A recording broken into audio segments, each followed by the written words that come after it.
Happy Pride Month, chat room.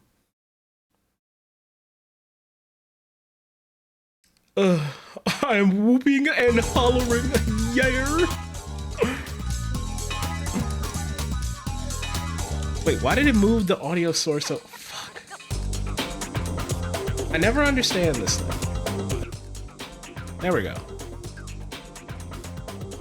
Honestly, can we watch that again? Here, you know what? I'll do you one better. I will put the meme in Meme's corkboard, and you have that. You can just have that. I found it. You can just have it because I'm just that charitable, you know.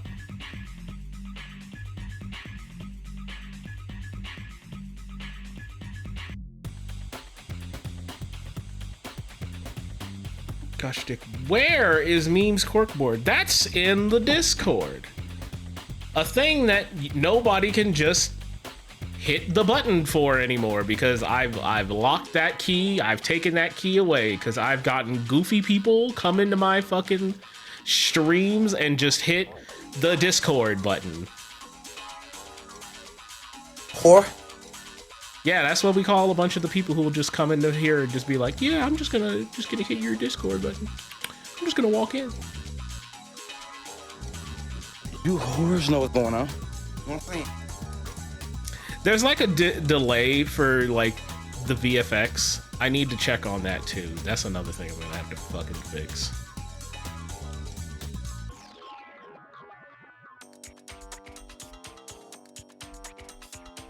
First time chatter says exclamation mark Discord. You know you gotta keep her. You sure don't. Why?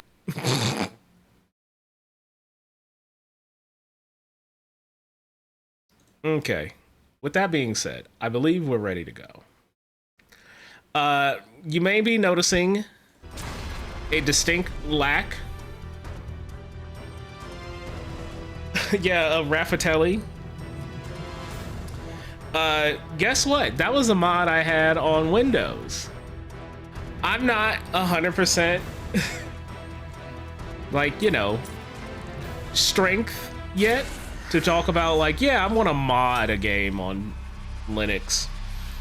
And also, Nexus mods doesn't just work out of the box on Linux, which means I would have had to like manually patch it.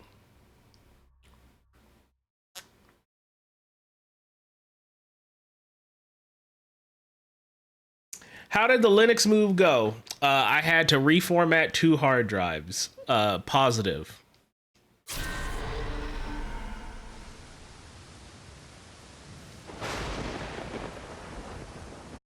Oh wait, I have to make myself transparent. Sorry, you're missing story because I forgot to chroma key myself. My sworn enemy. Where is the dragon ninja?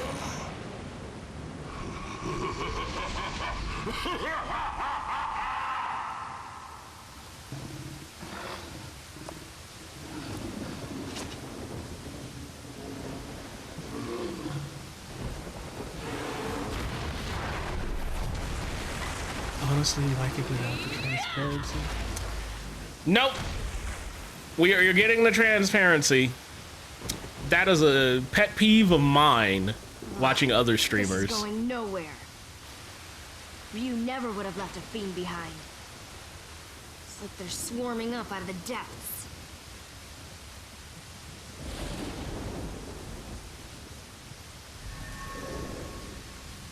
What was that?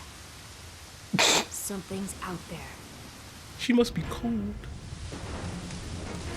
Her hatred of demons keeps her warm.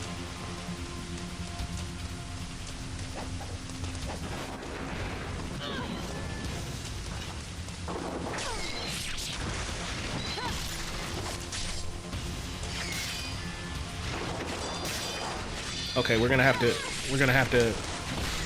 get used to the controls again. We're gonna have to get used to controls again. It doesn't help that I'm immediately coming back playing fucking Rachel.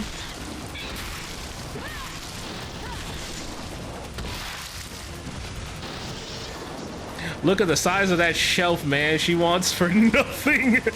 Parenthetical lesbian intent. What a sentence. What a sentence.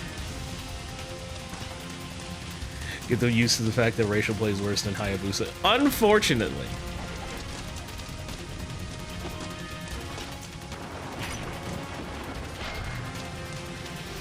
But you know what?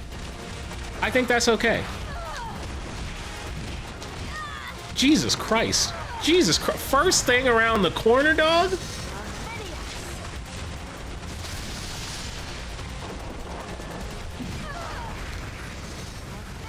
No, I wanted to fucking...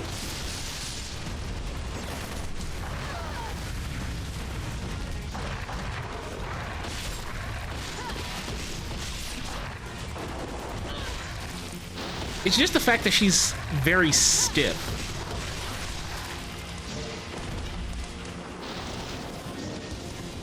She is incredibly stiff.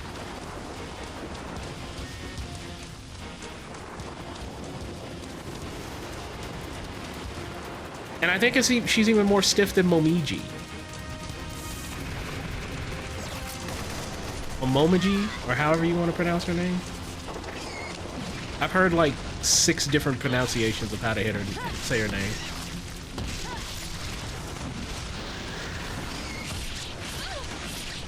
Here's my question.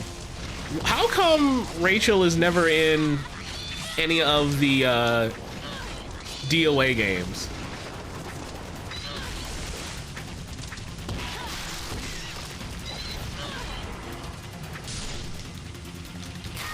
Fuck! Rachel's in DOA? Is she? Is she? I don't remember. Is it bad? Is it bad? Oh, she's DLC. Okay. All right, that's why. I was gonna be like, is this bad that I don't remember the rosters in the DOA streams? We only did those streams last year. I feel like I should have remembered. Her name alone is why she's so damn stiff. I don't know how you can tell stiffness based off of a name. I mean, isn't Ryu like the Ryan of Japanese?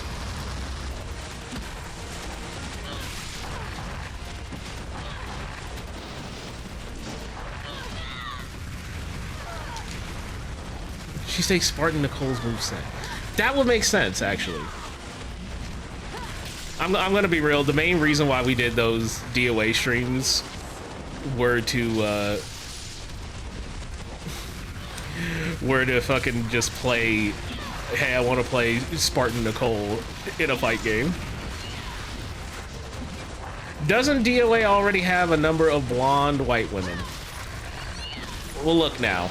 Okay, you gotta understand. If any fucking gaming auteur / creative had a fucking type, it would be fucking Itagaki. And you better goddamn believe he loves his blonde white woman.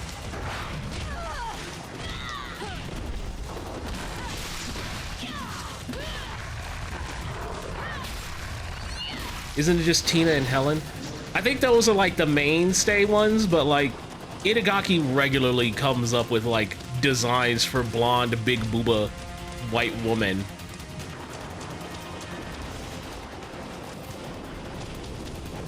Yeah, the first.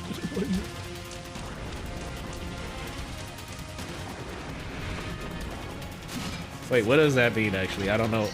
I faked like I was in the know of why you said that, and I don't know why you said that.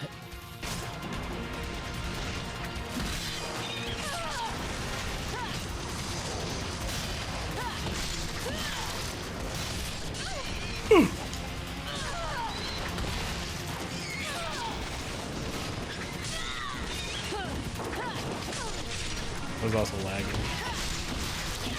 No worries.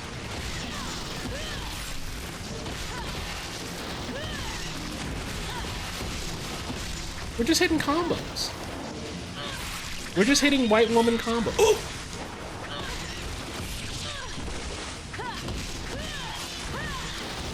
Not gonna lie, blonde white woman just looks to be the same in general. My group in law school from 10 years ago had like 15 of them. Oh, I hit the full big combo! Well, just imagine how I might feel. I live in Utah. Like, if there was ever a state that was gonna pretend to appeal to one specific type of woman, it's gonna be blonde white women here.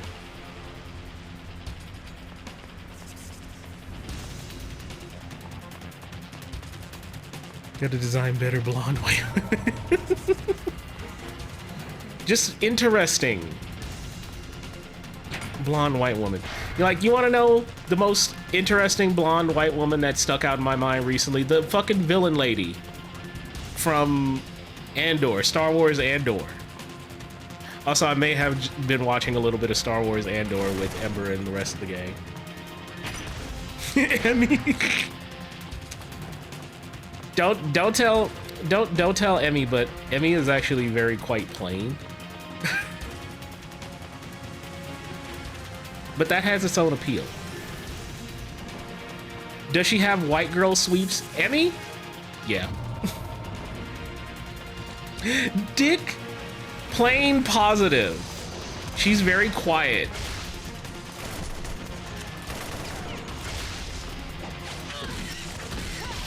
Love Emmy, but she is she is very plain in real life.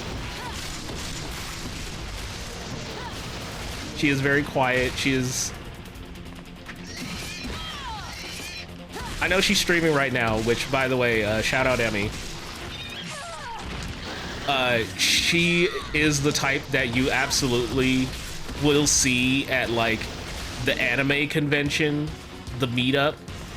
If you went to high school, like, your anime club. She is the quiet, shy, plain white girl who sits there in the back and is gonna tell you about, like, how she low-key fucking really does not give that much of a care for Naruto or Tenchi Muyo, but Bleach is fucking poppin'. And then you build a long-lasting friendship with her because you're like, oh yeah, you're just kind of chill.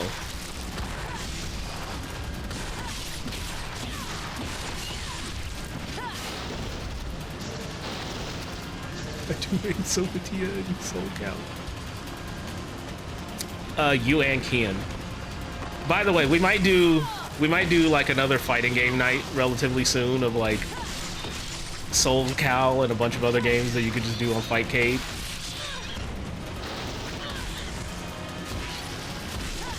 Because Kian has reawakened that. Hello, Abby. Hello, the fighting games? Yeah, we were talking about SoulCal. I'm in. we're gonna do a fight. We're gonna do a fight game SoulCal stream of that soon. I'm in. Have to remember who I play in Cali 1, but I'm in. You said fighting games. Well, my name is Maxie, that boy's a nightmare. Well, like a nightmare to fucking play half the time, because if you hit the wrong buttons, you're stuck. Who has no standard? Who has? I swear my language is getting worse. No, he had, because, you know, he's dead, because you hit the wrong button in the wrong part of the string, and you got caught. True.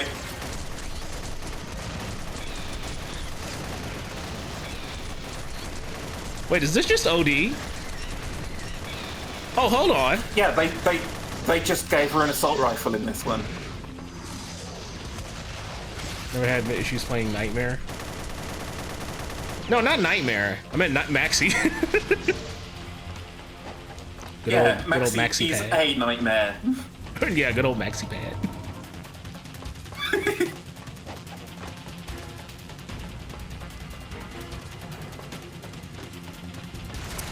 Where am I on? Oh, it was just a break to get it. Yeah, this level's weird. Yeah, I don't know why we had this. You know what? That's okay.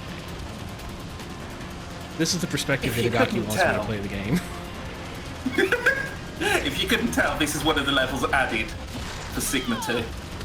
Yeah, because it's like, it's all stuff for, hey, what if we had extra missions and levels where you got to play as other characters, not Ryu Hayabusa.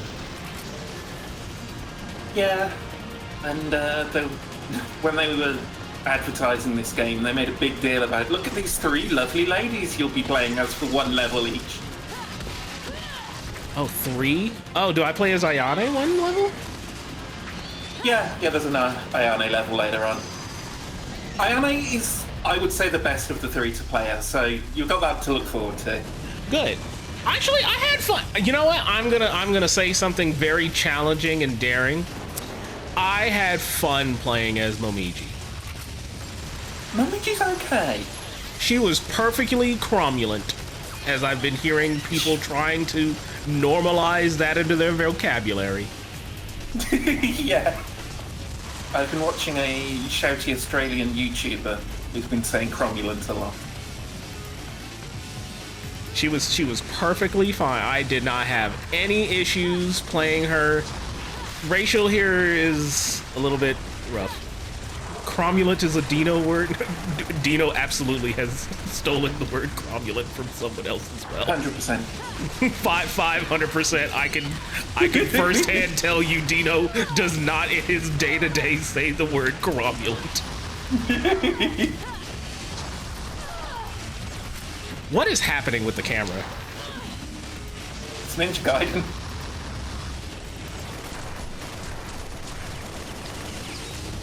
I will say, as awkward as Rachel feels to play, she is so much better in this than she was in Sigma 1.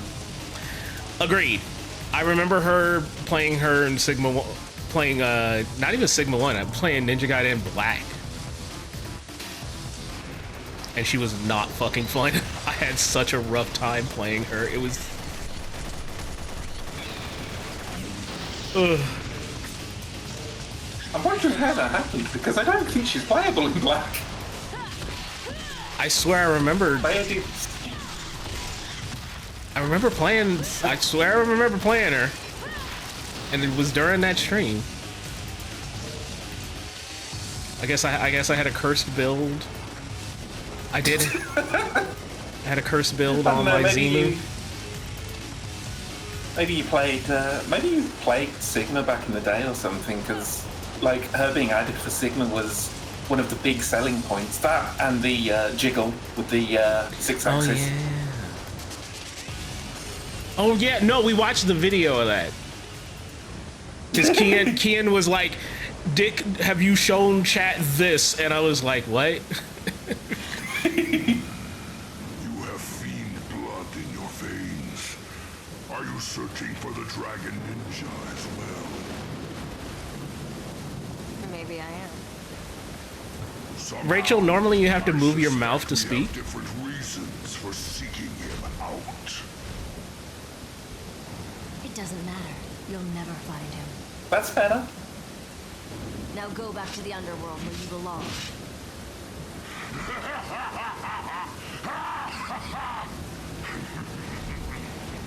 A fragile little doll, trying to take on a greater fiend.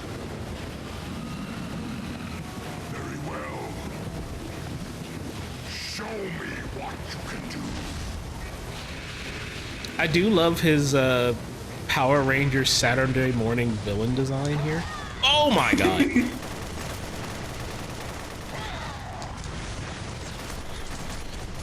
I need the camera to play nice for literally 5 minutes. You're asking too much of Ninja Gaiden. I want boobs like that, but USA burgers aren't safe anymore. They never were safe. At least not since, like, the 60s?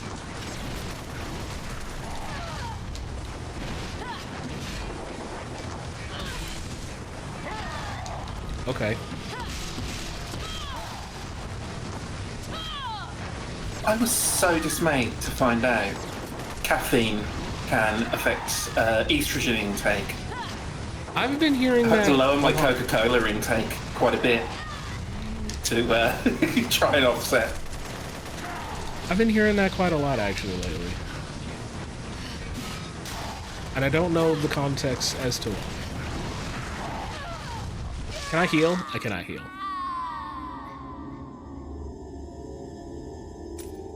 I'm lucky I've never even tried cigarettes or anything with nicotine in. But that's hell on estrogen. I do know that, yes. I remember that was one of the big reasons that got Ash to stop smoking back when we were dating. Makes sense. Oh my fucking god.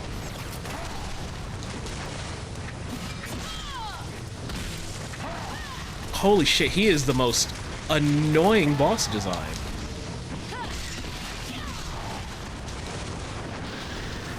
Funny part is, he's like pretty much just copy pasted from a later area of Ninja Gaiden 1.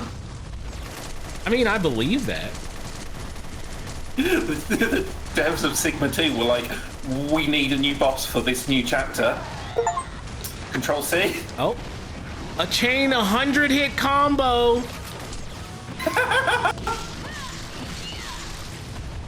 You know Well, what? Rachel's good for one thing then. Thank you to the devs for having the machine gun count as a hit.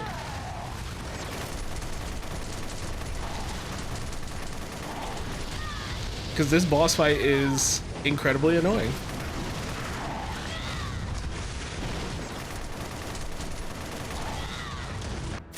Alright. It's not so bad in the first one when you're playing as Hayabusa. But, Rachel. Honestly, the most annoying part of this is that I have to keep pulling the fucking trigger to fire. Despite it being an obviously fully automatic rifle. Oh, yeah. It's really annoying. And that's what's making it more annoying. It's playing Rachel more so than the boss itself. Yeah. Rachel is what makes this boss fight annoying, not the boss.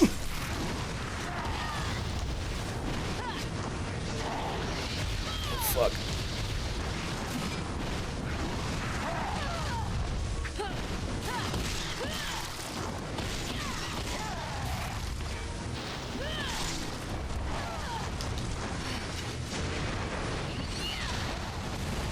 Oh, that I hit him with the ultimate technique and it did nothing. It did a bit. It did next to nothing.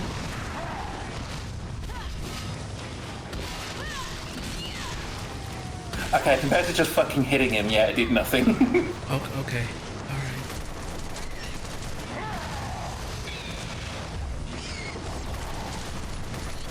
No, just shoot the ads. Just shoot the ads. I don't care.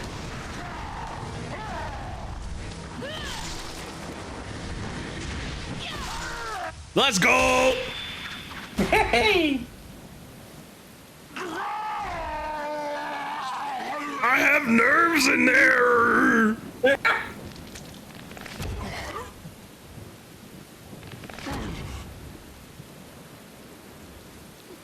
Wow, how much of a bum are you that you got bodied by Rachel, bro? Hold that L. I mean, she's pretty strong, canonically. Dawn What? has come.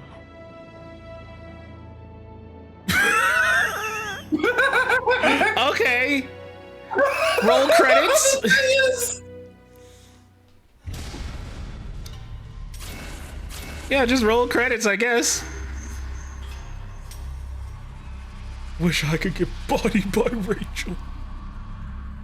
No, I'm pulling the Northern Lion bit.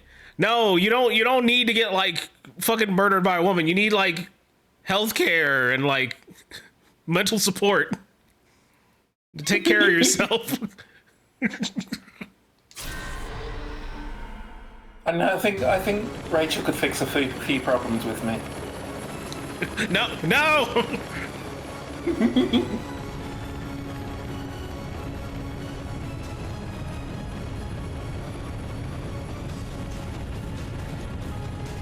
Oh.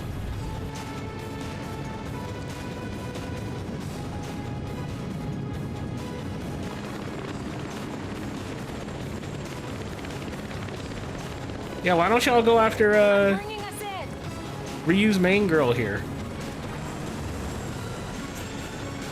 Sonya. I feel like she's spoken for.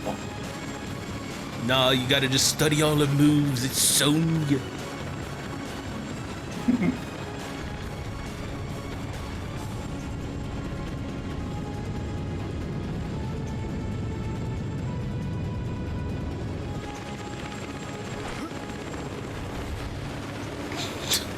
What kind of dive was that, Ryu? The fetal position? That wasn't. Oh shit! I forgot my parachute.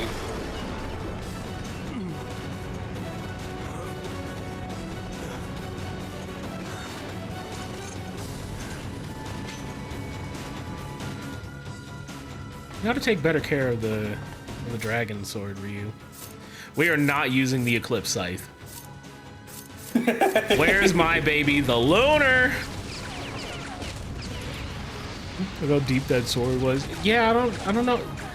Aren't Japanese steel supposed to be like notoriously flimsy? What is he doing? This is a sword made from a dragon fang, though. You know what? You're right. Naruto could just engage the Agent.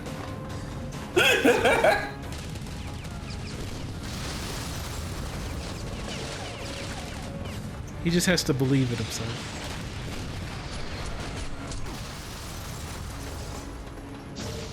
That's one thing I'll give Sigma to, actually. You got this cannon. You didn't get the cannon in vanilla.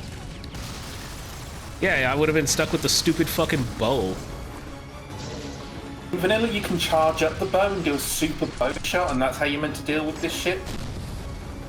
But it means you have to stand still in bow stance for a few seconds, which is a bit shit compared to a fucking cannon. Hey, bitches love cannons. I'm bitches.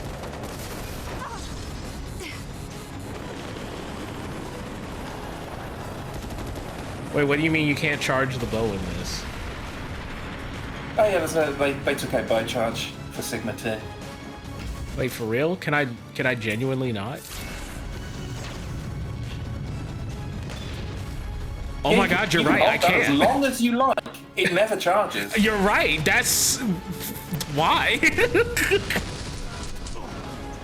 Well, they realised people didn't like just standing there waiting, so they put the cannon in. But you had to do more work to remove a feature.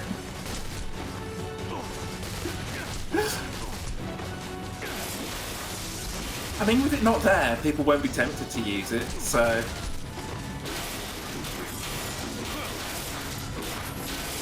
Yeah, I remember you could do like soul charge to like instantly charge it. I fucking hate these dudes.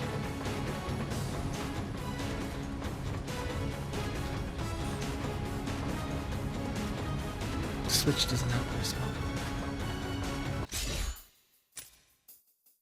Oh. I love you, Muramasa. Alright. We upgraded Enma's Fang, because I love big, dumb, fucking berserk sword. That's a good one. I did Lunar because my beloved. Hell yeah. I've upgraded the wife and the mistress. Who do I upgrade next? Club, buddy. Welcome, thank you for the follow. I'll tell you, for efficiency, you don't need to bother upgrading the Dragon Sword or the Twin Swords, because both will have plot-related reasons, well, where they'll just get better without needing upgrades. Fair. I mean, I fucking love the Eclipse Scythe and the Kasari Gamma, but they're not for everyone. I did not Kasari like... Gamma in particular is really hard to use. I did not like the Eclipse Scythe when I had to use it for the fight against Wolf, or after the fight with Wolf. It maybe has a bit of a... Do you know, I think You should probably have at least one fast weapon. So either the flails or the claws, I would recommend. Or the tonfas, but no one uses the tonfas. Yeah, I don't know why you would pick the tonfas when you have the Vigorian flail. Yeah. Let's go flail. Let's start flailing. Flails are good. Flails are always good. Let's get flailing. I mean, let's be fair, you cannot go wrong with bladed nunchucks. I mean, just imagine slapping yourself in the nuts with those. I'd rather not. Agreed. I will choose not to.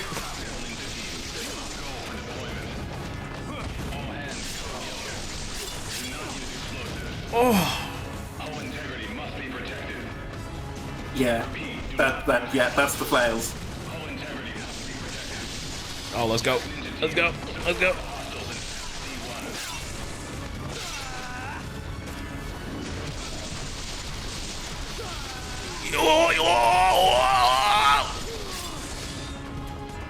Yeah.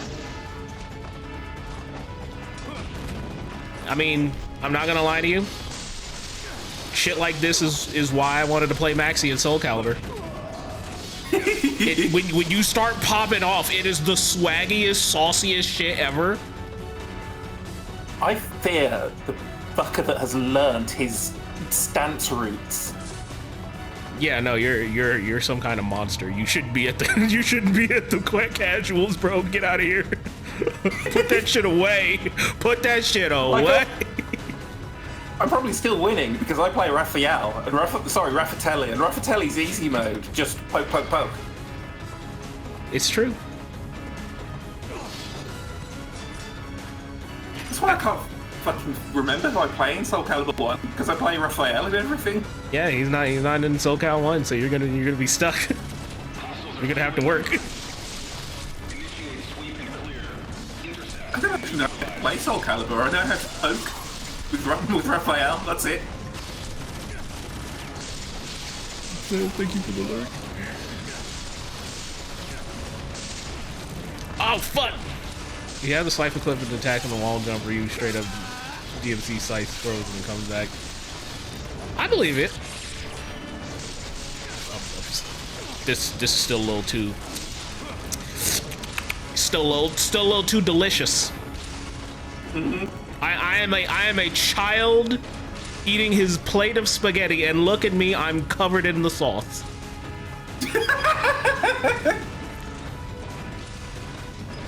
Good thing you didn't wear wine. Well, look, I was gonna be stained either way.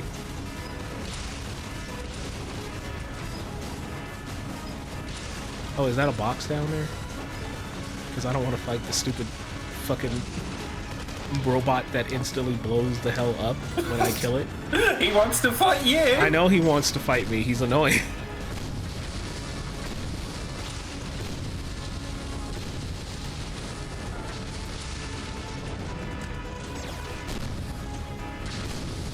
Yeah, no, we're just blowing cannons at you, bro. I'm just blasting fucking boogers at you, man. You're getting out of my face. I don't want to deal with you if you're gonna blow up. I can't believe these nerds were playing Call of Duty, Modern Warfare, and Equipped Martyrdom. Fucking nerds. I don't care.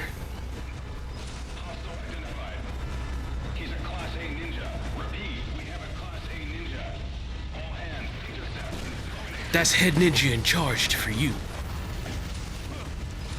Oh. Wait, are y'all straight up cyber demoning the fiends like it's Doom? I mean, wouldn't you? No! Pack of demons and machine. Nothing beats that. That's the problem. Nothing beats that. What about when he gets pissed?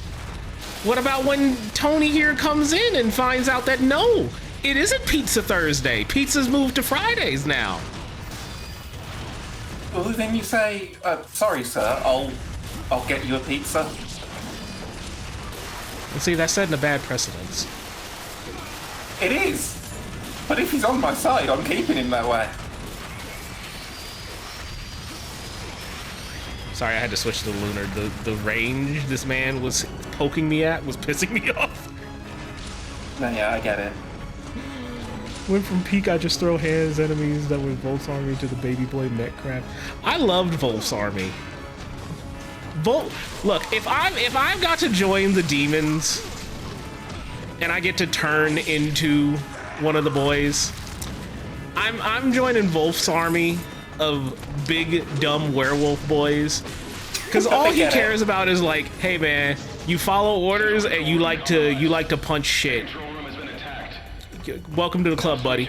And then he slaps me on the ass like the follow notification. And I'm gonna say yes. Thank you. All systems nominal to profile. Hydraulic screen. Flight profile nominal. We are on course. Am I supposed to be breaking this? Oh, there's Crystal Skull. I didn't watch that Indiana Jones movie. I'm sorry.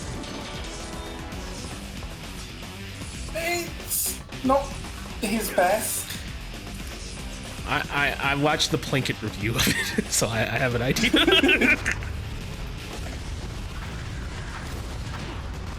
Wait, which what do I have? I want one blades.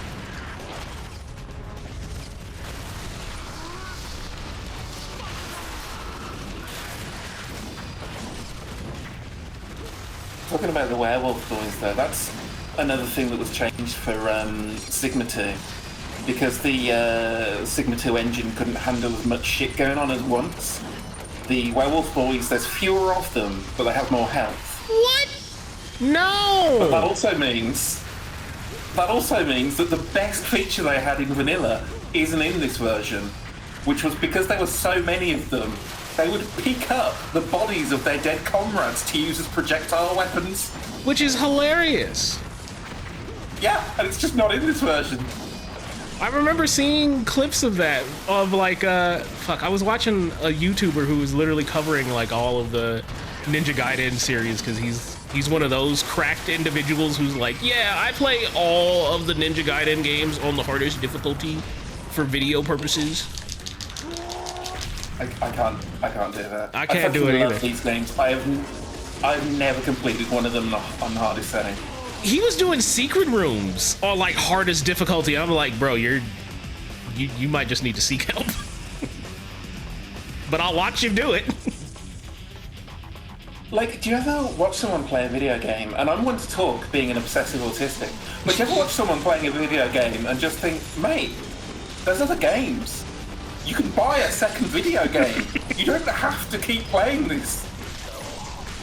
I feel like there has to be like something going on internally when you're like that level of obsessed with a game or a series, where it's like this game series means something to you so deeply, so inherently in your mind, body, and spirit that it is now just like it's like an etching upon your soul, like on a blade. Yeah. What the fuck is this, Tayoff? What did you link me? Dick Gaiden. I love him. That's me. Thank you, Tayoff. Thank you. Oh, the streaming Afro. I'm like Afro Samurai. Afro Ninja. Thank you for typing exclamation point Tayoff. I was gonna do that. Hold on, let me replace the me up there, the little dancing boy with this one.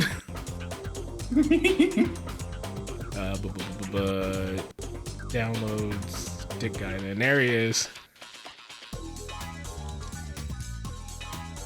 Thank you again, Tail. I love him.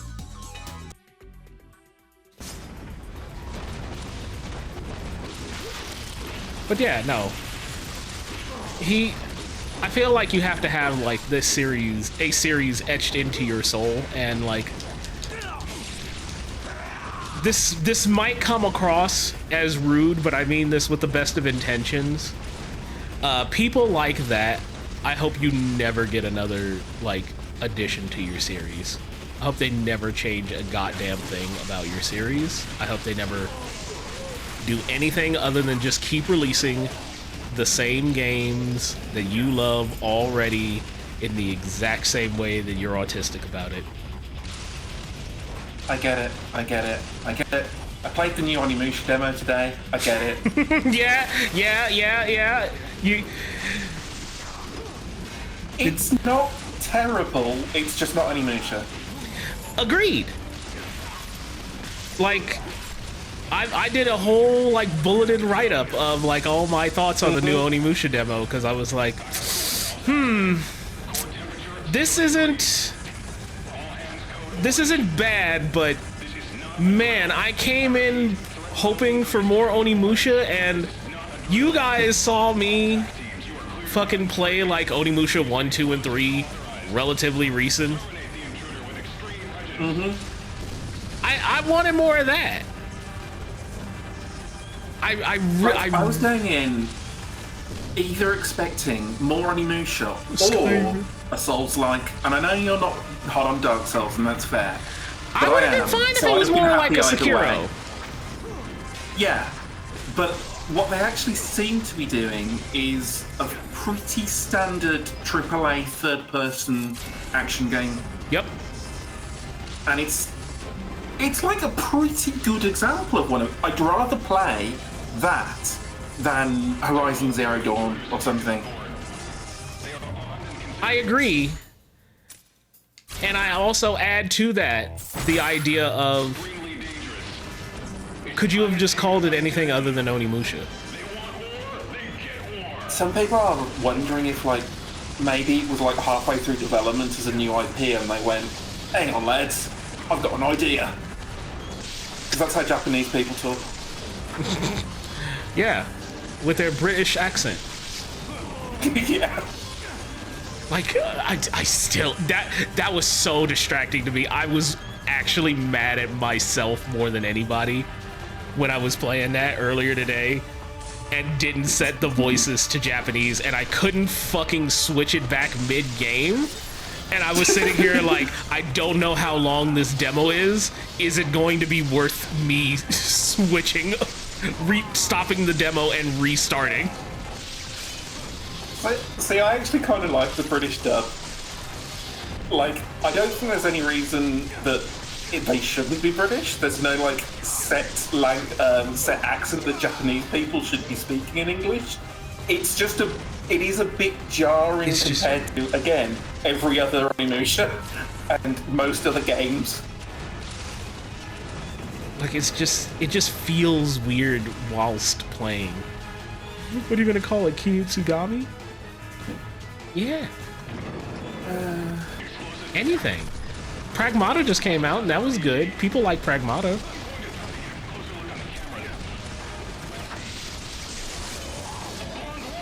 Did you ever play Genji on PS2 or PS3? No, but that's on the list. I was gonna say, if you're put off by Japanese people speaking in a British accent, those games will be difficult. Like, I mean, I've got goofy shit on the list. Like, look, coming up in the next like month is literally Otogi. Oh, good shit. Like we've got some secret like shooters lined up coming up. Good shit. It's all down the line, but my thing is just like, it wasn't necessarily the accents of, oh, why is everybody British, but like the voice directing of the characters in the demo. Like, yeah, no, I get it. Our main guy feels like he wants to be quippy, and I do not want a quippy Onimusha protagonist. I mean, that's true regardless of voice direction and casting and such. Yes. Why did... Like, every other enemy I killed, just... You're just food for the gauntlet. Yes. Every other enemy. Yes. It was fucking driving me insane. Like, shut up. I wanted him to shut up so fucking bad. Like, I don't want him to quip. I don't want him to be sitting here like, hey, Gauntlet Lady, where are you? Like that shit was taking me the fuck out. I absorb souls now. That's a thing I do. Yeah, you read my post then. I said Forspoken Japan in my thing. Yeah. Because it was feeling like Forspoken. I never. Forspoken's not an Xbox, so I've like never. Oh, it's on played Xbox. It, but Forspoken isn't. No, I have friends who own that on an Xbox One, or what is it, a Series S or whatever. What? Hang on, let me. I know it's on PS5 and PC. I didn't think it was on Xbox. Let me just.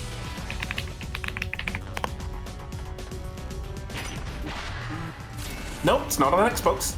PS5 and Windows only. They must be hacking it in, man. That's how I found it. That's how I played it.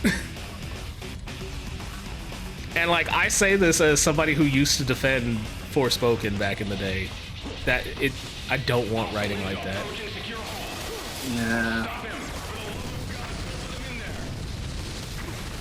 God, it's something that pissed me off with Capcom stuff recently, because like I fucking love the role Capcom have been on the past 5-10 years, but like they're really leaning into characters with talking all the time. Yeah, it's and I feel like such a fat fucking chud saying this. I literally feel like everything is very Marvel movie-ish. Yeah. And I do not want it to be a Marvel movie, and I don't want things to sound like a Marvel movie, or more specifically, I don't want to play games that remind me of a Marvel. I think part of the problem is that like games take 5 or more years to make now. So, 5 or 6 years ago, they were probably like, yeah, this is the hip thing that everyone's into. Yeah, unfortunately, you're right. I think it was us playing, or it was me playing 007 First Light with the gang and Dumbass, and we kept making the joke of like, hey, do you remember the black guy who would just point his hand at stuff and not say a word and just kind of like point his chin out like, mm. Yeah. You remember that meme? He's in the game. He's in the game, and it's a joke. It's a bit.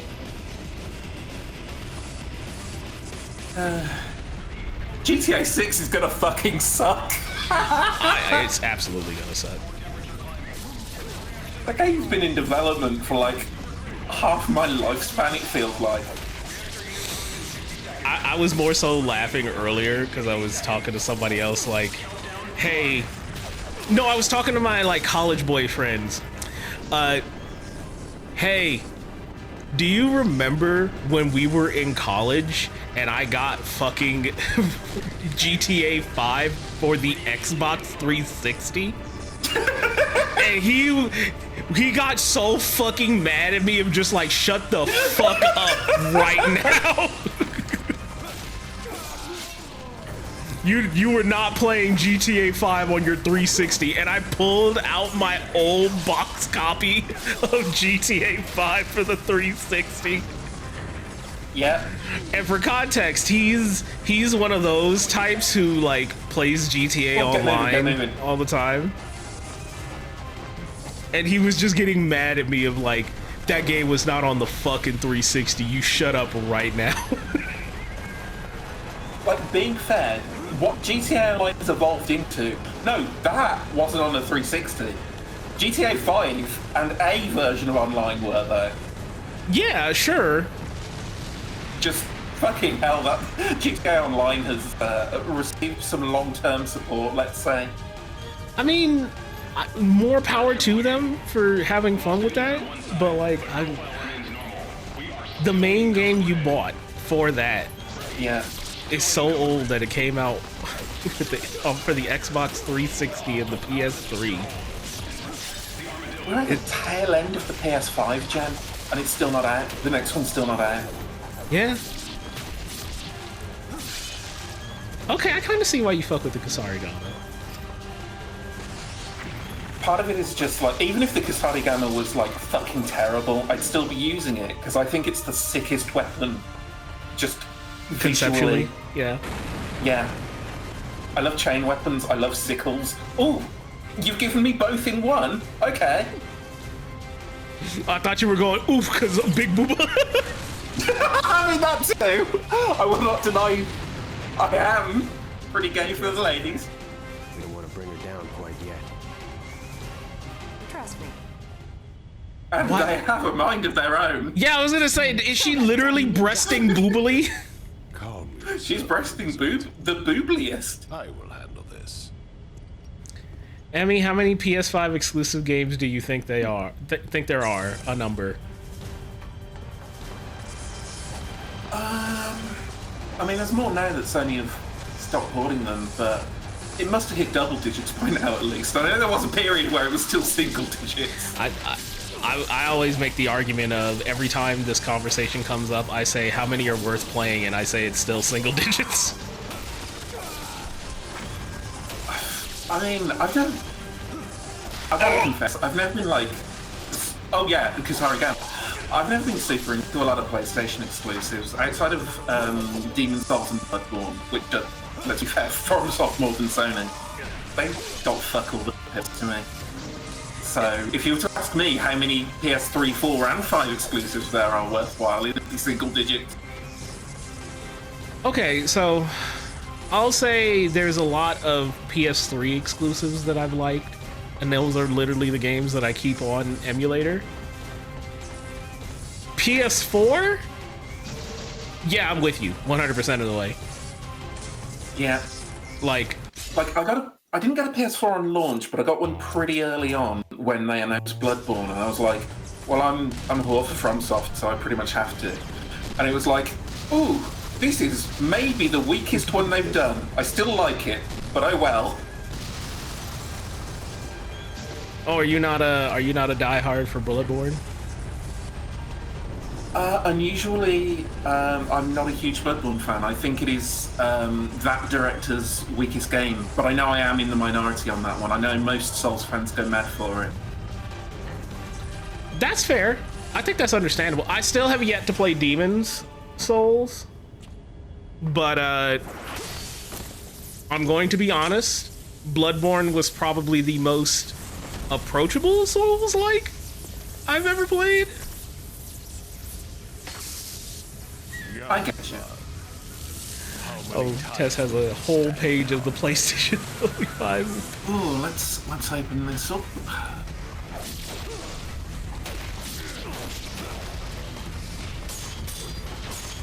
Okay, it is counting things that haven't released yet. That's a not fair. longer list than I thought. That's not fair. I don't like counting games that aren't released yet, because at any moment they could be canceled. For any reason, they can come out and say, we just don't want to release this anymore. Fuck you. And to be fair, even despite what Sony have said about we're not boarding shit to PC anymore, they could change their mind. Okay, I'm glad that we're having this conversation, because I had this one conversation earlier as well. I'm of the opinion that publicly, right now, yes, fucking Sony is saying like, hey, we're just going back to making games more exclusive because guess what? We lose a cut of money if we put things on PC because the only place we could put them was on Steam, and every fucking game publisher is currently whining about like Steam's cut and all this other bullshit going on. But I feel like it's only a matter of time that people are going to get priced out of purchasing a PS5 if they don't have one already. And you know a bunch of people were... Oh, go ahead, sorry. Sorry, I think I was interrupting actually. Sure. Like, there's already so many people getting priced out of buying a PS5. and they're only going to continue to be priced out of buying a PS5. I know people who literally had money saved aside just to buy a PS5 or the new Xbox for when GTA fucking 6 come out. But it's now reaching the point where even those people have a computer, or just are going to say it's cheaper to just get it some other way. And Sony is eventually going to just pivot and say, all right, dog, hey, it's worth getting some money versus no money. I think my thing is just that these are really weird times for tech because of the AI bubble driving up the cost of everything so much. Yep. I cannot predict how things are going to go in the tech space because I don't know when the bubble's going to fully pop. I don't know when price is going to come back down. And I don't know what the world economy is going to fucking be like when it pops.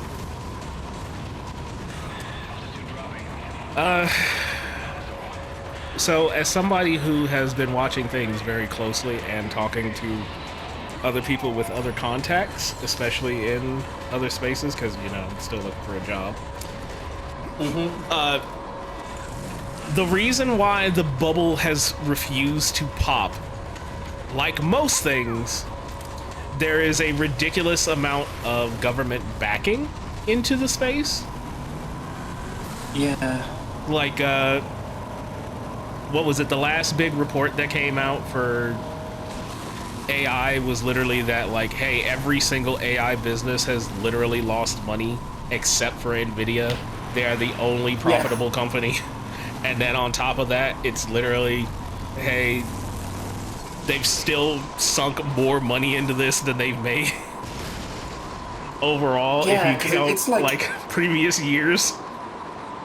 It's that really dodgy kind of financing where, like, the money they're spending is actually, they're spending it on themselves. Yes. So their profits are part of their spending in a way that doesn't actually make any sense.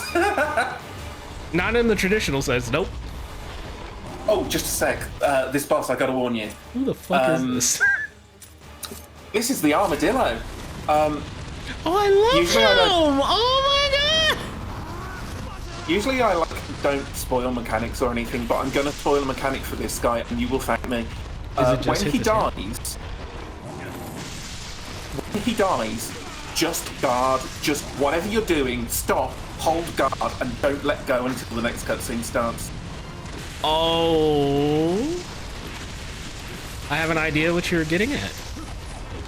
Yeah. He wants the power core for that airship.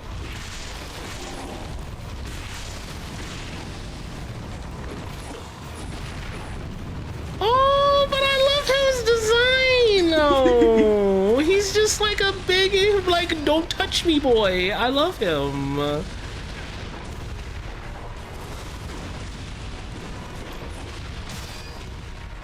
All right, he's now reaching the Dark Souls problem of when a boss is too fucking big.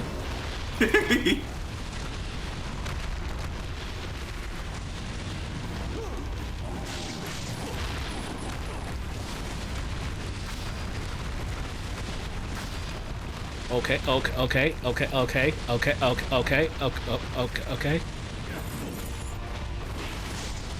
Look, I want to make him like 20% smaller, and I love him. Oh, get to his...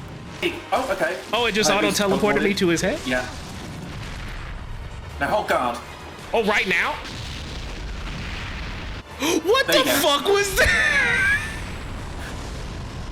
Yeah, if you're not holding guard, game over. That's so stupid! Inagaki, what were you doing, bro? I'm okay. Yep. That bit fucking sucks. I will not defend that bit as much as I love this game. Oh my god, what were you doing, bro? You could perfect dodge it, right? For a while I thought you had to perfect dodge it. I didn't realise you could just guard. And I didn't always get it, so I wasn't very happy. You're crazy. Crazy. I was in and out of the room. Can you explain how spending on themselves is part of their profit again?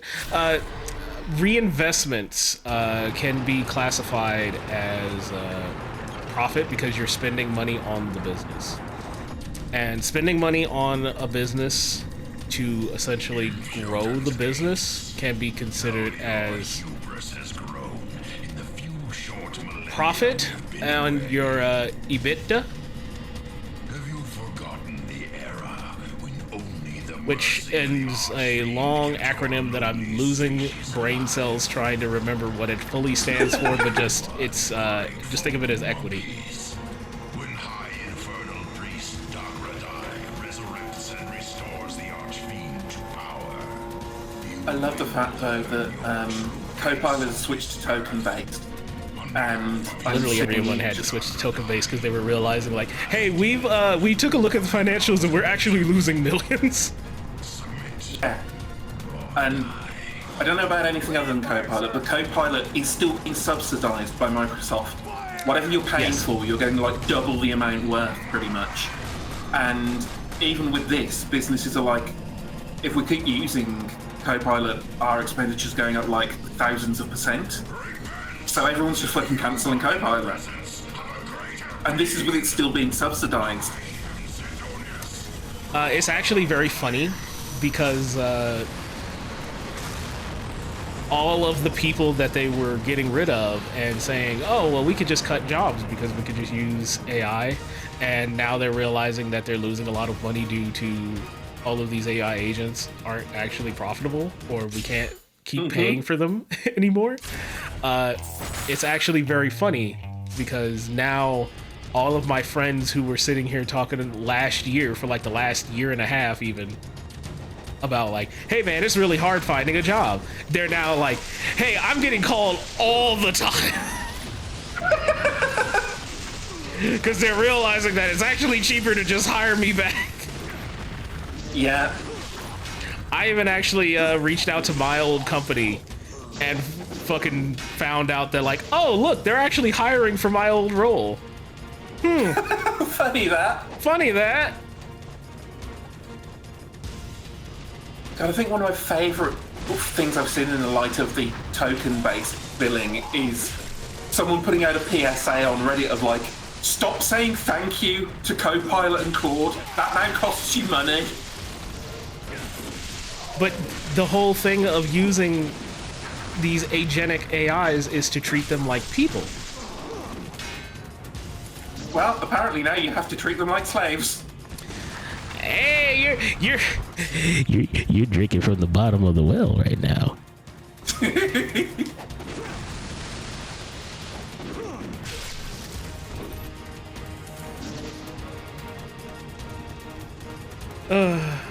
Doesn't pallet it. Oh, nope, we're hitting that rule now. Hit the eject button. We're getting into politics. We're no longer talking about business.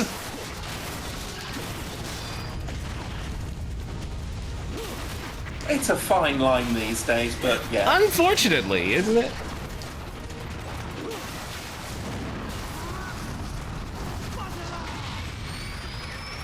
Oh yeah, cheaper to have a human tell you the ice cream machine is broken rather than an AI. Wasn't it? Who was it? Wasn't it Starbucks? That was like, hey, fucking, we're actually losing millions. Yeah. Starbucks and everyone else. I forget if it was Pizza Hut or Domino's was just like, oh yeah, we have this whole AI menu and it got everything wrong and it's cost us like all of our budget. What the fuck? I actually know, I actually had a friend who was doing that, who was using that, because his local Pizza Hut was only operating off of like the AI. And literally he just brute forced the AI to give him like free wings every time he ordered pizza. And they were getting so mad at him that they were threatening to ban him, and he literally was like, hey, I'm an attorney. Point to me where this is illegal. And it was so fucking funny because every single time they threatened to like ban him or refuse him service, that he would just point at like, okay, I can work for myself. I'll represent myself. Fuck you. Try me. and they had to just keep serving him every single time. So every time I wanted to get like pizza, I would just be like, hey buddy, can you order from like the Pizza Hut for us? Make sure you get like a set of wings with every pizza we order. And I had like a whole fridge full of just wings after one fucking night. It was so good. Bro, fuck every company that uses AI, dude. You're asking for this shit? Fuck you. Holy shit, I want... Look, it was even better because we agreed that like, no, we're not gonna make some poor delivery driver have to explain this. We're just gonna go there and pick it up, and they would get mad at us.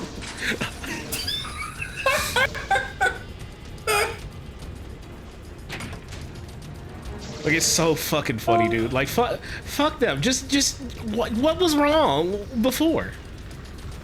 I would pay for wings. I love getting pizza and wings. That's so it's a fucking beautiful combo. The first pizza joint that came up with the idea of, hey man, we could bake wings in the ovens next to the pizzas was a genius. I love that. Such a great idea. I've not had wings. I've not had wings in so long. I need to get wings. Oh, I love it. I got like a local place around here that has a hard stance against AI, and literally they were like, hey, if you can like, oh fuck, if you come in and you order like a pizza of any size, we will automatically give you the equivalent size of wings for half off. Oh.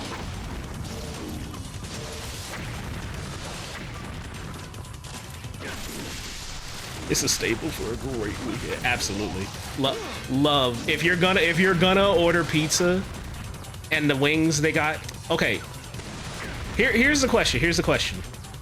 And Emmy, please feel free to answer as well. If you go to a pizza joint and you know they have good wings or good bread sides, like garlic knots, which do you go for first? Oh. I would actually have an easier time choosing my favourite child.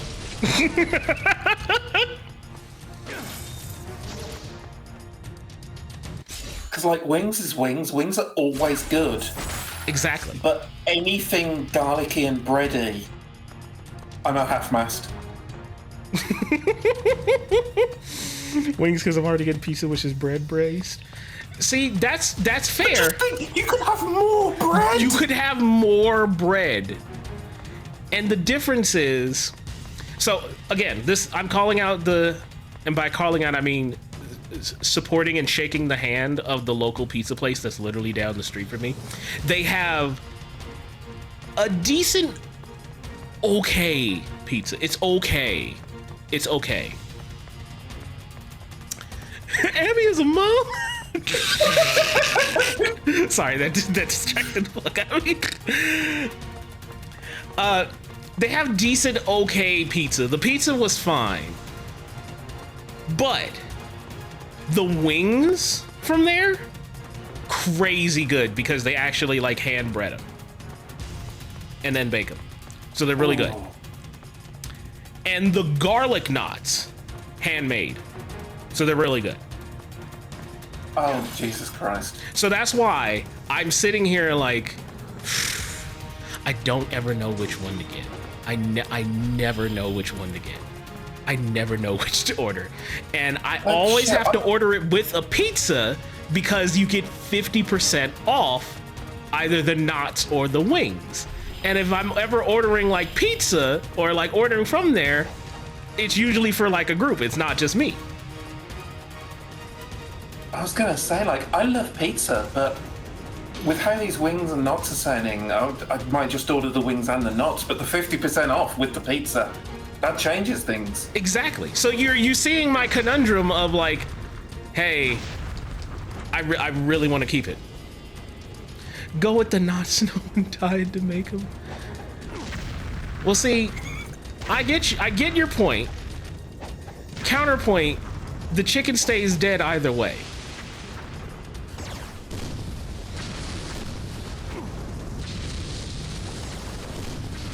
if I eat the chicken or not, the chicken's still dead.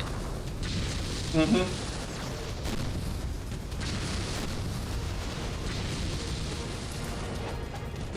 Oh, I'll be right back. I need to visit the smallest room of the house. That's not how it works. I'm open to I'm open to hearing this. I'm curious. I know you can try and say like if nobody demanded the food, it wouldn't die. I understand that and I agree with that, but I wouldn't be sold the chicken by the pizza place if the chicken wasn't already dead.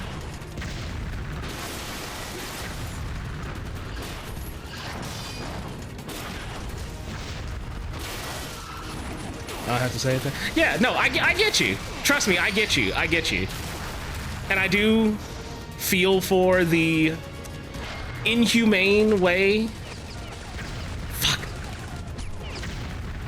Beef, poultry, fish, a lot of mass-produced foods are. But me buying it in that moment isn't gonna bring it. Isn't gonna make it not dead, unfortunately. Oh fuck! I'm on the wrong thing.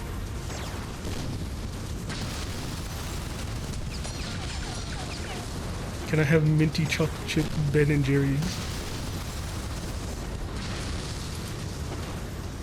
I mean, yeah, I don't know why not. Honestly, I haven't been and gotten ice cream in a very long time. I love fishing, but I do feel bad every time I catch something. Yeah. I'll put it this way. I would love for better treatment of all animals in general.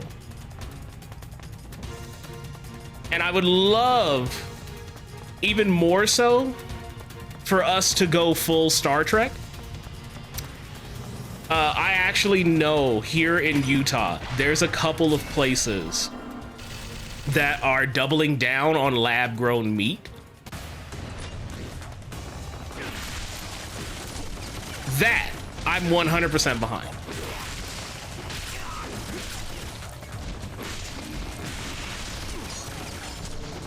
We need to stop making excuses, go out on a lane, get drunk on a boat.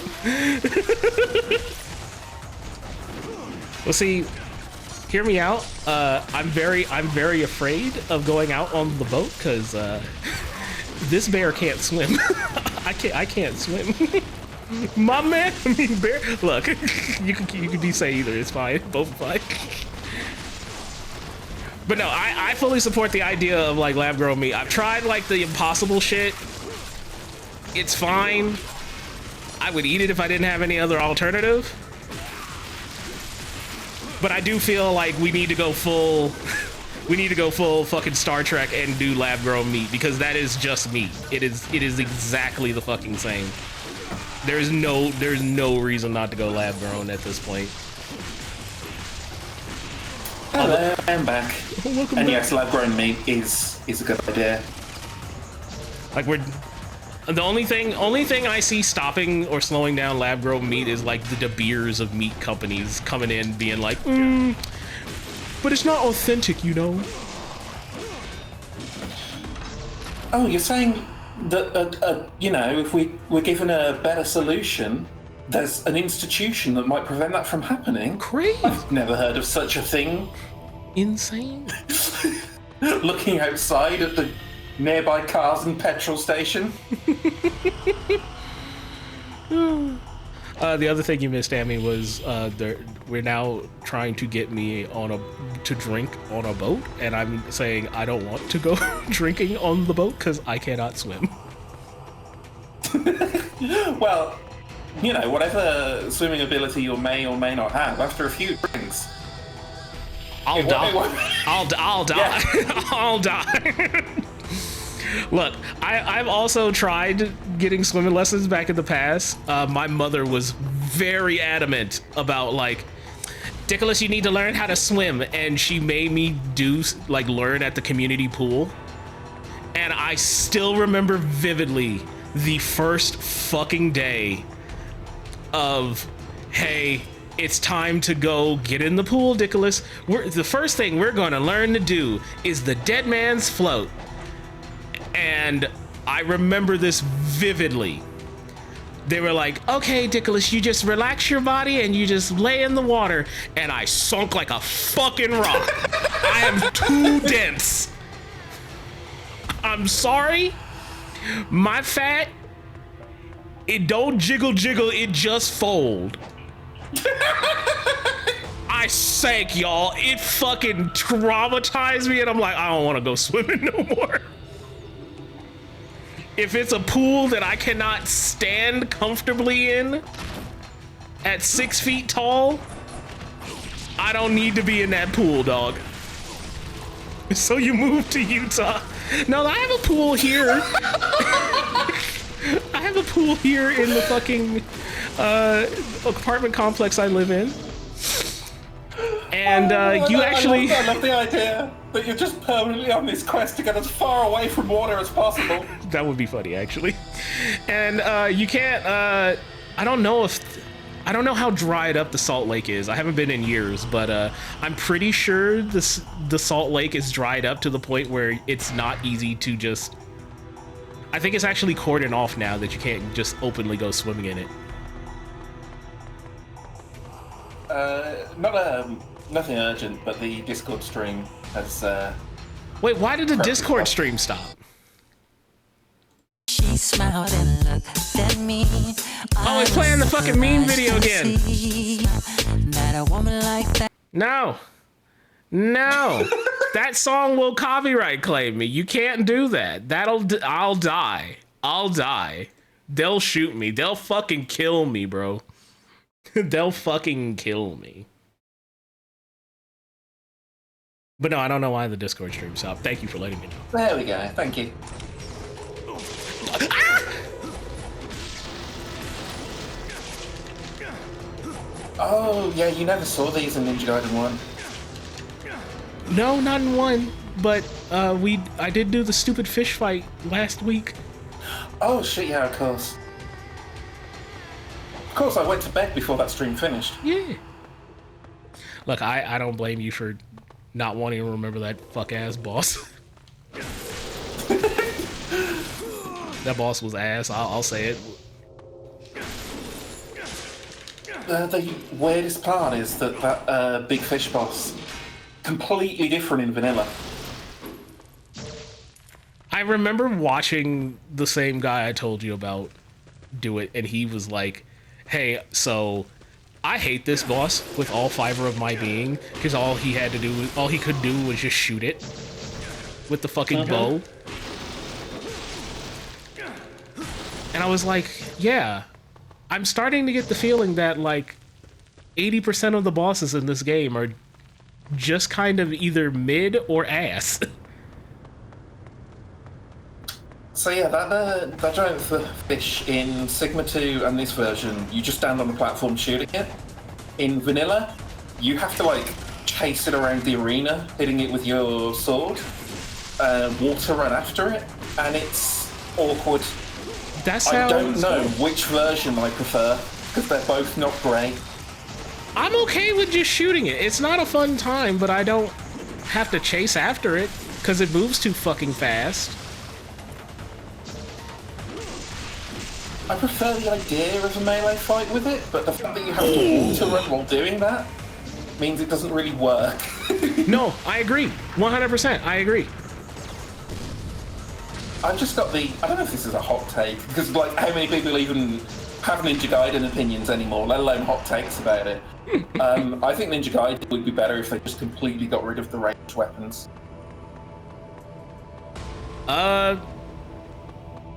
You know what? Yeah, I don't think that would be a bad idea either.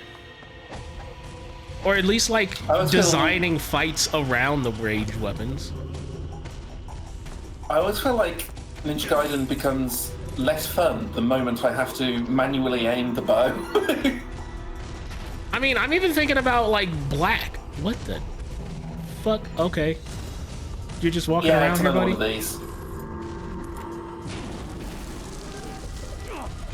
Like, I just don't care for ranged fights in Ninja Gaiden game, or really like any like character action game. I'm gonna be real. It's a sign of you didn't know what we were doing here. Mm-hmm.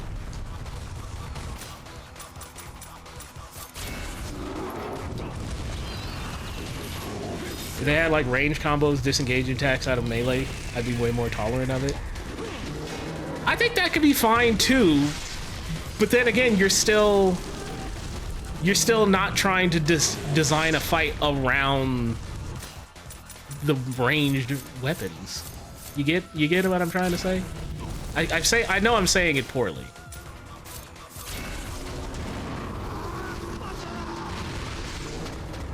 Oh, fireball in the nads. Fuck 'em. Oh, there's ads on the fight now? Okay. Yeah, and it's more of these fuckers.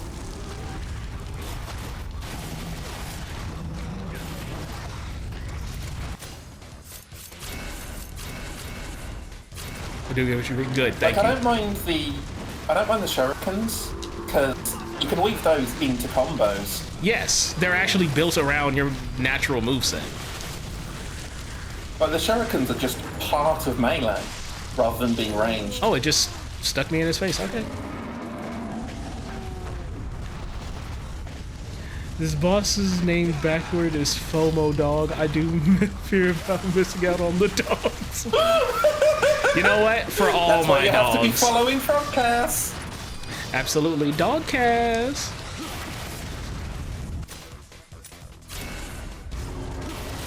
Please shadow KS. And Annie for being here.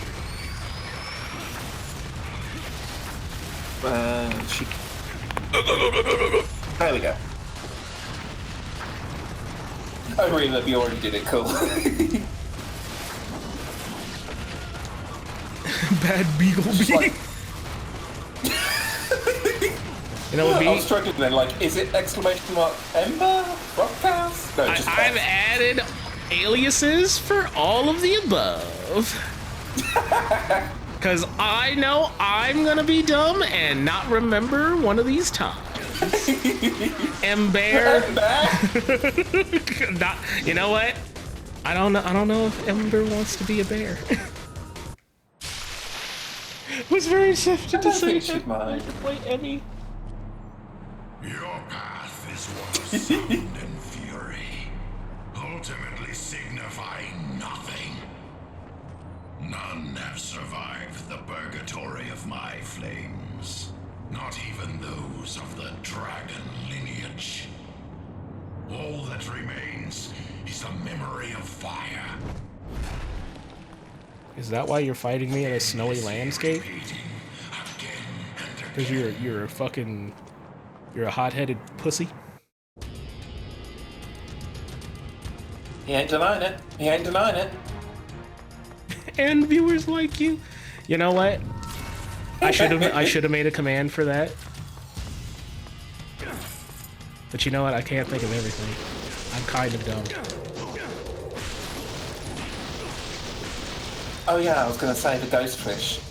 They were in Ninja Gaiden 1 near the end of the game, and they were much more aggressive, much harder to defeat, to the extent that while you're going through the area with them, you get one of those pinwheel messages from Ayane that says, "For the love of God, switch to the Vigorian flails." It's not as necessary in this, but you pretty much have to use the flails against them in the original. I was gonna be reductive and call them Ghostfish, more like the fucking dope fish. Stay swimming hungry, fuckboys.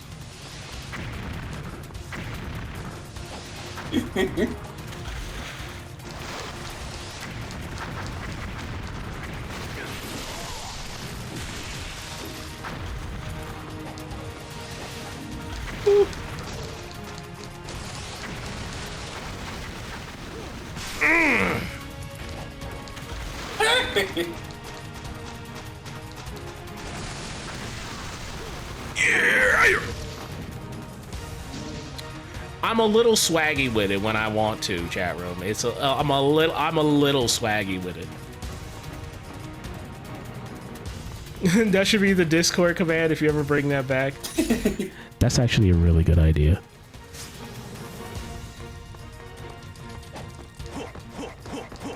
Yeah, as much as I will shit talk Ninja Gaiden 3, the Izuna drop in that feels fucking amazing. Razor's Edge specifically. Yeah, I was gonna say. Specifically though, with fucking 3, I do want to get to that so we can stream that soon. Also, I know that game isn't generally liked, but would you believe me if I said, number one, that was the first one I had ever beaten all the way through, and I was kind of like, I don't see what the hatred is. I feel like this game is perfectly cromulent. Were you playing original 3 or Razor's Edge? Razor's Edge. Because actually, I don't like either of them. I think both of them are bad for different reasons. No, don't get me wrong. I think both of them are games that you just kind of need to go in with a very certain frame of mind to enjoy. And you could be playing better games. Being completely fair, if I hadn't played Ninja Gaiden 1 or 2 and I played 3, either version, I'd have probably had an okay time. Yeah. And I'm saying that from a perspective of somebody who had a rough time, because my brother owned Ninja Gaiden Black, and both of us were too fucking bad at the game to actually be able to beat it. That is highly original. Like we were That just was both like, that fuck you- this game. Yeah. And I think it was Sigma 2 that we ended up renting one night, and we were like convinced that the game fucking was breaking our Xbox 360 from how bad it was running. Excuse me? I was nowhere near the fucking betwistment of the gears, and it just pulled me in.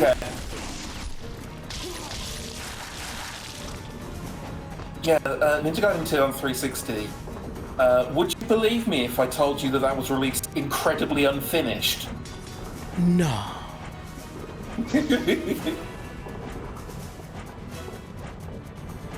Well, that's the thing. Itagaki, for all his blustering, was actually a really good director and programmer. For the fact that, other than that game, everything he released was just a fucking solid 60 FPS at all times. Well, if I put it this way, I feel like especially in game directing, you're going into these projects with very key things in mind for your vision, and Itagaki had always struck me as one of those types of, no, if the game's not running at fucking full speed the whole time, you're doing it wrong. We're doing something.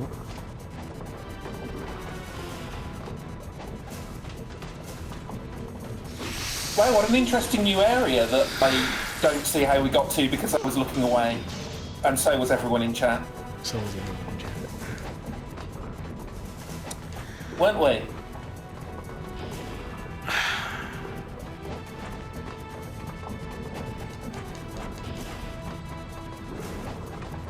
You got the swings down there, though.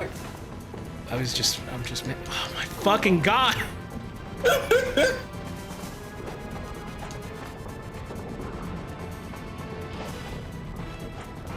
Okay, that was scary. Right, I can't just brute force this because Ryu can't swing up. Ninjas can't look up. Can I turn around on the bar? No. I think if you press down, he does like a flip and turns around. He was not. He was just starting to swing again. Like if I press down. Oh no, he is now. There you go. Yeah, you have to very decidedly stop swinging first. Okay. Let's not jump into the fucking very large open gap between the gears and fall all the way down to the fucking ground. What a weirdly specific thing to be wary of. Because that's not something we've done tonight. How do I... Is he actually gonna grab that? Oh, it just pushed... Oh, okay.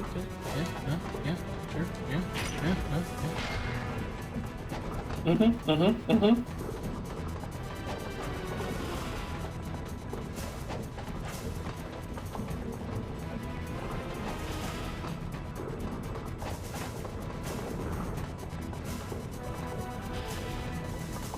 Itagaki, we need to remake the clock tower from Castlevania. Fuck off!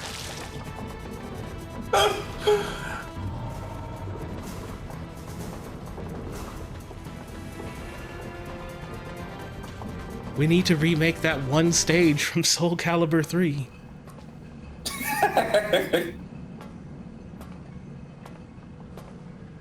For the one who first bestowed the precious gift of fire upon you pitiful apes. Can we just fight and you shut the fuck up? Was none other than I, Zedonius, ruler of flame. That wasn't in my history book. You are ignorant in the ways of the world. At least Volf was like, hey buddy, I'm bringing you to the Cuck Coliseum. Not to cuck you, but to cuck all of my wolf boys. They're gonna sit here and watch us fight fuck. We're setting a Guinness World Record for the most werewolves cucked. I don't care. And I love Volf for that. I twirl my hair playfully at Volf for doing that.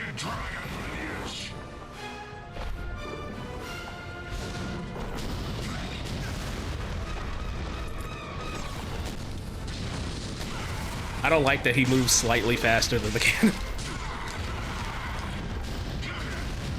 Oh, okay. Oh, okay. Crazy button you got there, Chief. Insane button. Oh, that's a grab. Yeah. Oh, he's still grabbing me. So glad that he has a grab that lasts, like, literally dynasties. Yeah, I don't think you can break out of that one. Hey, you've already did your Apache beam there. I hate that you called it exactly what I was thinking of it, and now I hate him even more.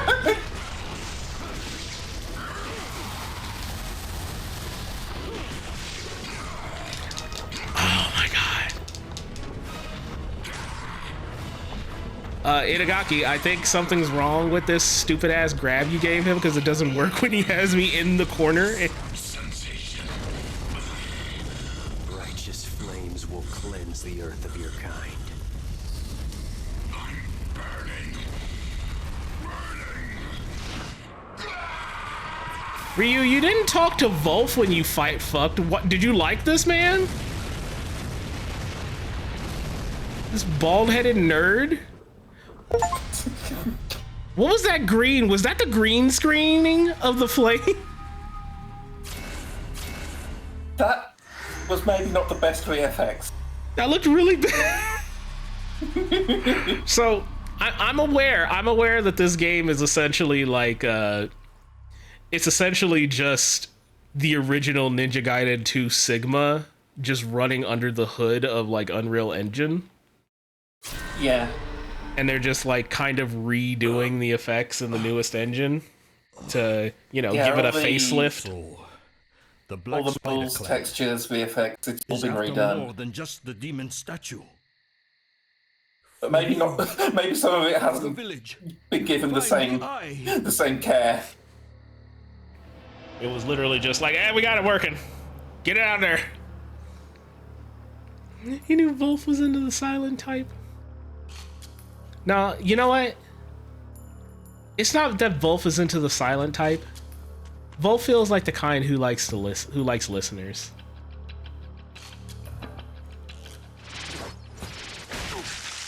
That meme you started the stream with? That's Yeah. Hayabusa and Wolf. Oh, absolutely.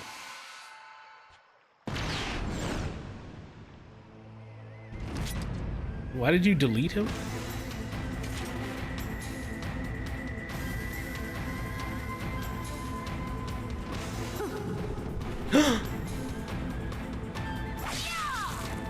It's the Ayane outfit that everyone goons for. I feel like a bug in a spider's You mean web. one of them? Looks like I found the right place. All right, fine.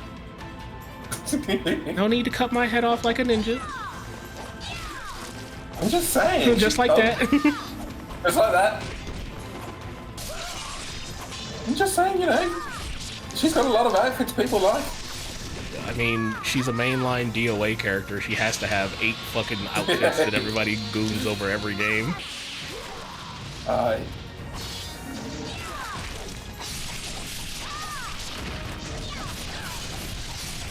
Oh, I'm doing stuff I couldn't see.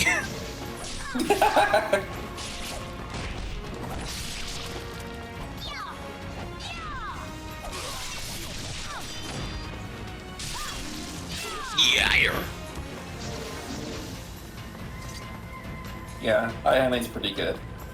I just like her cute big bowl on the back. She's like a French poodle. I'm glad You I don't got say that to her face, though, are you? No, she's the bratty one. You can't call her that.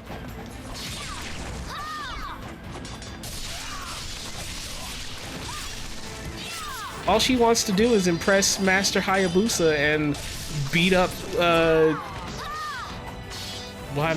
Kasumi.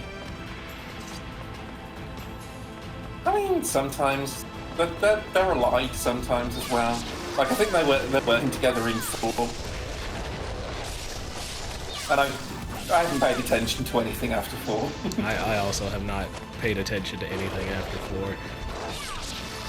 All I remember is like there. it's not just. No, go ahead. Sorry, go on. Please go ahead. It's not just because. Itagaki's not working on this one. Don't want anything to do with it. No, I gave 5 a chance. I gave 6 a chance, and I really tried with both of them. But it's just like, no, it's not there.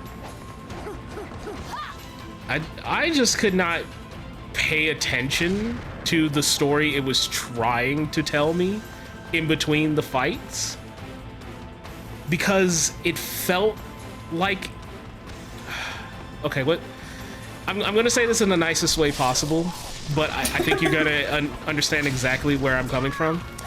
Ever since MK9, fighting games have had this ridiculous notion of I need to figure out a way and a scenario for these 2 characters to fight.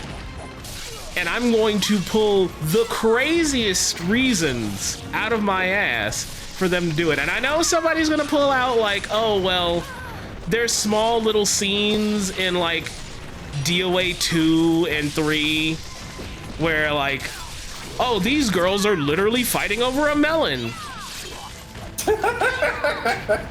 But the difference is, in that game, it's literally one fight that they do that. It's not every single fight. MK9 was the first game where literally every fucking fight had to have like a narrative reason for these 2 characters fighting. And it's very clear that they're contrived. It's always gonna be contrived. I don't need a reason for 2 characters to fight. I'm playing. That's the thing that's getting me in a lot of video game stories these days. How fucking contrived everything is just to make things happen.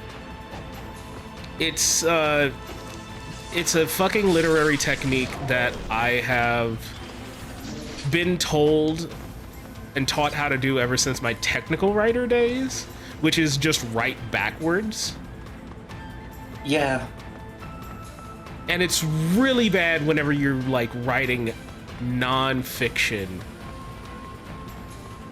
or excuse me, writing fiction, because you can write backwards in non-fiction. And that's easy because it's just like, oh, well, we're at this point in history. Okay, well, what led to this? Well, this, and then this, and then this. And that's completely fine. You can get that through.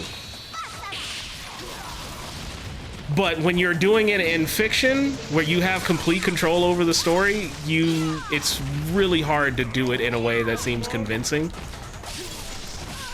Or a way that doesn't seem like you're hit a point where you're just like, now how the fuck do I get these two to meet? Yes. And sometimes you just have to bullshit an answer just to get the fucking work out in time. And unfortunately, that's what 90% of fighting game story modes are. Exactly. And that's, to me, is what all of, like, the DOA, like, fighting game story modes are. Like, which is crazy to me, because games like 2 and 3 literally had, like, Hanukkah and, like, all these other characters are just willing to fight each other over the stupidest shit. Like, we both picked the same melon at the market. I'm gonna have to beat your ass for it. Which is fine. Who cares? I just want to see these two characters fight. I mean, this is the same fucking series where I remember Zach DOA talks to Tina, dead or alive, while staring at a prairie dog. And he's just saying, like, hey, Tina, what do you think we're gonna do in the next DOA tournament? But then Tina's father, like, rah, and they fight. I don't want my daughter to be something popular that she's actually secretly really good at.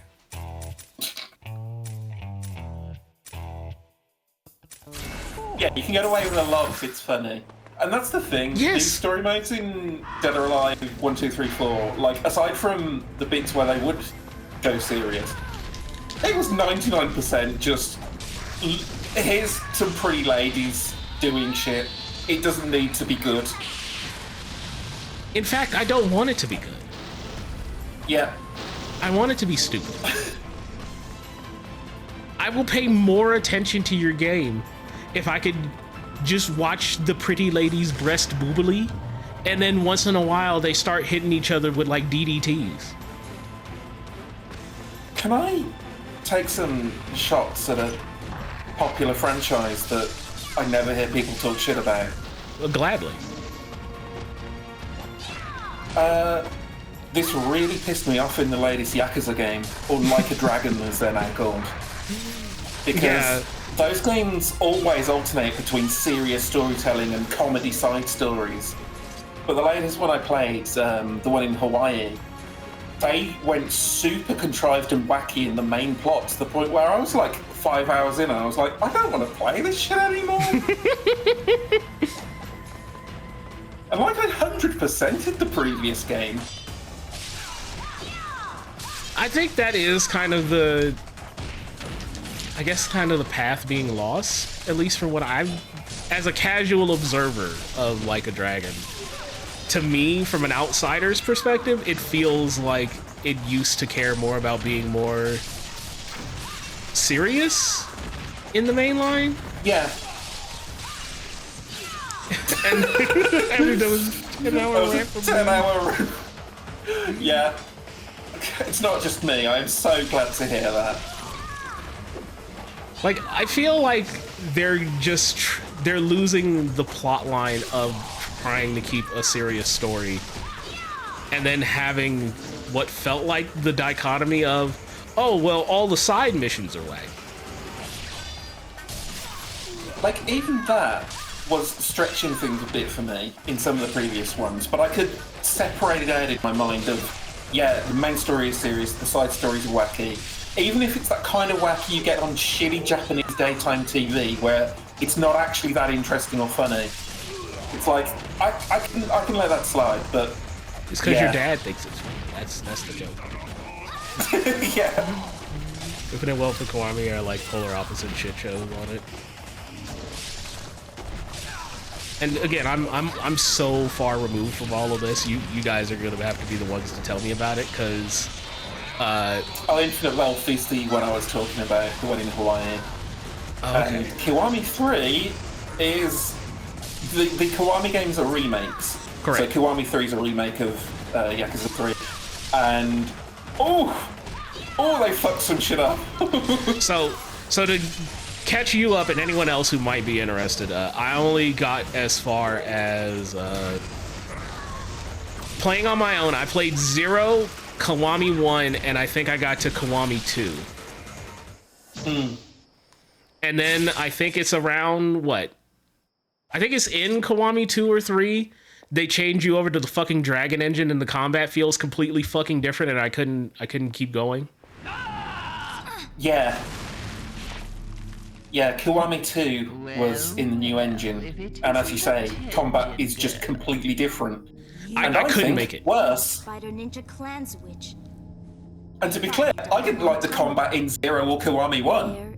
Yeah, the Dragon engine is worse. No, I happen to actually agree with that because I could tolerate it in 0 and Kiwami 1. What have you done? Also, yeah, this item was a big deal in Ninja Gaiden. Oh yeah, that's the. Well, no, that was even in Sigma 1. That's the Dragon Jewel. That's the thing that makes the Dragon Ninja Sword the most power FL sword in the world. Yeah, basically that's why I told you don't need to bother upgrading the Dragon Sword.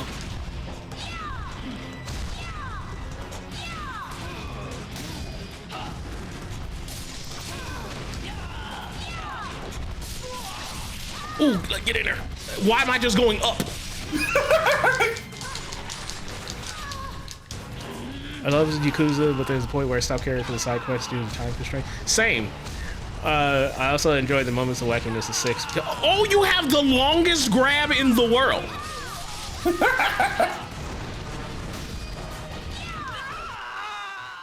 I also enjoyed moments of wackiness of 6 mainline because it can't knock on the play like beat Kateshi stole my baby.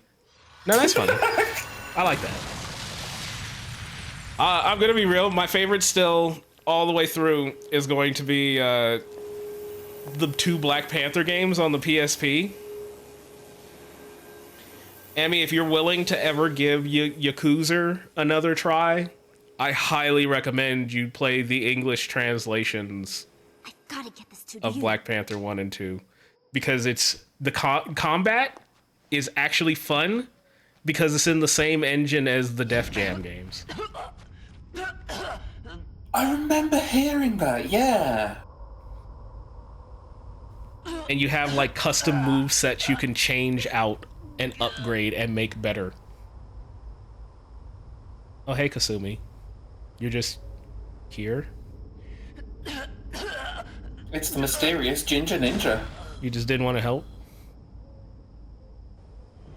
Okay, bye. So where Takeshi has a gun pointed at himself at all times.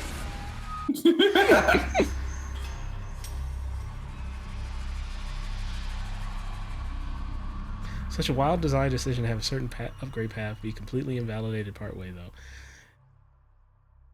It's more so the idea, and I might be reading too deep into this. You know, school teacher reads too deep on the class assigned book reading. But I always read it as specifically Tatsuya, our main character from Black Panther. He would just be like, no, I've learned all I need to learn out of this fucking moveset. I don't need to learn anymore. I'm gonna look into more of other things. Because, Amy, the whole thing about it is instead of being like a Yakuza guy, he's actually in the underground mixed martial artist scene. Right, okay. And he's getting paid to do fights and to stay alive. And he's really good at it. And he's actually not a good guy. Instead, he's evil and loves being violent and beating people up. And he's not secretly with a heart of gold. He's just kind of a dick.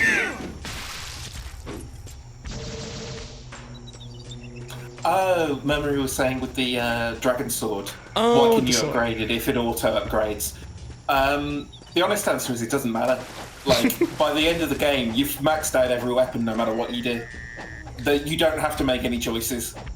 The only upgrade choices are: do I want this max now or in 2 levels time? Look, I have yet to regret maxing out the Lunar. Because it's one of the best weapons in a video game. Yes. I've yet to play a game that has given me, I should say specifically a character action game that has given me a staff weapon that feels this good to play. Rising gets close. Revengeance gets close. But you ain't giving me Izuna drops off of fucking off staff combos in Rising.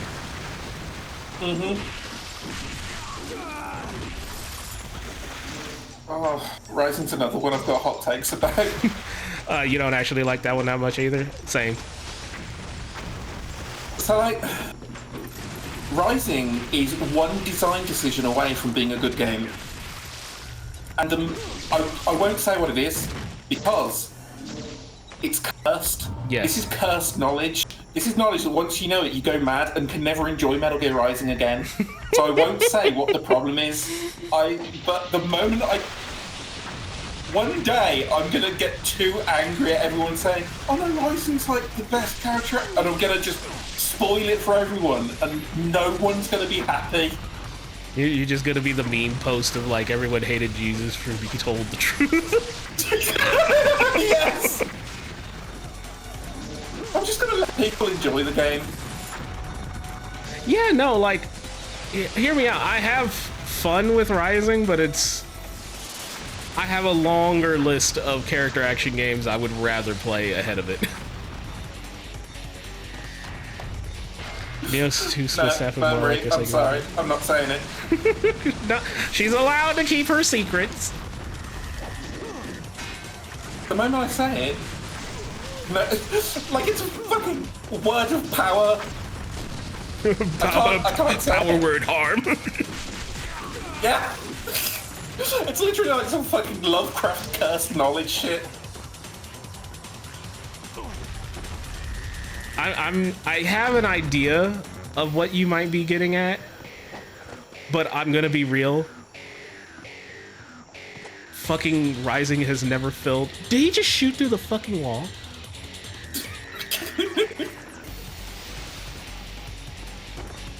Okay, so you're just able to shoot me. You're just shooting me through the wall. Okay. Oh, that wasn't shooting you through the wall. That was teleporting rockets into your fucking face. What the fuck is this shit? Hello? Can you stop cheating?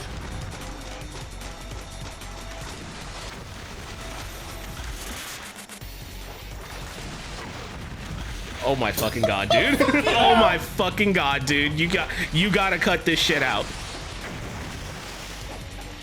Am I stuck? You better let me kill this stupid motherfucker, okay? Good Oh, he lord. fucking deserved that. He did, cause how is he shooting through multiple fucking walls? Wait, can you like shoot out the light towers? Am I supposed to shoot at the light towers? I can't remember if that's in this clip.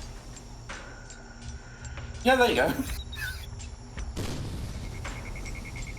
Oh, can you zoom in with like R3 maybe? I cannot. I Like, swear there's a way to zoom in. Don't remember what it is.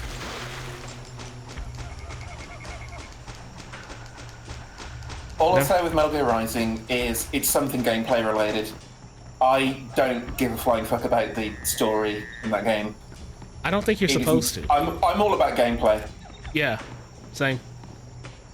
Yeah. I 500% agree that like I feel like if you're going into Metal Gear Rising playing it for the story, I think you're missing the entire point. Like I get going into Metal Gear Solid for story. That's a game that, you know, tries to balance story and gameplay, and depending on which entry it is, sometimes it does pretty well. Rising, no. admittedly do laugh a lot thinking about that story. Yes, because you're not supposed to be taking it seriously. It's even funnier when you think about, like, how Raiden goes from 4 to Revengeance of being a completely different character. There are some signs, very occasionally, that the story of Rising was not written by Kojima. I don't know what you're talking about. This is...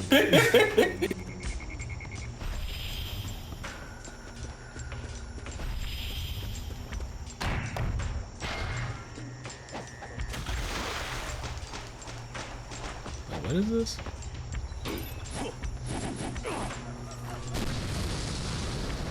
This isn't a thing? Okay, so Sigma 2 removed a bunch of puzzles and had things progress more automatically than vanilla. That might have been a puzzle in the original that just don't need to do. I don't remember properly. Or maybe it's still something you need to interact with. I don't know.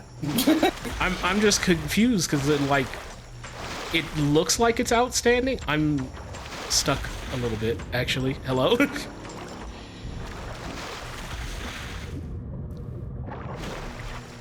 How do I dive down? Just hold A.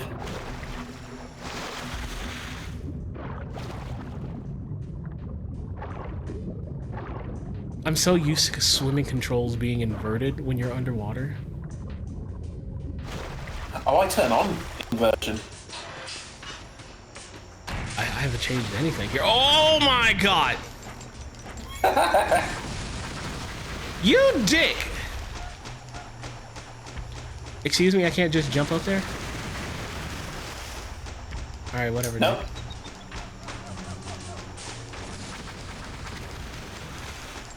Yeah, there's some weird, gnarly, invisible walls here. Force! Thank you for the raid. Help me? Oh, you were playing 007 First Light. How did you like it? Or did you get that far? Or you probably haven't beaten it yet. It's actually a pretty long game. It's not my kind of thing, but like everyone is talking so highly of that game right now. Amy, I'm gonna be real with you. I just beat it earlier today with like Runa and a couple of others, like Kian and I think Ember was there too for a little bit. I put it on par with the Indiana Jones game in terms of quality. Damn. Hello, Forrest. Hello? Hello. Is it cool if I'm in here? I wouldn't have. I would have locked on the door if it wasn't.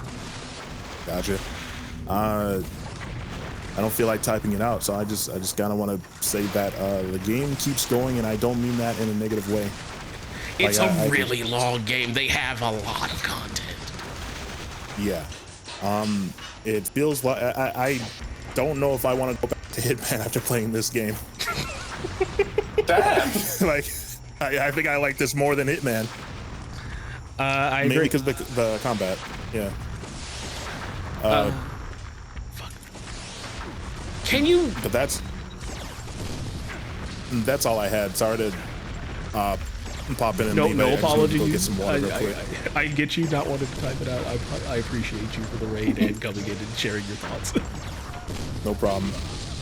I'm gonna roll on out of here. See you later. Bye. Bye. It actually helps it even more in this case because that very few Bond movies are like actually good. Okay, so hear me out. James Bond is also in that same camp of, depending on who's playing it and what they're going for, you can enjoy James Bond. And it also, I feel like, matters if you've read any of the Ian Fleming novels. Also, this game is my first piece of 007 media. Haven't seen the movie, sorry. Do not apologize, because if anything, this is a good...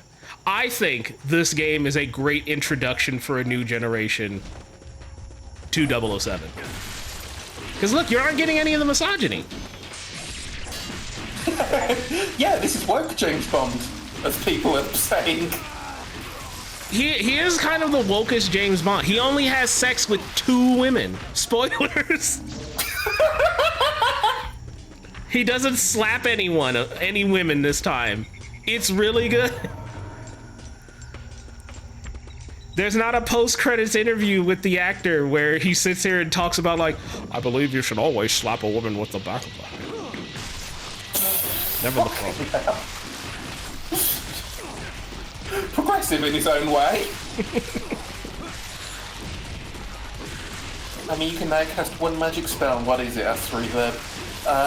For reasons that should be entirely obvious to any trans people watching, shapeshifting. You can help Ember become fairy and fully.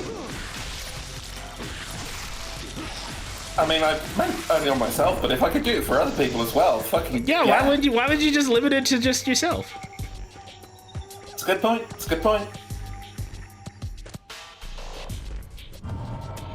You could be like, what else was it? Oh, sorry, I just need to point one thing out. That drop you just did there, that bypassed an entire stage. Bless. Yeah, the vanilla version of this, there was a stage between that drop and the second part of it, where there's like a tunnel you go through with a boss fight against like a big worm thing. Universally agreed to be the worst part of the game. For all the things that Sigma 2 did that I don't like, they're just flat out going, nah, fuck it, we're taking out this whole segment. Good. Imagine how bad a fucking segment of the game has to be that you just dead ass agree, like, yeah, we're just taking it out. Yeah. Like, don't get me wrong, some of the shit that they added for Sigma 2 was worse, but they at least knew to take that bit out. If we stand developers that listen to the fucking public of like, yeah, no, this was just a bad idea. And like, further fair play to them, some of the shit they added for Sigma 2 has been taken out for this version. Senor Like, Debonair. you didn't have to fight the Statue of Liberty. Oh yeah, I remember that's a thing. Right. Senor Debonair, do you do Summer Game Fest watch parties? No, I'm sorry. And you want to know why? I have enough bad takes that I already tell you on these streams. I don't think you need a dedicated stream of me actively getting mad at you, or like in a dedicated stream of it. If a game is strong enough to warrant my opinion, I have been known to make a post about it in the Discord or on socials. For instance, today I made a post about fucking about yeah, let me get out the player. The new Dad of Boy, Mom of Boy coming out soon. I looked at that finally, more in depth. I am interested in that game to the point that I am delaying the God of War Kratos character study video that I was working on, so that I can wait till Lao Fei comes out and I can play it for myself and generate my own opinions. And to get ahead of the question that usually follows that up for actual God of War fans, yes, I did play God of War Ghost of Sparta, which is the 2D Metroidvania. Sons of Sparta, wasn't it? Ghost of Sparta is one of the PSP ones, I think? Not Ghost of Sparta. Fucking Sons of Sparta, I think it's called, or fucking whatever the one's called. Either way, I did buy that. I did play that.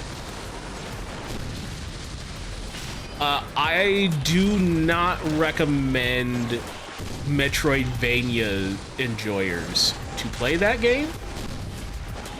I think you are going to have a very difficult time with that game because it is not designed like a Metroidvania.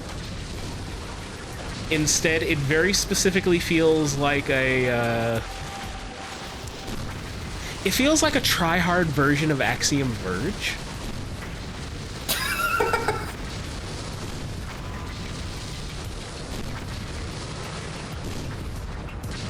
And I'm very mixed on it. I'm not gonna talk about it in the video, so I'm gonna talk about it here. The game has very... Hold on, let me collect my thoughts.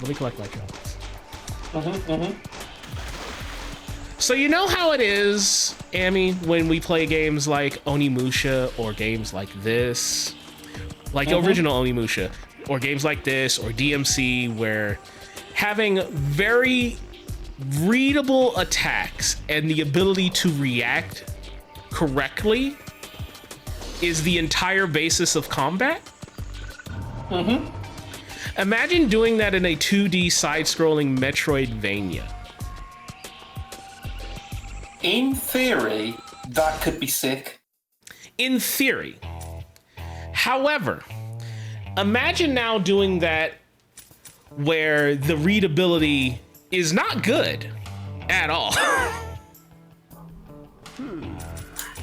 Yeah, the concept's losing me a bit. In fact, I'm going to add an extra stipulation to this and say the readability of the enemy's attacks that you're going to have to instantly react to is in fact so bad that you now have to have 3 different types of reactions.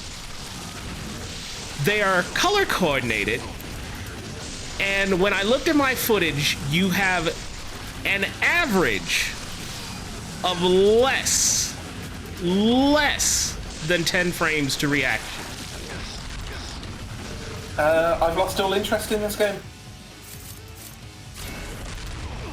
And remember again, this isn't like a really tight playing character action game like, you know, this or DMC or Onimusha, where you could get a bigger reward for doing that, but like, if you didn't make it, you were still able to stay alive, right?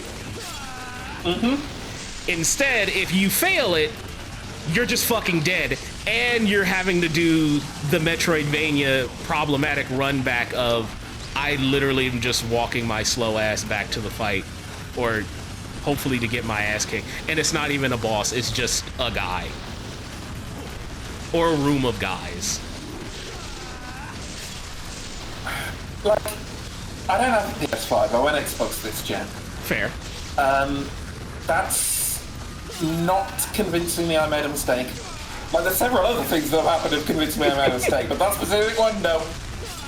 And trust me, it disappointed me because I was really excited. I'm gonna switch to Kusari Goblet for a little bit. It really disappointed me because I was really excited for this game because, hey, I'm a fan of God of War, all things, in all cases. And hey, I am a fucking slut for good Metroidvanias. So I was really fucking excited for this game. And then when I started realizing that, hey, the story is very contrived and the gameplay isn't actually fun to engage with because it's very sweaty in a game like a Metroidvania, which, for the most part, right, the whole point of a Metroidvania is if you're getting your ass handed to you, you can just, like, go and power up somewhere else. Yeah. You could come back. You can not have to beat your head against the wall. You don't have to get good. That's actually not the point. And doing that in that game and being told, no, you do just have to get good. Suck my ass, player. I dropped it. I got what? I think I got like close to 20 hours in and I just dropped it. bad. It's even like, you know, I like a meaty game, but like 20 hours for a Metroidvania is pushing it a little bit. It was 20 hours because I was trying my hardest to fight the disbelief that there's no way you made a Metroidvania where I can't leave and power up. Sorry, how long? 20 hours. I can pull up my PS5 right now and I can show you that I had more than 20 hours in it and I was not taking notes. Because I'm doing a character action, or like a character... I was doing like a literal, like... I'm doing a character study video, so there was no reason for me to take notes of the game beyond, like, what interaction does this do to describe Kratos, or his relationship with his brother, which the PSP games already thoroughly cover. Can I pull up my funny sentence? Go ahead. Back on my computer, what game are you talking about? God of War Sons of Sparta, the 2D side-scrolling Metroidvania. The new one that just got, like, stealth announced. Hollow Knight fucked up the industry. You know what? I'm willing to say sure as far at the point of I personally didn't like Hollow Knight because I feel like Metroidvanias aren't supposed to have like try-hardy combat, sweaty combat. Oh, they're all Spider Ninja Clan. But I'm gonna be honest. I think Hollow Knight and games like Hollow Knight specifically appeal to the type of people who feel like combat is a shortcoming in Metroidvanias. And I'm going to argue that Mercury Steam is probably the biggest purveyor of that sentimentality. With one simple sentence. Nothing positive to say about Mercury Steam. Well, I'm gonna finish this thought with one simple sentence of: was there anybody before Samus Returns came out or Metroid Dread came out that felt that Samus Aran needed a counter?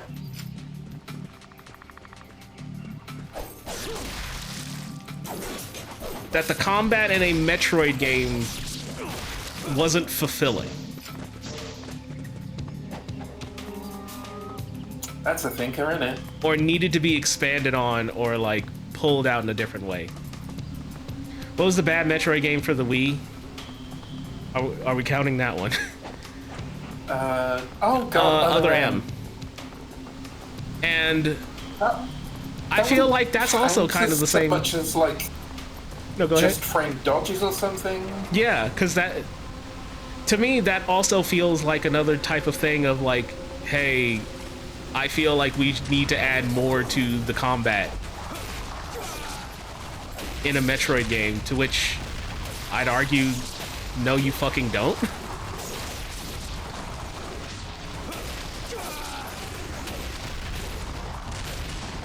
But then again, I mean, yeah, Other M had more problems than just the gameplay, to be fair, but... yeah.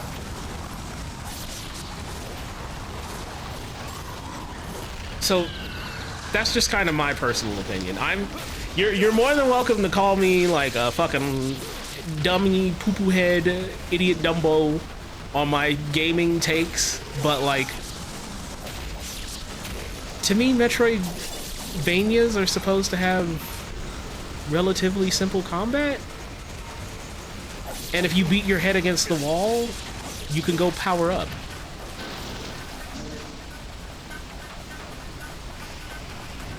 See, that was actually one of the things I always liked about something like Symphony of the Night.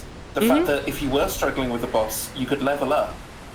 But it's the fact that by the act of leveling up will not just make your character stronger, but you'll get better at the game. So maybe on a replay you won't need to level up. Yeah.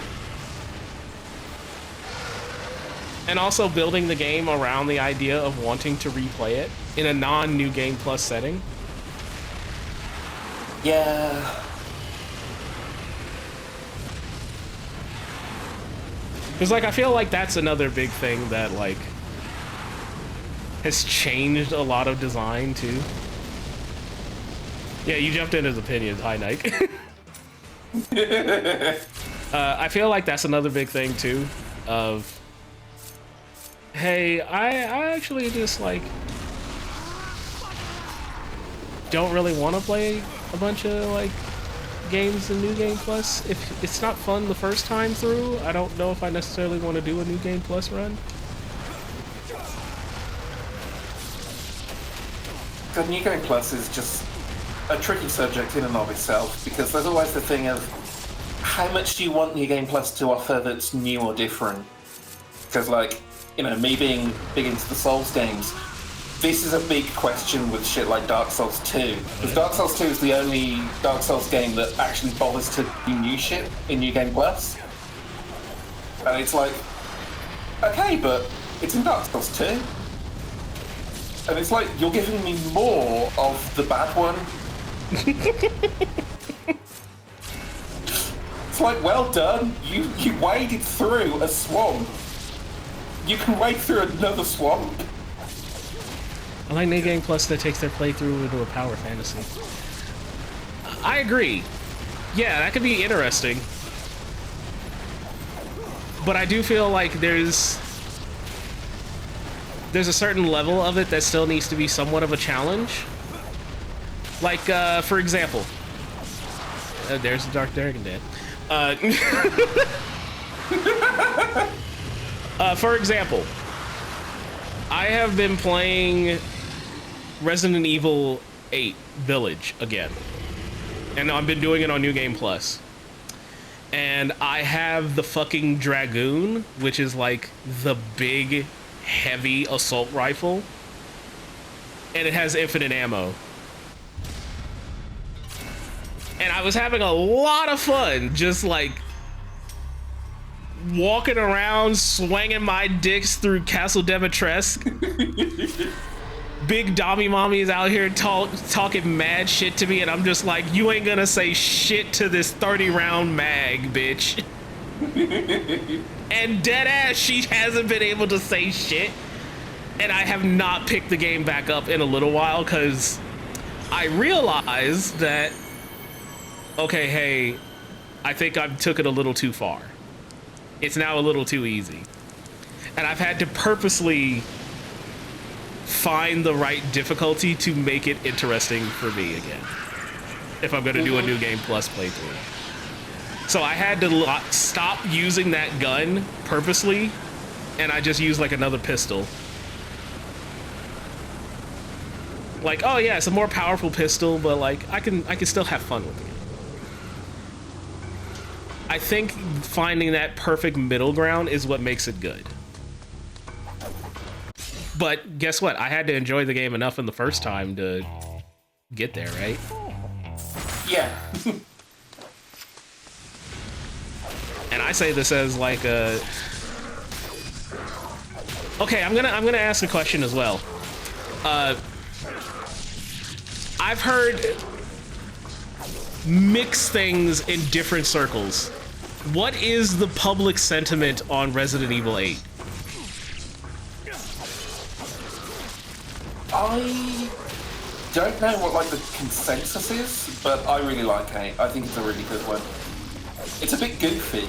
You know, it loses some of the kind of genuine horror that 7 had, but it's a fun time.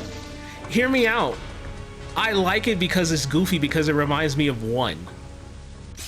Yeah, I get it. Like, if you're a real one out there and you fucking remember walking around the Spencer Mansion in 1, the Spencer Mansion is the goofiest fucking place on Earth. What do you mean there's just like a... mansion? But Chris... Look, I love the fact that you're just wandering around a goofy fucking mansion and then just like around the corner just, hi guys, I'm the giant snake.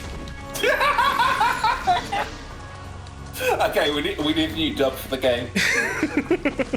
Like, I fucking love that. I love how goofy one is. And yes, you can still be afraid of it because there's still really scary moments, but like... Like, when you're 12 years old and that dog jumps through the window... Oh yeah, you pissed yourself. Yeah. So like... Hear me out. I feel like... The best way I can describe it is... You remember watching Evil Dead the first time? I've actually never seen Evil Dead. I highly recommend it. If you ever watch Evil Dead, it is the Resident Evil 1 of film. Where there's actually genuinely scary and disturbing moments in it. But when you start going through it, you just see the film slowly just getting more and more camp. And you start seeing why these films are beloved.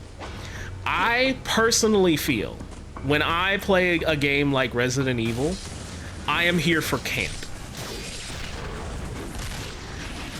I get it. But like, I had to ask that question because I've heard dissenting opinions apparently online and other people who have been like, hey, I really didn't actually like 8 all that much. It was too corny. What do you mean? This isn't really a spoiler, but like, hey, what do you mean that like the main character gets his hand cut off by Lady Demetress and literally he just sticks it back on and pours like the equivalent of a healing herb on it and it just starts working again? See, that one makes sense if you've played 7, where he does that, but it's much less goofy and much less play for laugh. And that's what I mean. He literally gets his fucking hand stapled on. If you don't collect the hand, you just get a random fucking hand that they find. It's so fucking funny. And you don't question it in that game. Mm-hmm. Yeah, like the camp goofy shit in RE is a core part of what makes them good. And that's what I mean. Like, when I play games like RE, when I play games like Metroidvanias, when I play games like this, I'm expecting a certain level of just like, you should be able to have fun with it unless this is like a really deep story heavy kind of thing. Like if I'm pulling a Dear Esther and I'm really supposed to be paying attention to the story, then cut back on the gameplay on those times. Cut back on like what I'm actually supposed to be like doing or engaging with so that I can focus more on the narrative and the story that I'm supposed to be looking at. And I also want to call out specifically in these types of examples, you can have both.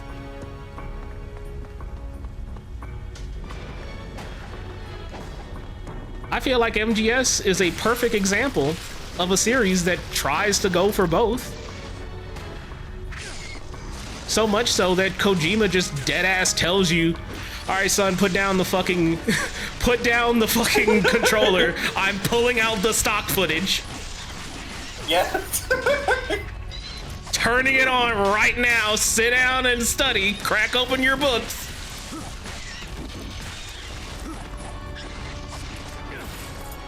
Like I was saying earlier, yeah, with Metal Gear Solid, they do try and get that balance between the gameplay and the story.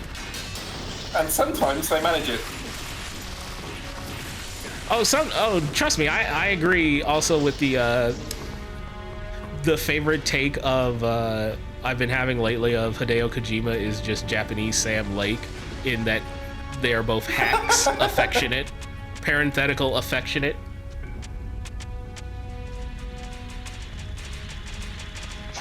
Because there's no fucking reason that he just is so fucking goofy all the damn time with all of his narratives and all his storylines. and he's trying to make you believe that he's saying like the deepest, most profound fucking sentence you've ever heard of in your life. And it just makes me think of that one bit from the Yukino Joe videos, like his YouTube series, where he gets his girl to say, "Made you think."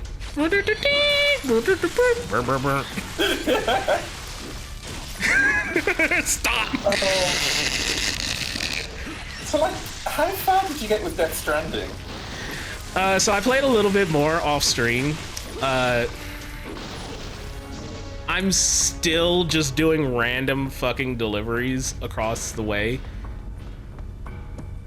When I was there, I think I had like my first big encounter with in the warehouse with I fucking forget what the like the other planed people are. The creatures from the other side. That is a game that if you're not just like powering through it, it can take like 50 hours. I thought you were gonna say it's a game if you're not powering through it, you can easily lose the plot line overnight. I mean, yeah, that too. The BTs, yes. Just talking about Kojima and scripting, and that game has some scripting. Maybe that game has too much scripting. Maybe they should have stopped scripting it. Look, I'm fully in the camp now of Kojima is the same now as George Lucas, is the same as Sam Lake, where they have made too much money, fame, and success with their weird auteur ideas that no editor worth anything is going to tell him, hey, maybe you should pull back a little bit. I get you. Well, I specifically say it that way because remember, for those of you at home who don't remember, your boy has been a literary editor for a number of years. When you work with a creator who is very clearly supposed to be like a celebrity writer, you are never allowed to say no. It is yes and. It is never yes but. It is yes and. Yeah.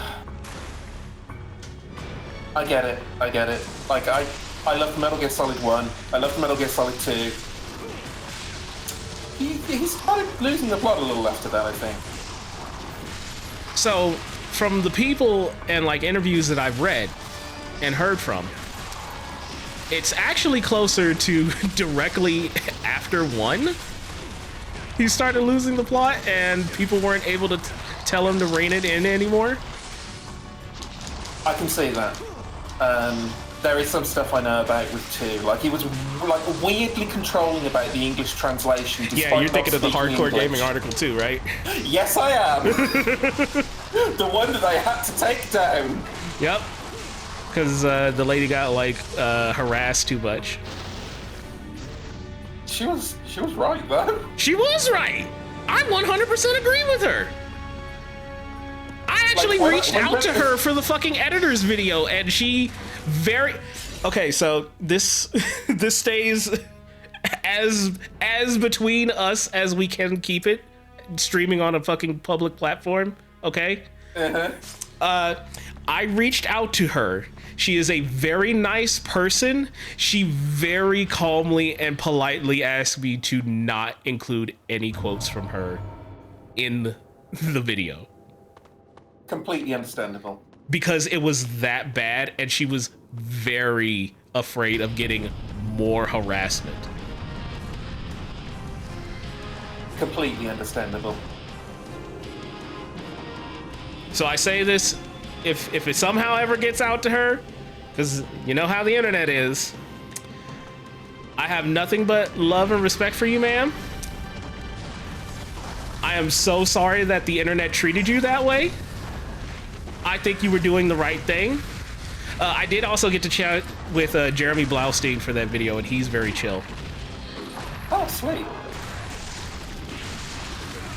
Why are you not a turtle?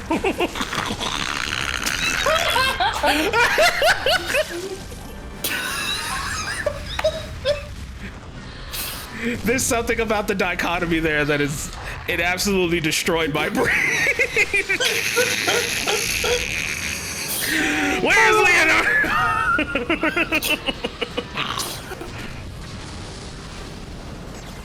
I'm sorry, we all make sacrifices when we move from Windows to Linux. We do make sacrifices, unfortunately. Raffatelli is no longer here. He's with us in spirit. Imagine talking about the game instead of yapping. I know this whole week of people watching VODs, this has to be like the worst. This has to be like the worst week for people watching VODs and just like, what do you mean Tuesday was literally this weird Irish guy named Cal just shows up and they fucking derail for literally 3 hours just talking about shit instead of playing Deus Ex. Now here he's playing fucking Ninja Gaiden and he's not even talking about the fucking game ever. This is fucking awful. And then this rat comes in and starts talking about Leonardo. DiCaprio's not here. And who the fuck is Raffatelli? Who the fuck is Raffatelli?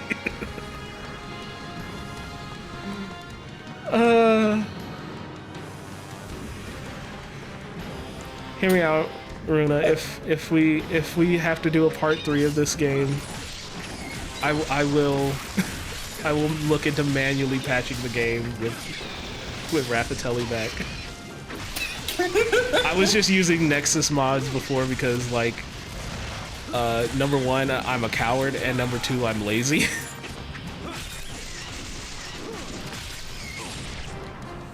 Especially when it comes to, like, modding.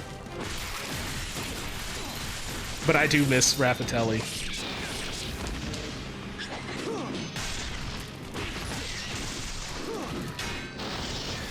Also, if anything, this whole stream has been making me realize, like, I do really bite my tongue on, like, my perspective and takes a lot of the times.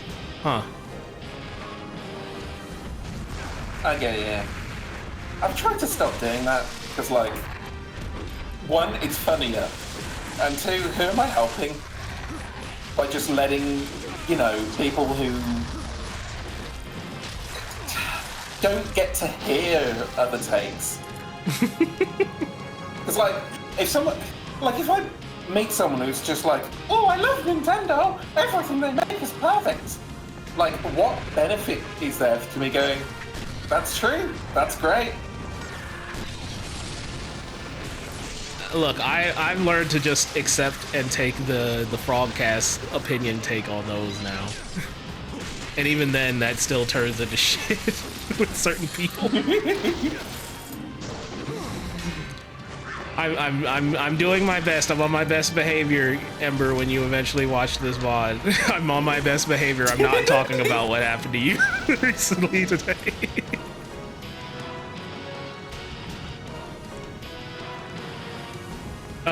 But yeah, no, I agree. There is a certain level of like, hey, I don't get a lot of opportunities to just yap like this. I'm gonna be honest with you.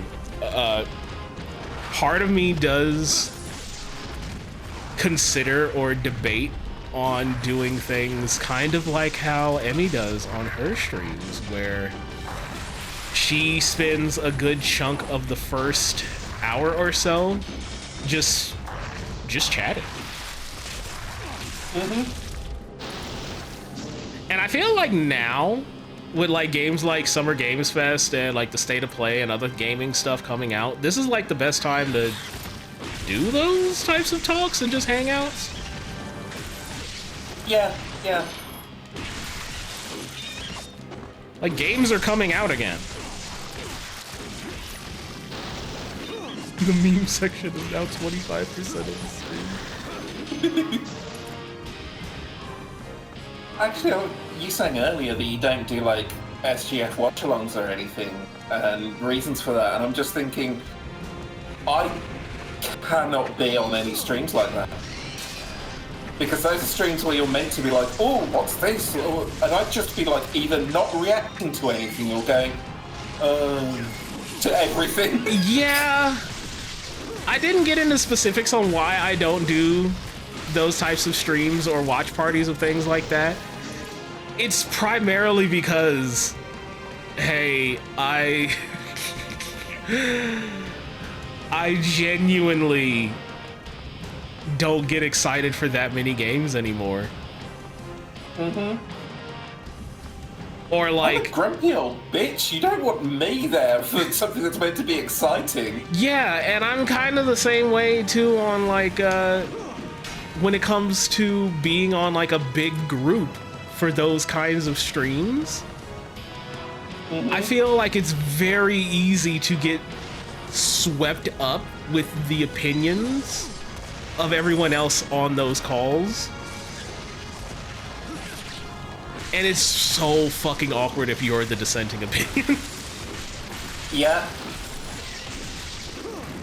Like, I've been invited to a handful of other streams, and I very rarely accept invites for those.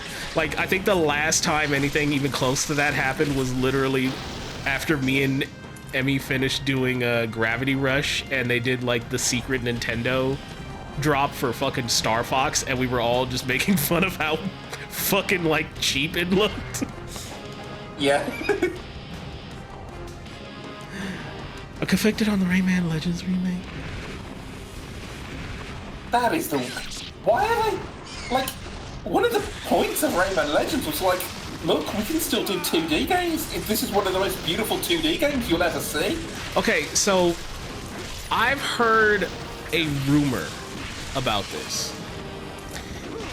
And it was specifically that there is something going on with the UbiArt engine that has like a licensor getting expired because they're not doing anything, right? Okay. And I've heard that because the licensure is going to expire for whatever the fuck reason or whatever's going on with it, that they just need to do something with the game so that it doesn't just fall into abandonment.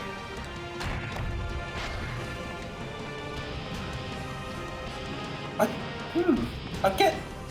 Like, obviously I've seen situations like, you know, that's the reason we had Tony Hawk's 5, that shit show. Yes. But, again, it's a rumor. I don't know. That's interesting. Yeah, yeah. It is a rumor that I've heard that there is something in the UbiArt engine, either, or the game itself of Rayman Legends and Rayman Origins, less so Origins, but more so Legends, that is under licensure. Oh, look at these little guys! Fuck what I'm saying.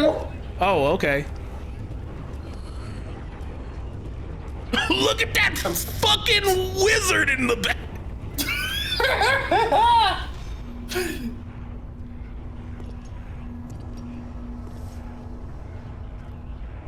I'm on that. Oh yeah, I love Temple of Doom. My favorite fucking Indiana Jones. High infernal priest Dagradai, glorious lord of darkness, I bring before you the demon statue endowed with life. Has this girl spoken a single line of again. dialogue? Yeah, she had earlier before this time. Oh, this is the wizard guy from Soul Calibur 6. This is fucking Rasputin. Oh, that too.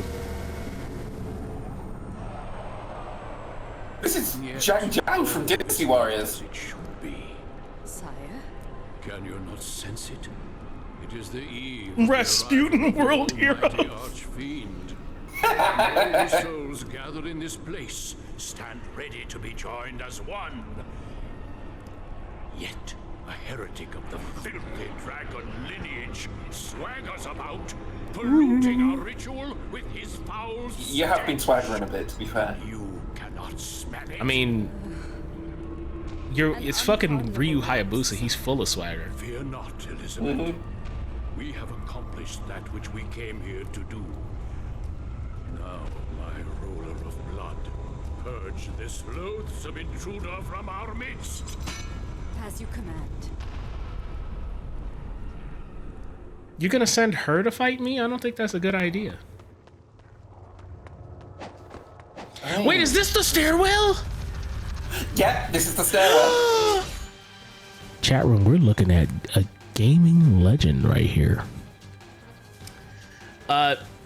So for the people who back at home who don't know, in the original release of Ninja Gaiden 2, and I think Sigma, right? It was better in Sigma 2, but I mean, you know, there is 10 FPS would have been better. There is a famous stairwell that fills up with too many enemies for the console to handle. This is that legendary stairwell.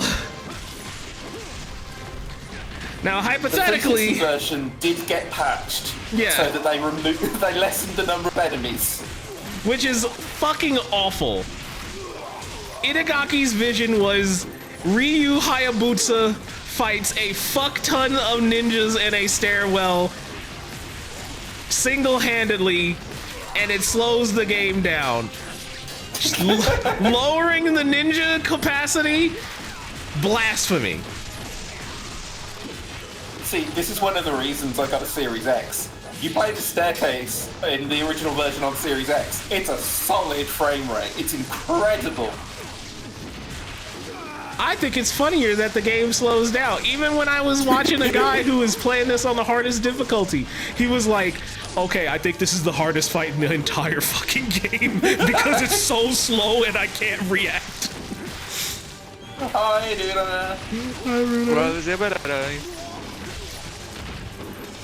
You say what now?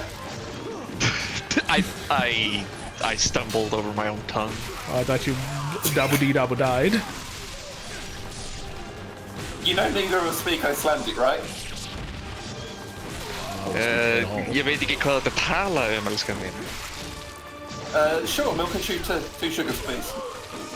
That just sounded like Popeye speaking to me. What was Popeye's name in Icelandic? We called him something. Popeye? No. Oh God, he has a name. What's his name?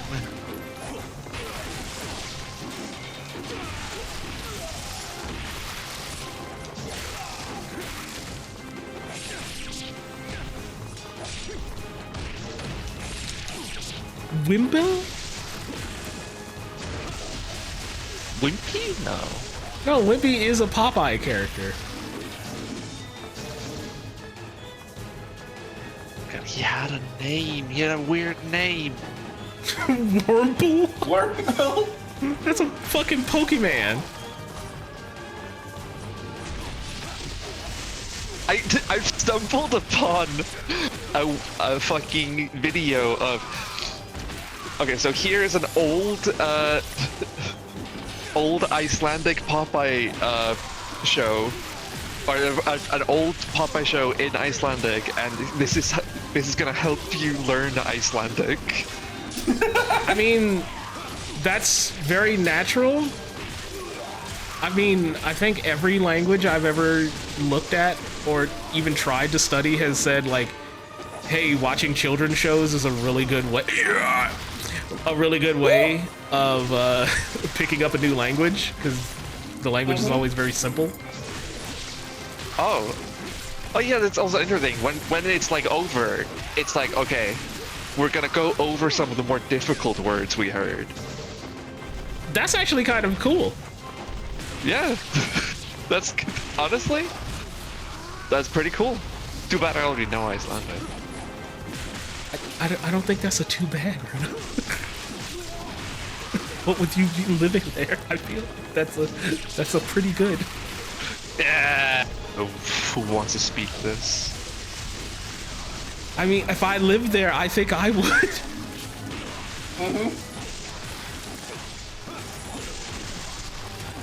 I feel like the easiest way to get the, like fucking stuck in a country is living in a country and you don't speak the language. Go ahead, Andy.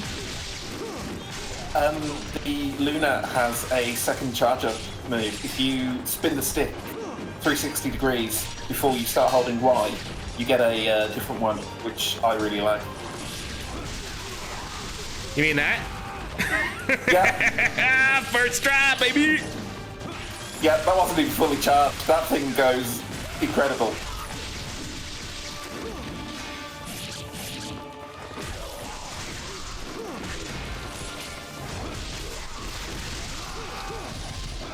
Oh! Whoa! Whoa! Yeah, yeah.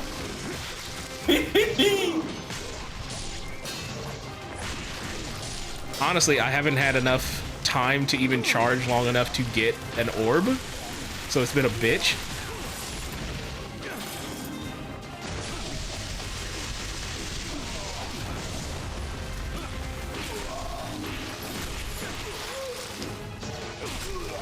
Oh.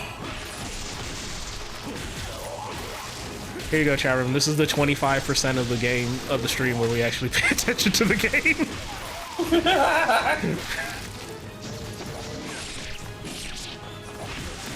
At least until Runa figures out what Popeye's called in Icelandic. Exactly. I don't know how to look this up. Because just looking up Popeye in Icelandic is just like, well, here's a... I can't believe you wouldn't be able to just find like a YouTube video of like Popeye in Icelandic. I need to like watch. I need to watch more of this person's like video because they made more than one. I just hope that someone in the episode says his fucking name. Well, doesn't he like sing his name at the so end? that she can either him singing his name at the end or olive oil going, "Oh, Popeye." I know, Tess. I know Iceland has YouTube. I mean, so like, somebody has to have said like uploaded like an episode of like Popeye in Icelandic.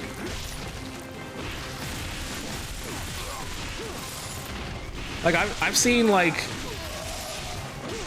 fucking what's the word what's the name for it I'm looking for, like the other language they speak in Ireland? Celtic? Irish? Or just Irish? Like in Irish? Yeah, good. My brain has died. Okay. Yeah. Like Gaelic, that's what I'm thinking of. Yeah, Gaelic. Like Or I've seen Irish, people like upload shows in Gaelic.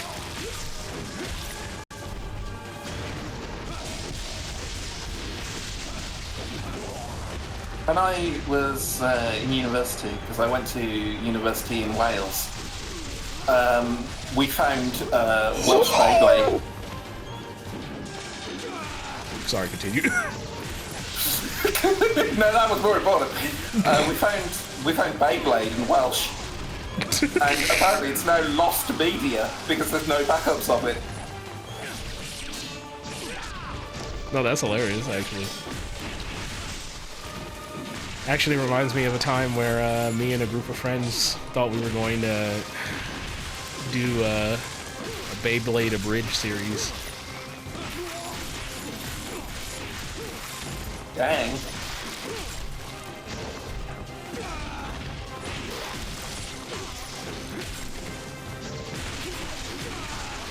Welsh Blade sounds cursed. Like, maybe it's just because it was in a language I didn't understand, and this would be the case if I was watching it in English and didn't speak English. But I swear for the Welsh version in specific, you could just really tell, oh, this is a bunch of 40-year-old men not even pretending to sound like children. It don't matter, you understand what's going on. Which original Beyblade. Yeah, it was gonna be the original Beyblade. Answer to both of our stories and talks. Oh my god, that's his name? What the fuck? What was his name? What's Popeye's name? Okay. Popeye in Icelandic is Stjáni Blái, or Blue Steve. Huh? Sorry, I think my internet's cutting out. I didn't actually get anything you said then, Bina. Can you repeat his name? Yeah, Popeye's name in Icelandic is Stjáni Blái, or Blue Steve. Huh. Blue Steve. Blue Steve.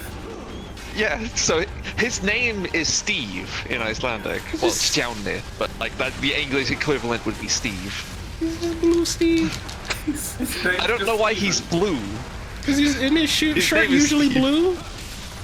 That's white. You're thinking of Daffy Duck. No, not Daffy Duck, the other guy, Donald. No, I'm thinking of like the late fucking Popeye, like the later episodes when they get like the change in art style. They give him like a blue shirt. Does he still have the song at the end? And does he sing "I'm Blue Steve, the Sailor Man"? Hold on, let me finish this episode and I'll see.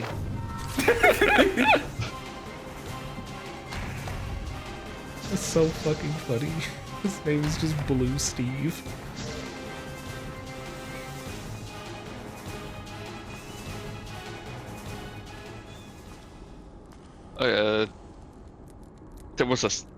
There was music. He doesn't sing his own fucking name? That's the whole thing. He has to sing his fucking name.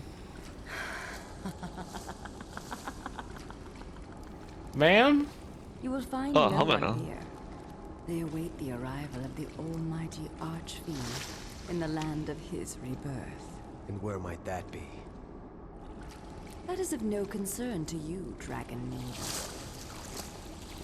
I get you're trying to like unknown me, but like Die at my hand. I am Elizabeth. baby girl, you're doing the Blood's hand sign wrong. Queen of the Three Queens!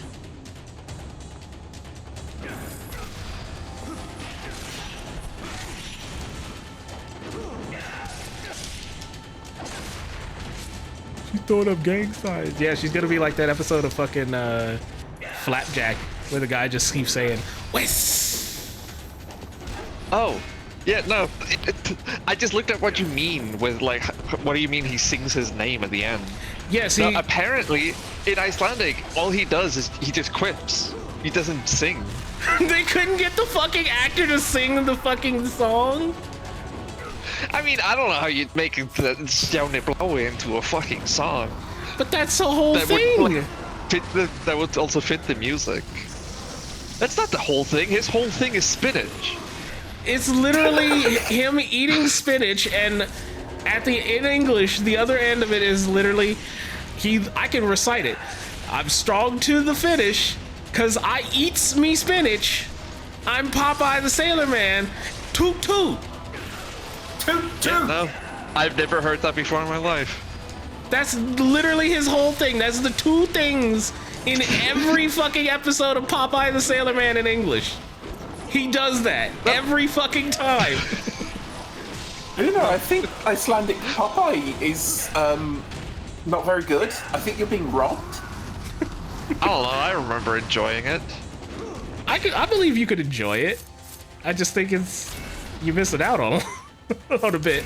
I mean, okay, so what was the fucking what's the lyrics?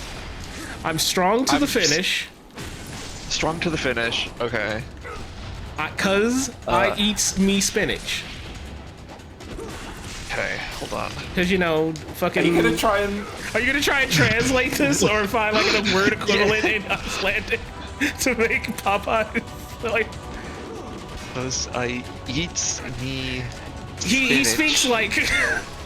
I'm trying my hardest not to use the word ebonics.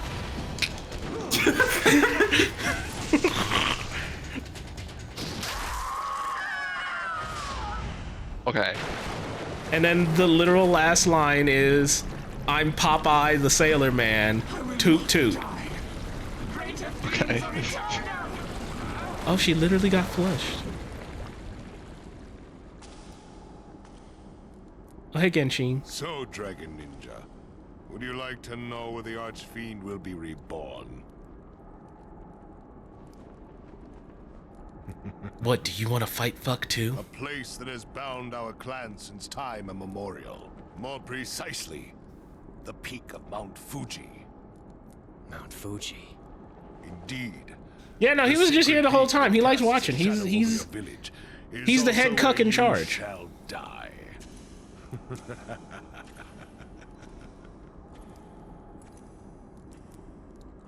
Ryu.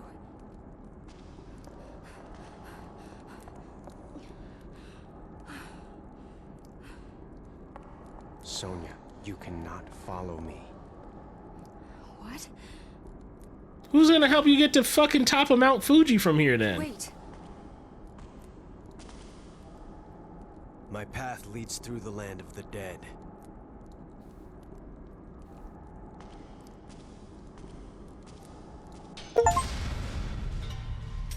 Okay. How many chapters of this game is there? I feel like we're getting close. What rhymes with speed? Yeah, you're pretty close.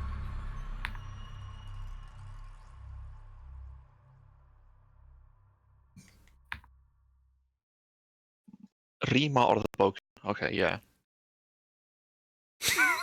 I appreciate you taking this on as like a real creative challenge. And you gotta realize, neither of us can help you with this. Yeah. Yeah. Because neither one of us speak a lick of Icelandic. Okay. So, I'm looking at things that rhyme with spinach. Because, like, I don't know, like... Because if I just straight up translate it, it's not really... doesn't really work. Well, yeah, I mean, that's unfortunately like most song lyrics across. I mean, being fair, spinach and finish don't quite rhyme. They're kind of close, but like... They're close enough. Like, finish in Icelandic would be enta. And then spinach would be spinat. So they're not even close. Well, I would just find like another word for finish. This will help. Wait. Okay, this is so Icelandic. The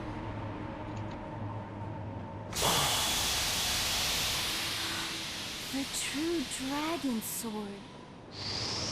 Okay, I'll wait for that to be over.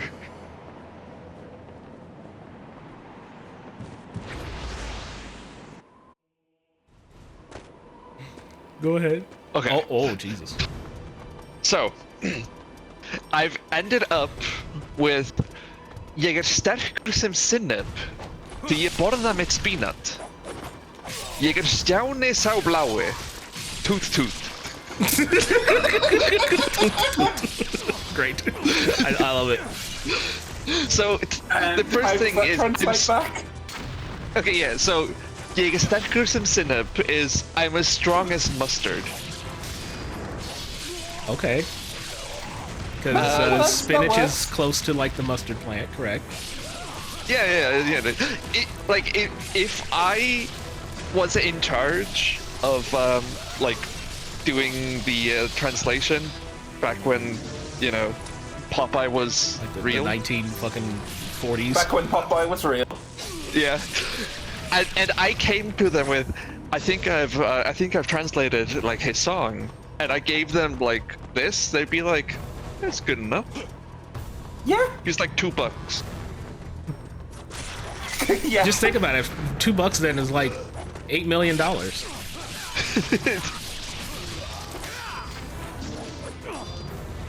The thing is, though, in Icelandic, I don't think he speaks weird. Oh, he doesn't have He like just a has weird he speech just has a impediment? funny voice. Okay. So he just He's a funny voice, and sometimes he goes. I am Blue Steven.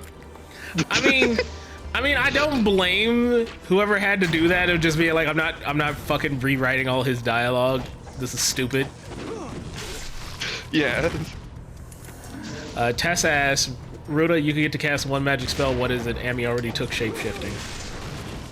One magic spell? What are we calling it? Like, is shape-shifting? Is that a magic spell? I mean, it's like a D&D kind of thing, if we say, like, magic. What's that?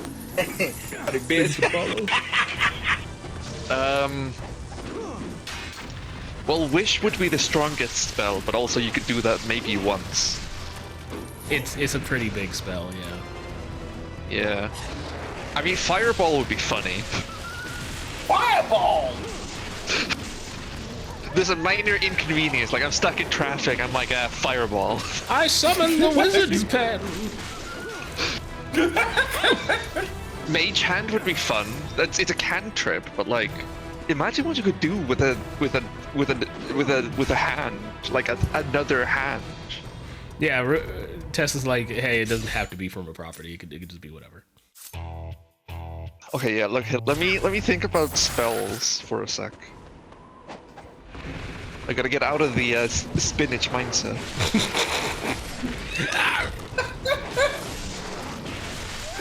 Get out of the spinach mindset and onto the Sigma grind set, am I right? The spinach minds, baby.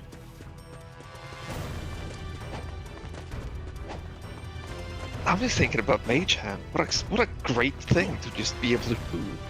I happen to agree that I think Mage Hand as like a low cost, doesn't draw too much attention, and would remarkably change my life for the better.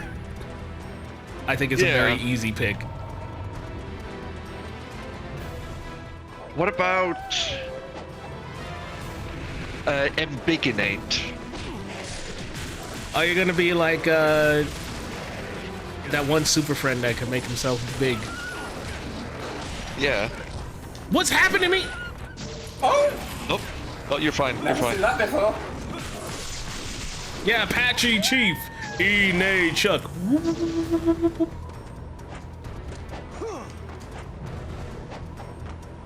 I ain't even nothing up here. What the fuck? Okay. I have your answer. Kinda. For practicality, honest, Mage Hand. And you get to like hide it easy. What would I do with Mage Hand? That's the big question.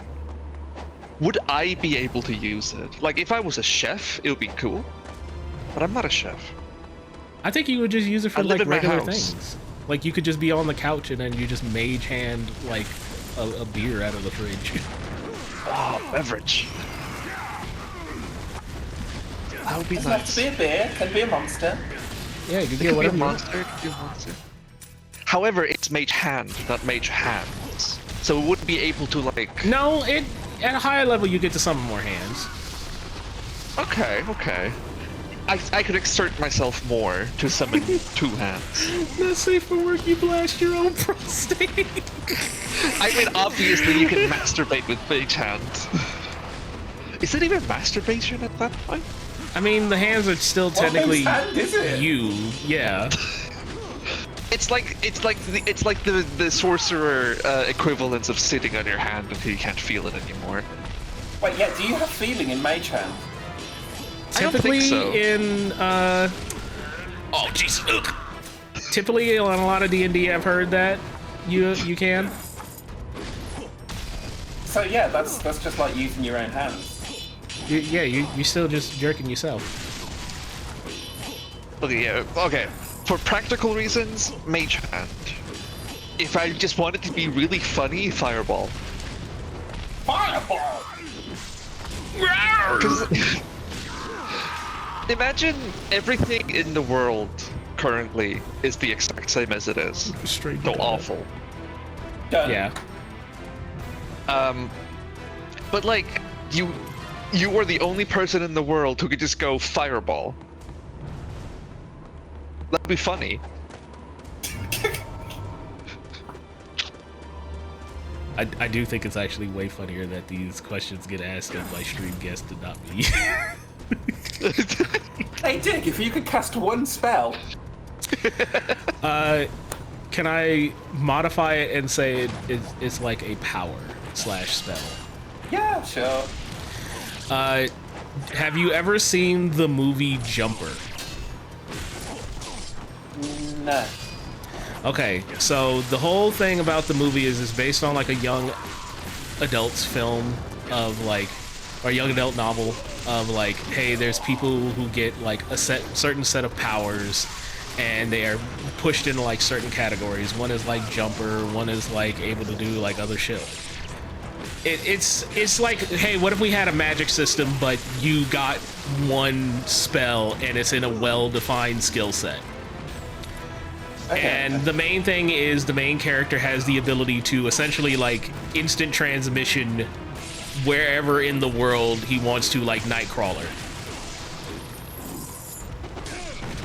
So that's why he's called a jumper. Yeah, there's like a downside to it, but I don't want to spoil the movie for you. There is a subset of guys called pushers, and the idea is they are able to mentally push ideas into whoever they target's brain, both subliminally or directly. So I can walk up to you, hand you a blank piece of paper, and make you believe that it's like $100 bill or $1,000 bill or whatever it is, and it says like the perfect words you ever wanted to read in your life. Whatever I need you to believe is on the paper, you believe it's on the paper. But the catch is, if it requires like a physical component to it, I need to have something that will not conflict with that idea. So like, if I need to hand you $100 bill, I have to hand you a piece of paper. I can't just hand you a piece of cardboard or like a leaf, because your brain would immediately pick up and see like, oh, it's a leaf. Why does it feel like a leaf? There's something wrong here. And there's like a certain range to it. Like I have to be looking at you or I have to focus. Yeah, it's like the Socket paper in Doctor Who. That would be my point. That would be my power. I want that.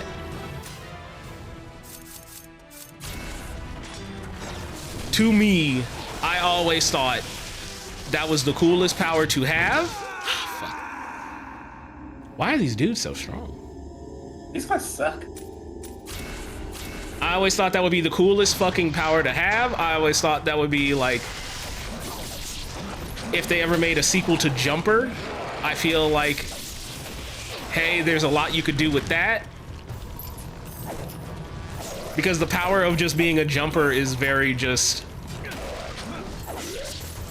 simple. And you kind of just like are relying on spectacle to make it interesting.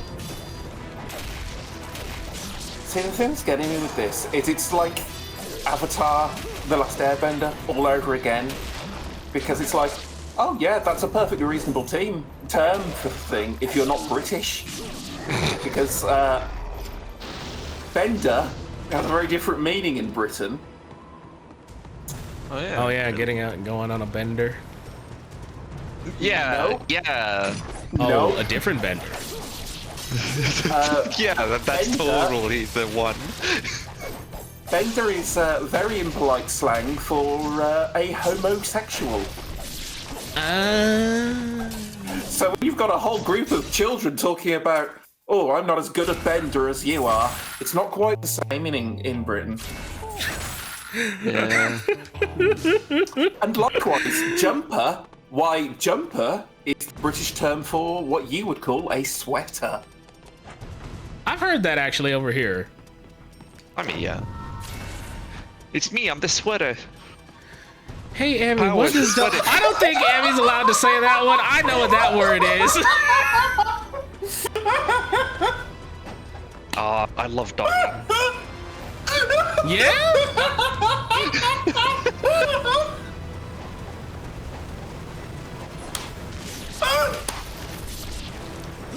Large penalty to Arsenal for all of this. I'll tell you when you're older, sweetie. Is it related to hot dogs? It's related to some meat pipes after all, yeah.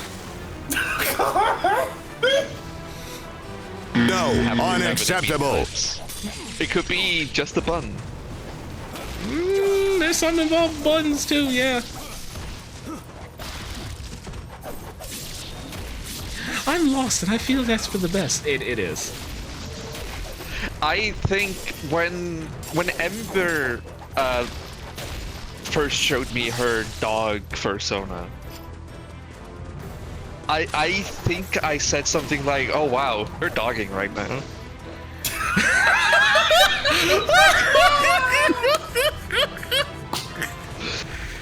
And she promptly told me that no, she wasn't. I can see Ember getting very like defensive of like, no, that doesn't mean what you think it means. No.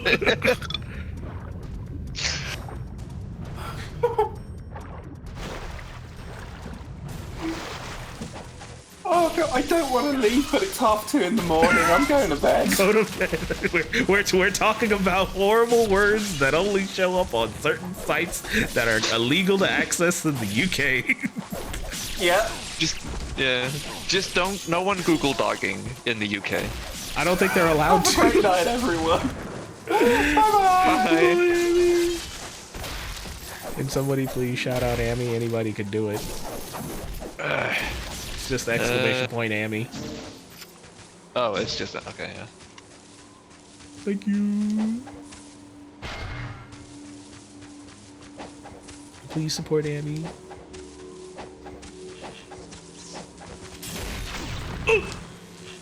Again, tempted by the bit. Look, if you really want to, you can Google whatever you want, sweetie. I don't mind. It's not my place to tell you what you can and can't do, but I do know that in certain parts of the world right now, you're not allowed to search that term. It's not even specifically British, no, but it is a term in America that we do not use. Wrong bit. No, I think this is the right bit. My name is Dick after all.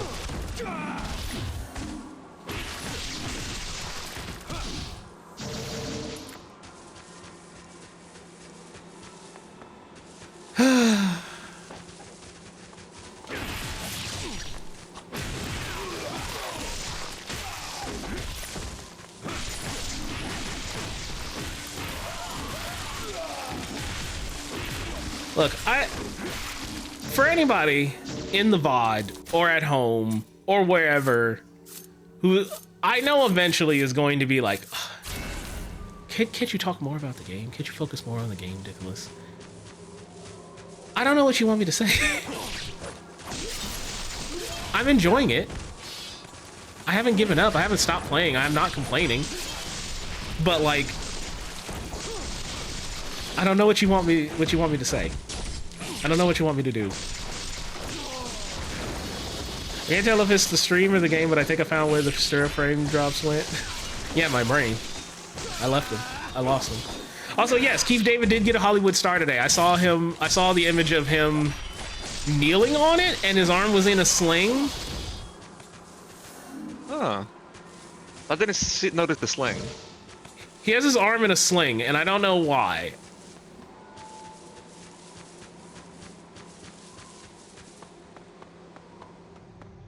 Yeah, I'm assuming he just hurt his arm doing something. Oh, fuck, what the fuck? Yeah, you know, people get hurt all the time. Yeah, but if you're in a sling in an image, you know, accepting an award, the first thing people are gonna ask is, hey, what happened? Yeah. Deserved the star, not the injury. No, I kind of assumed that you were not saying like, oh, Keith David deserved to get his arm broken or some shit. As far as I know, Keith David is a very nice guy. Very like believes in like trans rights, equal rights, all that shit. He's a very good guy.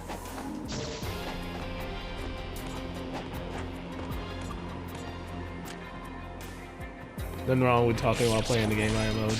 Yeah, no, I'm glad that you all are here for that and just chill for that. I know there's people who have came and left upset that I am number one playing Black and not Sigma 2 or whatever the fuck else, or oh, why don't you have the original 360 where the game runs like shit? But then also other people who will get like, can you please talk about the fucking game?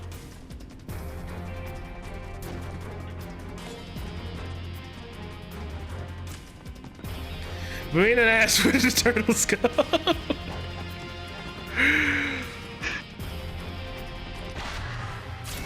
So this isn't an attack or directed at anybody in a negative way, but I am a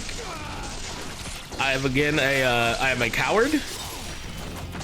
And when we did the stream last Thursday, I was on Windows still. I'm now no longer on Windows. I lost all my mods. I had to re-download the game. No, you don't have to apologize. That's what I'm saying, like, this is the nicest way possible, because I'm like, hey, no, I'm sorry, I'm just on a different setup. For those at home keeping score, or may have not known, I've had to now technically reformat all of my drives for one reason or another.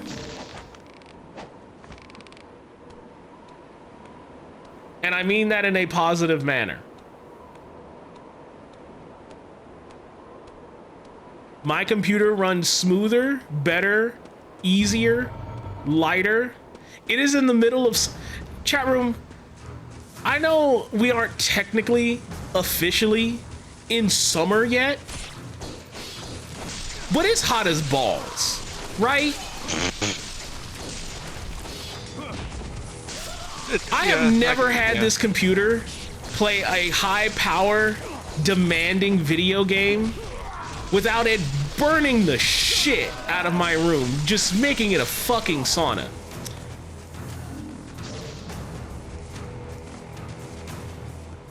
This, earlier today, Runa was there. I was playing and beating the end of fucking 007, a very powerful and demanding game. My room has remained a very comfortable temperature the entire time.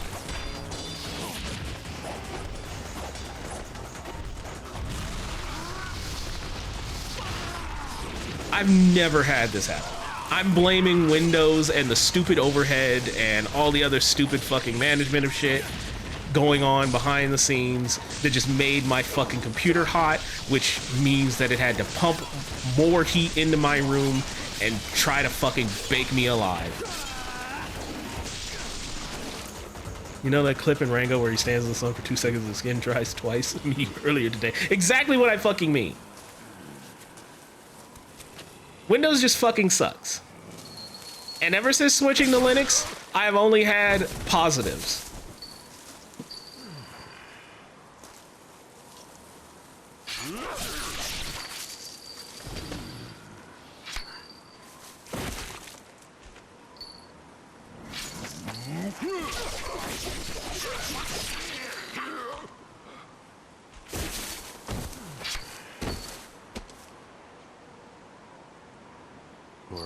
I sense the stirring of the Archfiend. It's a calamity, the likes of which I've never seen. But I'll never reach the top with these old legs of mine, so I've been waiting for you. Oh? I've been waiting for you. I'd expect nothing less from a dragon ninja. Please don't punch my dick. Long ago, your ancestors imprisoned the Archfiend deep within this mountain. Now, that job is up to you.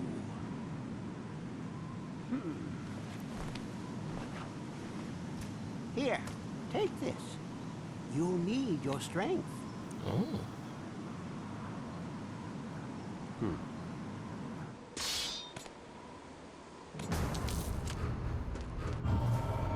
He reminds me of Professor Pickle. I mean, he does have the thick eyebrows. Is there a reason why my controller won't stop vibrating? Okay. 6 ways of breaking your arm on purpose. What? What? I'm looking up, like, I'm just trying to see, like, how he hurt his arm. There's no major story on it anywhere, so... He just might not have been talking about it or got asked about it. Yeah. But yeah, no, I can see here from newhealthadvisor.org, 6 way of breaking your arm on purpose. I don't know why you would want to do that. Get out of school. Breaking your arm is an incredibly unfun feeling. And I'm saying that from secondhand experience. I've never firsthand broken a limb. God willing, I've God never bless. broken a bone ever. Yeah. I've dislocated shit before. And it's not fun. You always see in like movies and TV shows and other people who are like, oh yeah, I dislocated a shoulder or dislocated my leg or shit like that. You just set it in place and go on about your day. That shit don't feel good neither. I fucking dislocated my shoulder once and had to get like the coach to just set it back in. That shit sucked.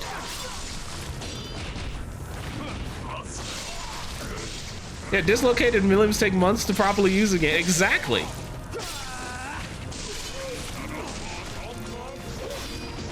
I will admit though, it was pretty nice. It was pretty nice though after I had my shoulder dislocated doing football in high school. That all the girls on the basketball team were very nice to me and they were very like coddling, and they were just like, "Oh, Nicholas, you're always so nice, and now you're hurt. Oh, you're just a big teddy bear. We gotta take care of you." And I was weirded out at first because, you know, why are women giving me affection? This is strange. What is up? But when I started putting it together, it was nice.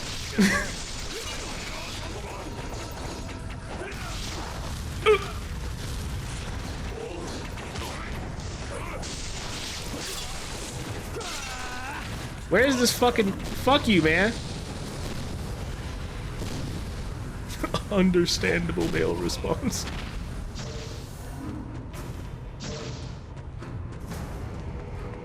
It was more so just weird because it was like, oh, the girls on the basketball team, they're all nice to me now?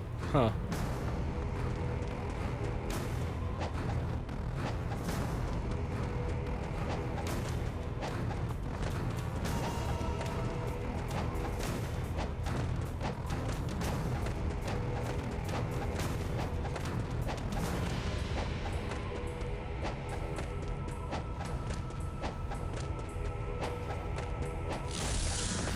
Oh.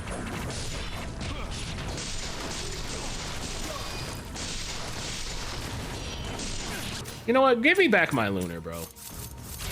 I want the lunar.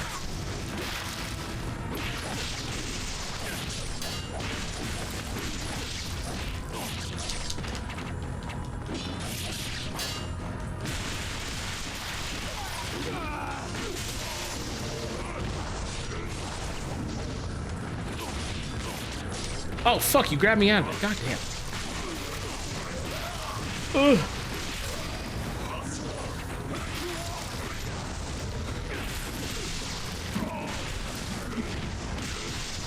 Yeah. Welcome to the volcano tile set they brought back in Neo 2 / for the mountain shrine. I will never dog Team Ninja for asset reuse. Mainly because I feel like it's an overhated thing in too much of game development. Like, so what? You fucking reused an asset, dog. Who cares? It's just a fun thing to point out. Yeah, no, I'm not calling that out as like a negative. Oh! Oh, it's the Tengu brother that ran away.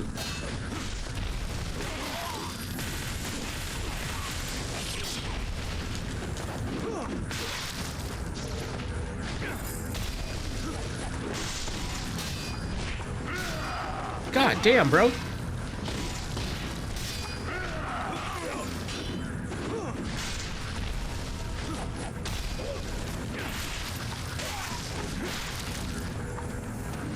Walk up, pussy. Oh!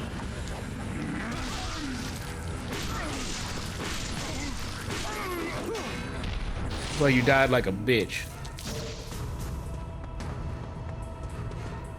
I was gonna hit him with the ultimate technique, and he fucking was like, "No, I'm gonna bitch you out, bro. Fuck you."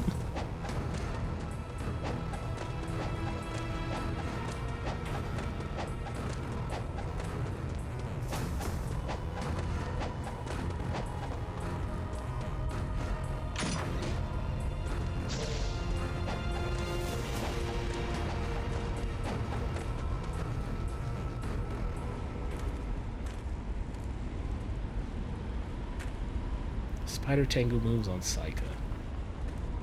Salka?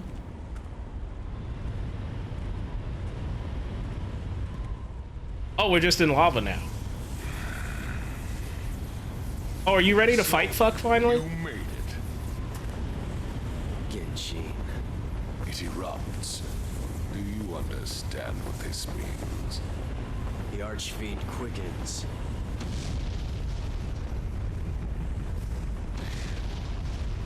The tantrums of the Archfiend never concerned me. All paths before me are cruel and arduous. Our time has come. I mean, that's kind of a hard line, I ain't gonna lie. And you shall die. I'm not gonna lie, that's kind of a hard line.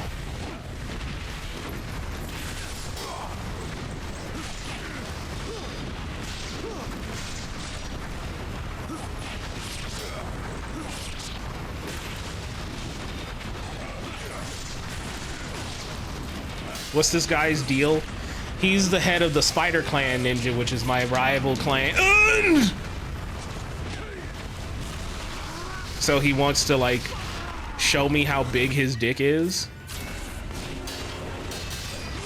So he keeps going, "No, Ryu, the right time and the right place. I'm gonna whip it out, and it's gonna be massive." And Ryu keeps going like, "Dude, I know you use a pump."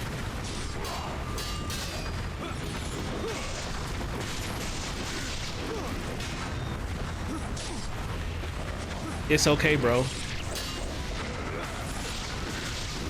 I don't think any lesson.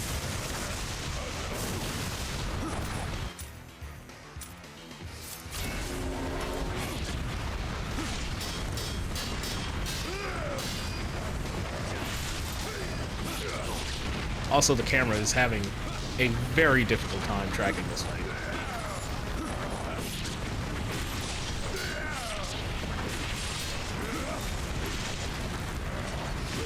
There we go.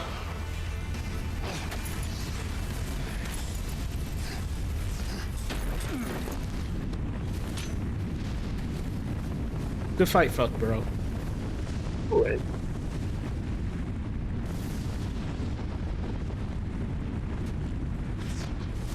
Turns out when two people are moving at Mach fuck, shit gets hard to track. Yeah, it's almost like you need to just pull the camera back.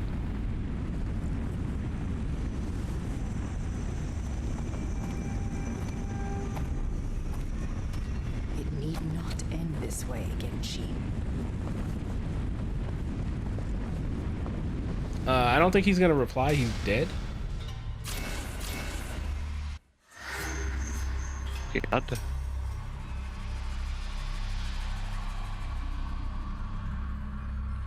Is this the last chapter? Does anybody know?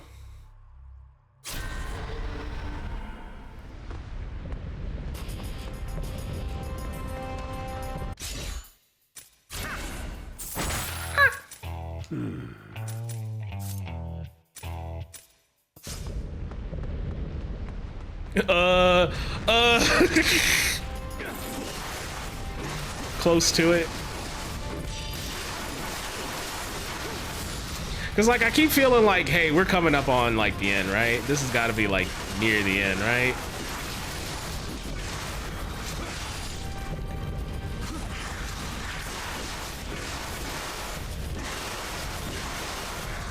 You know what? Fine, I'm just gonna go through it. We'll just close it out here, you know? I don't think there's enough for... Oh. Freaky dolls.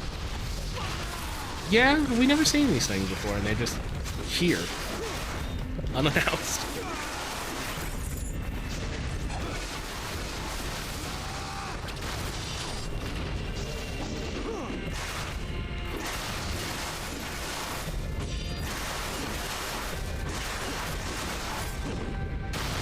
I'm mostly thinking I'm gonna just close it out because I was like, do I want to end right at 8 so that I can order from the fish place?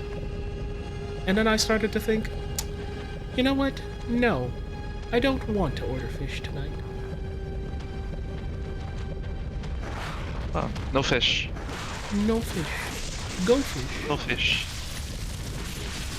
Oh my god. Speaking of food. Where?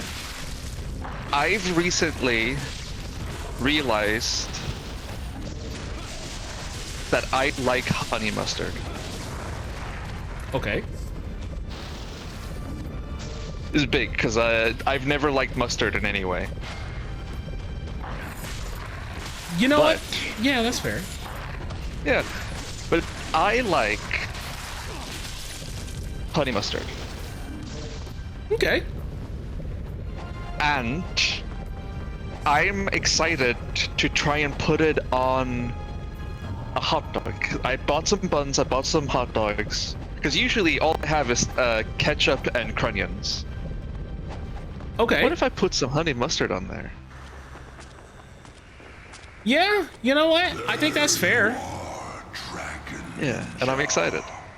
To Especially... try Especially because you're in a country where the bread's not so fucking full of sugar that it might be classified as cake. Ironic. I don't care what. Speaking of cake, stay out of my way. Belial over here or whatever, Marcus. This man is built like a Ken doll. Chance or revenge slip through my fingers. It might be too sweet for a hot dog. I'm gonna try and like put it on a single bite and we'll see what happens. I would say put it on a single bite, but I would also say try also regular mustard with ketchup. Maybe. Cause like I used to also be same as you, Runa, of like, I don't actually like mustard. Mustard's kind of fuck. Don't like this shit. And it wasn't until I tried it with ketchup that I was like, okay, no. I see the appeal. I see the vision. Mustard by itself is still nasty in most things, but like with the sweetness of ketchup, no, it pairs well. Yeah, because I bought some honey mustard because I'm like, maybe I'll try this. And then I put it on a bacon and lettuce sandwich, and I'm like, this is great. You don't make sourdough? I mean, you're asking Runa that. I don't know. I've never made bread in... no, that's a lie. I've definitely made bread in my life, but no, I haven't made bread in the last 15 plus years. Like, I, for one, have definitely... I've dated a chick who had like a sourdough starter, and she was really big on like, oh yeah, oh fuck me, all right. She was really big on like, yeah, we should try and bake bread together. And like, I thought that would be a cute idea, but like, I've never actually like baked bread myself. My parents did have like a bread maker, and they made loaves like once.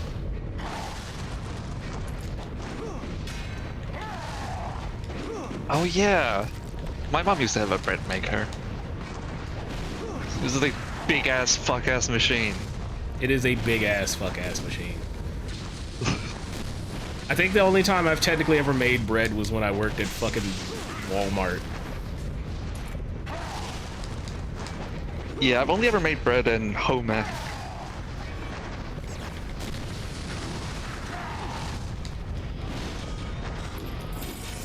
Not since the incident.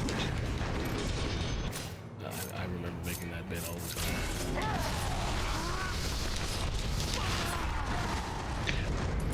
Y'all had home ec? Runa's in a 9.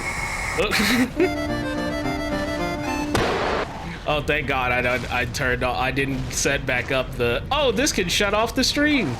Yeah, it doesn't have the OBS browser integrations. I forgot to set that back up.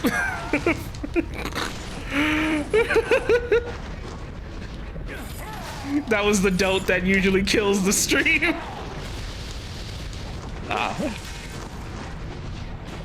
It's a 20% chance, a 1 in 5. That was the kill one.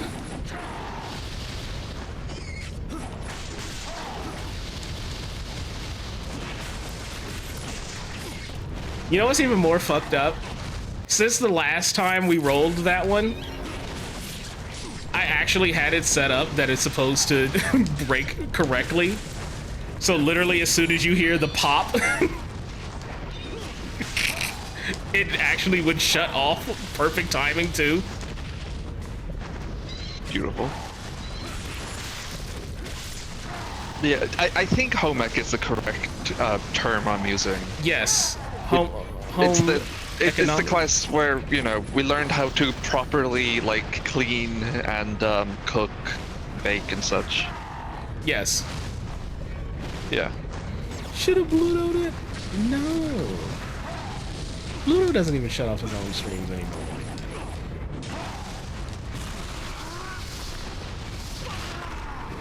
One kid got stabbed in home ec. You know what? That kind of explains why my school probably didn't have home ec classes anymore. Even though I do remember in high school asking one of the teachers, like, hey, why do we have like mixers and bowls and like cooking kitchen equipment in one of these rooms that used to be a science room? And she was like, oh yeah, this used to also be a home ec room.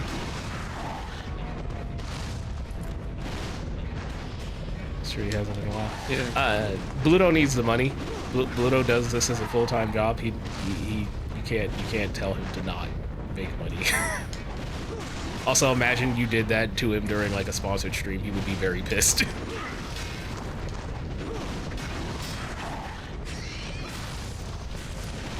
Hello? Hello. Fucking camera. I was in home ec class when the cinnamon challenge became a thing. Oh, I'm certain teachers had to be fucking so pissed at that. Oh, they were fucking annoyed as hell. Cause I remember people doing the cinnamon challenge in home ec.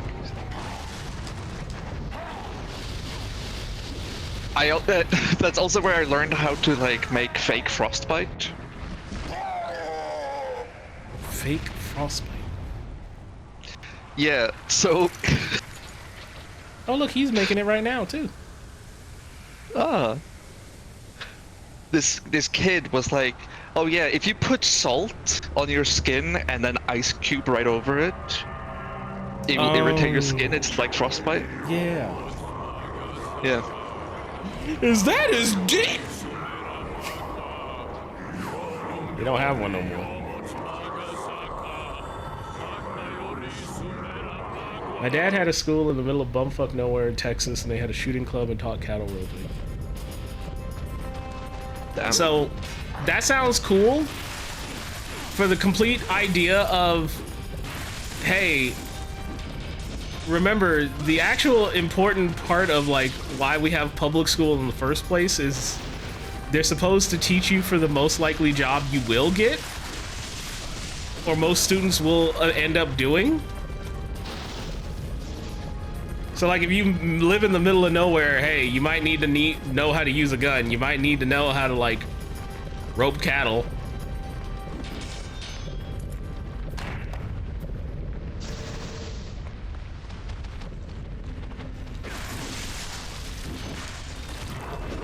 Yeah, that's why we teach fuck all now.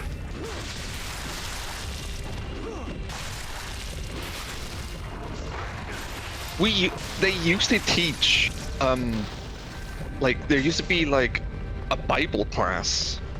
Yes. In Iceland. I mean, they used to be that here in the States too. Yeah, and then it was like we can't force kids to learn about Christianity anymore.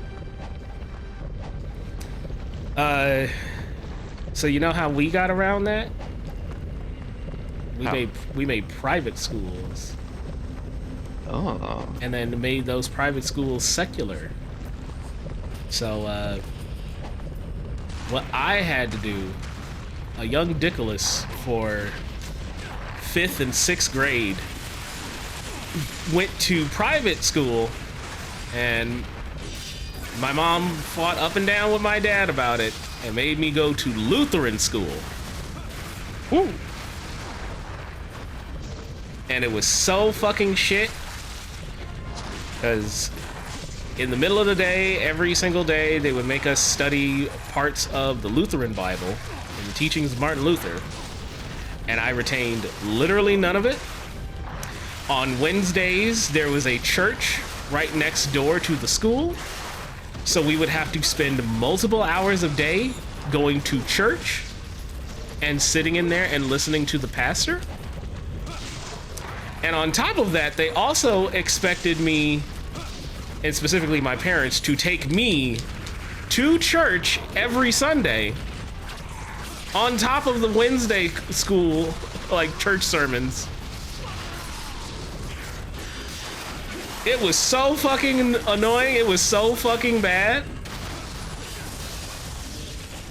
And it was so funny because later on, my mom, being, you know, heavily involved in my studies, ended up saying, okay, let's actually test what you know.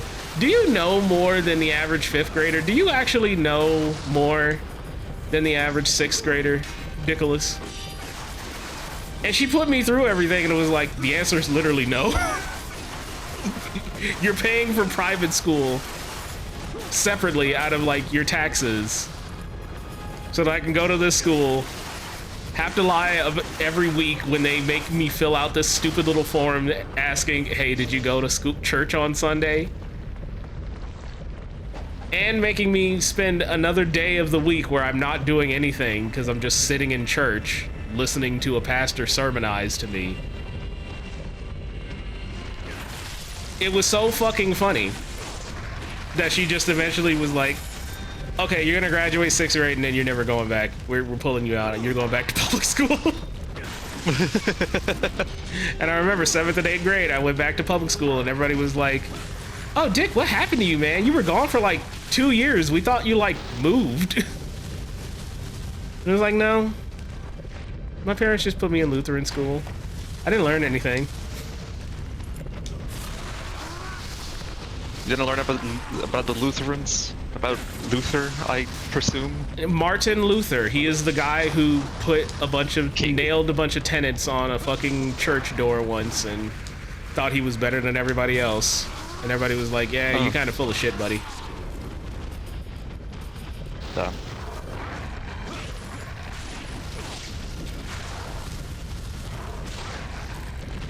Yeah, Lutheran is a sect from Martin Luther, founder of Protestantism. More like 99 feces, got him! Look, Get owned, idiot. Look, if you're Lutheran out there, I don't mind. You should have something to believe in, especially in these trying times. It's nice to have something to believe in. These trying times. Have some rule book to follow as like a guiding force for you. It's why I don't get too bad on like Mormonism as a concept. Just to practice. But man, I did not get a singular goddamn thing from Lutheran for being Lutheran.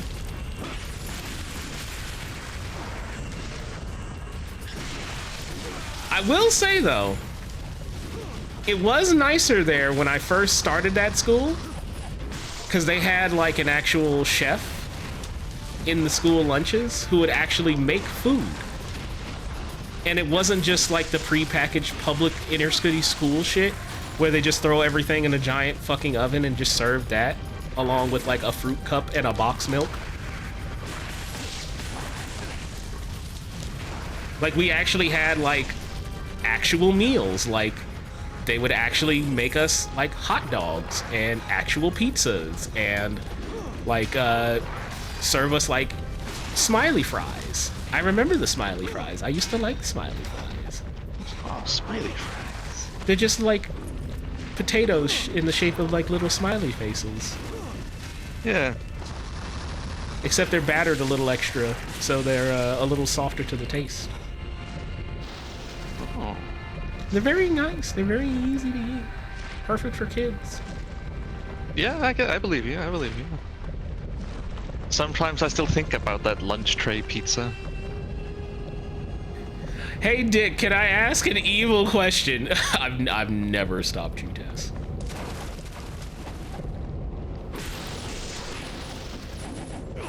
You literally asked earlier about dogging, or at least I think that was you.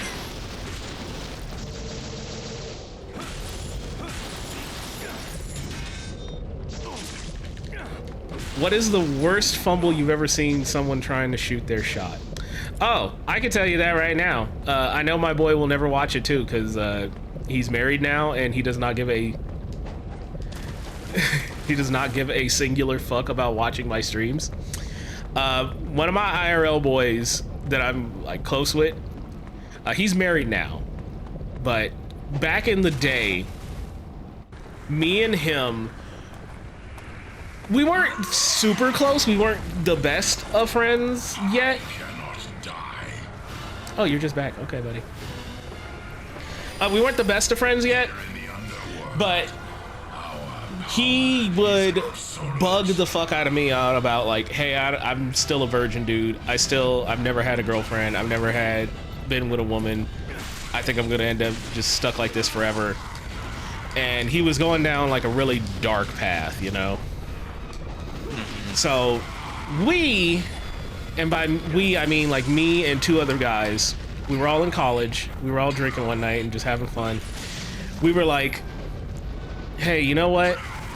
We should do something nice for him. We should set him up with an escort. Okay. So one night we were all hanging out and we were just like, hey, let's just hang out and like, oh, one of my friends is gonna come over, dude. Yeah, she's gonna be cool. She's chill, man. Oh, fuck, I don't have any health. Fuck. She's super chill, dude. She's a super nice girl. And like, dude, I think she's exactly like your type, man. So she comes over and hangs out and like, we aren't gonna hide, we didn't hide it from him or anything. We told her like, hey, she's a sex worker and other things like that. But what we didn't tell him was that we had paid her ahead of time to flirt with him. And you know, as long as he doesn't fuck things up. Oh my God, I'm getting fucking worked. As long as he doesn't fuck things up to the point like that you don't feel comfortable anymore, you know, sleep with him. And literally, we're sitting there and she's turning on the charm and paying him so much attention and like asking him about his nerdy ass interests. I need you to know. You know what? No, I'm gonna phrase it differently. Runa, what do you think is the first thing he decides to start talking to this woman? This very normie woman, this very like does not live online terminally, just everyday woman. What do you think he starts talking to her about? What year was this? This was 2014. 2014. I don't know. 9gag. I'm so mad that two people in chat have already called it immediately. Oh, he's talking about Warhammer. Yeah, no, he started talking about 40K. Oh, you dink nut. Like dead ass, he just. Oh fuck, I almost got him. Dead ass, he just started talking about 40K. Well, and we were just like, bro, are you sure she wants to talk to you about like 40K, dude? She's like really into you. So no, excuse me, back up a little bit. I'm getting distracted because this game is beating my fucking ass.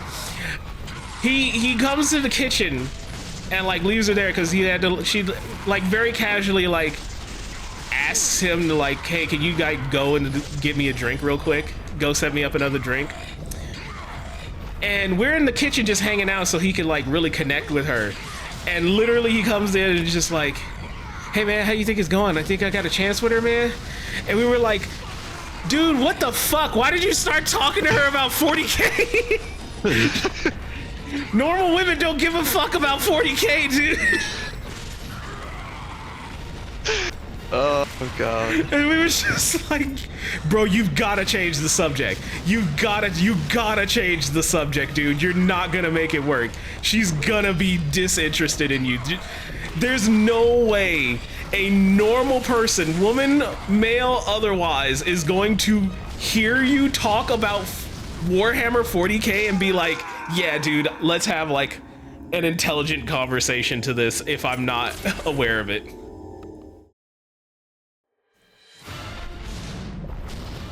And we just started like, bro, you just gotta talk to her something normal, like, you know, talk about like our jobs, dude. Talk about like, you know, we're in our last year of college. Talk to her about school. Talk to her about like what we're doing in here and shit. We're like working for, I don't want to say specifically what company we were working for. He still works there, but like, we would tell her about the stuff we're working on. Tell her about like cars. Tell her about stuff like that, dude. Chicks dig cars. Every chick digs cars, dude. Yeah. Don't matter how like limited knowledge of like how a fucking engine works, every chick digs cars, dude. So like we started coaching him on that, and then eventually he goes back in there and you know things improve, it gets better. Literally he's like, hey man, I'm gonna take I'm not gonna say her name, but I'm gonna take her home. And it's like, oh shit, dude, glad you figured it out. And you know, later enough, he was like, yeah man, it was really nice. I know she's like a sex worker, so like there's like a little bit of weirdness with that, but like she's really nice and I think we're gonna be friends. And I was like, oh, that's so nice. She did not ever contact me. In fact, I still know her, and she has told me like, please don't ever ask me to do this again. Not with him. Oh, but 40K. She was not into 40K whatsoever. She was super hard off. That is a read. That is a read that you have to be very certain about if you're going to walk up to somebody that you're interested in and just being like, yeah, so how do you feel about like Blood Wolves? At least he didn't like, I don't know, talk about the Nurgle. No, he's a. What are the alien guys who have like the long range weaponry? I don't know. They're like all their shit is like yellow. I can't think of it right now. I'm sorry. Like my brain is like Tau. Thank you, Tau. He plays Tau, so he was trying to talk to her about Tau.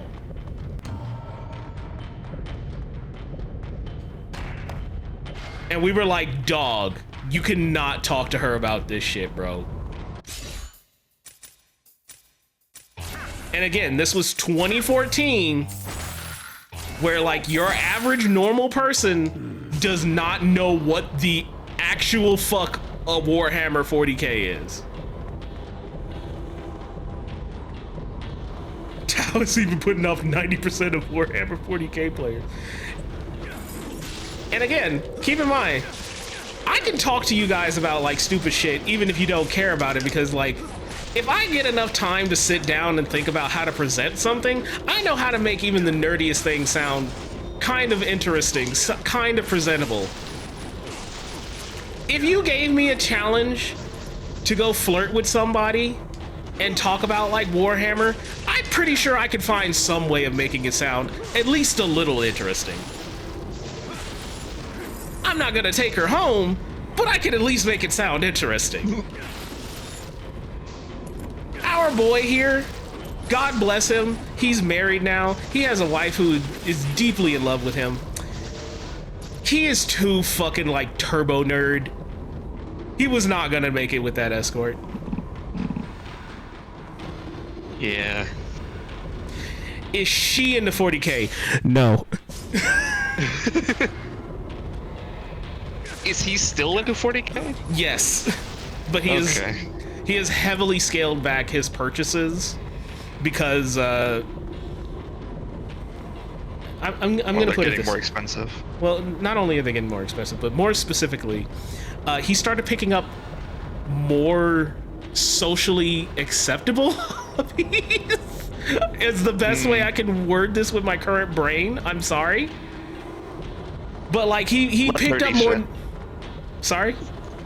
Less nerdy shit. Yes, he started picking up less nerdy hobbies. They're still pretty nerdy, like he's into RC, like cars and planes and shit, but you can at least talk to a guy about that. Because he went from RC into like, hey, I actually learned how to work on actual cars and engines and shit. And then he took that even further into like, oh, I actually learned how like bikes work. So now he goes cycling with his wife and he's much healthier now. And it's so fucking funny because he used to have like a gut like I do, and now he's kind of toning up, and I'm a little mad. Cause he's starting to pull like a fucking like Peter Parker Spider-Man, and I'm getting mad, low-key, whenever we meet up and hang out. Oof. Well, you gotta show him up. You gotta become bigger. I know I need me a wife that's gonna push me into better habits. The Barbados Slim Bod. No, he's not black. He's very white. I was very specific saying Peter Parker Spider-Man. He looks like Tobey Maguire, dude. Except now he's actually getting like how Peter looks in the comics, where like Peter's a little cut. He starts getting cut. And you start getting like, hey, yo, what the fuck? What do you mean you got like arm definition, bro? What the fuck?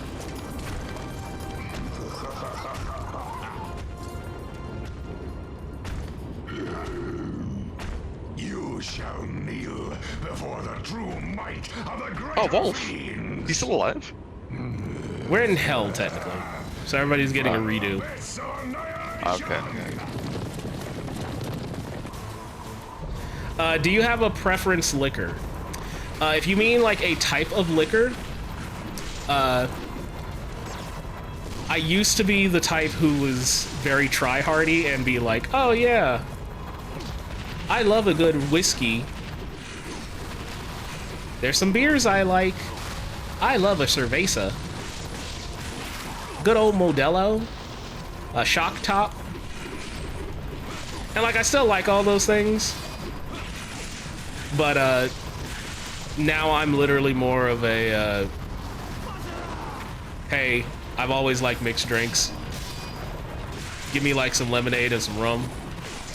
I'm down to get turned. I love how mid 2000s the voice work is.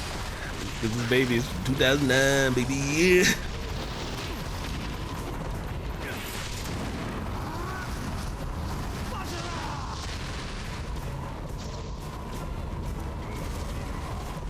But yeah, again, to make that long story short, worst fumble was my man.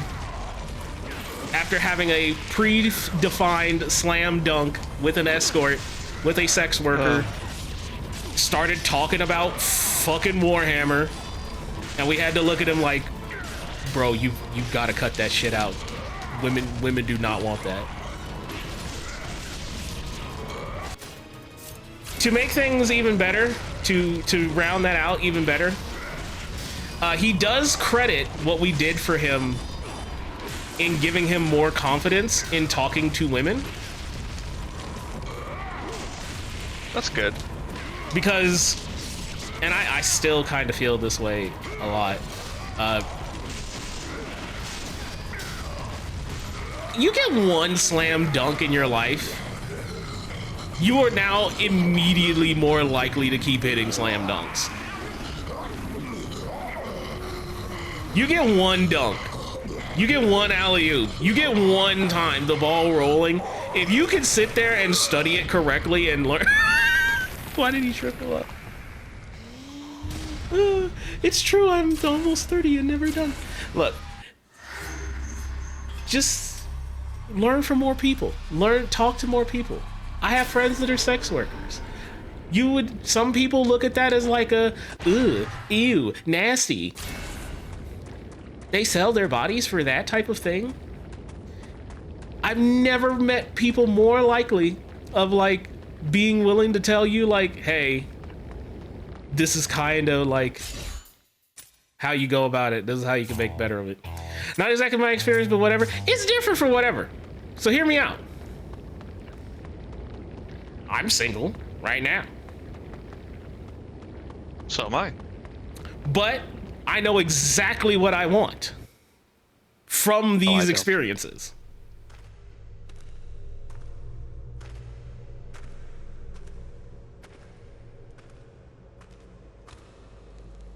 Whereas like where I was back with like 2014 with my mans, I didn't know. I thought I knew what I wanted, but I was wrong.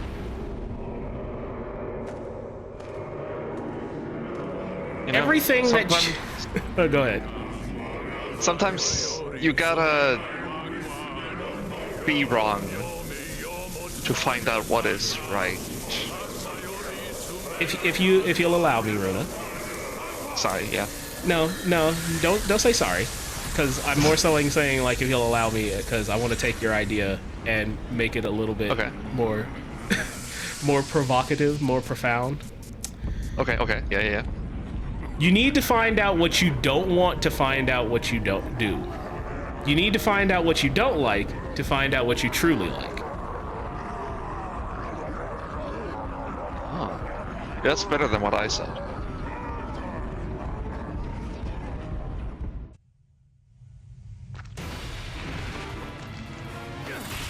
And you said essentially the same thing. Yeah, it's an unknown unknown. But you gotta find it out.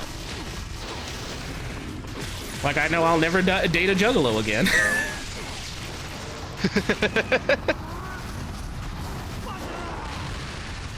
What about a gigolo? Maybe. Could be fun.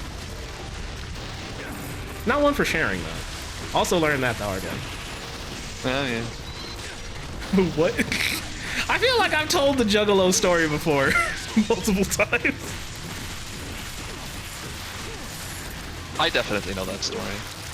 Yeah, if Runa knows, I definitely have told the story before. Short version, a little bit a while ago, or not even a while ago, it's been more than 5 years now. More than, actually 8. I met a chick who had a kid. She was a juggalo, like hatchet man and everything. Smoked, was super hot, super my type of like short pixie cut and all that shit. But she was more of a good friend in the end of things. than somebody who I was like, this isn't actually gonna work for either one of us, because like I'm not what you want and you're not what I want, and I'm not into juggalo culture and any of this shit. And every once in a while I remember her, because it's always a funny story to be like, oh yeah, I remember the time that I dated a juggalo.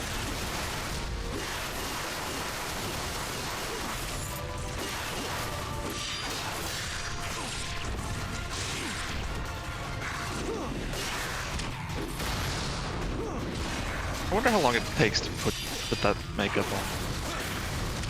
Oh, she did it for me one time because she wanted me to go to a show with her once, and then the show ended up getting canceled. It takes a lot less time than you think. If you've ever seen like those like how to be a clown videos, it's literally the same stuff, same level of effort. And if you're just doing like simple makeup applications, it takes like maybe a full hour if you're really trying to do something intricate. Yeah, it's really fast. Like it took us like a full hour for her to do like mine and her makeup. I just didn't want to do like white face paint. I just did like colored eyes and shit, and like I had like a little like brown and a little bit of black and red on my face.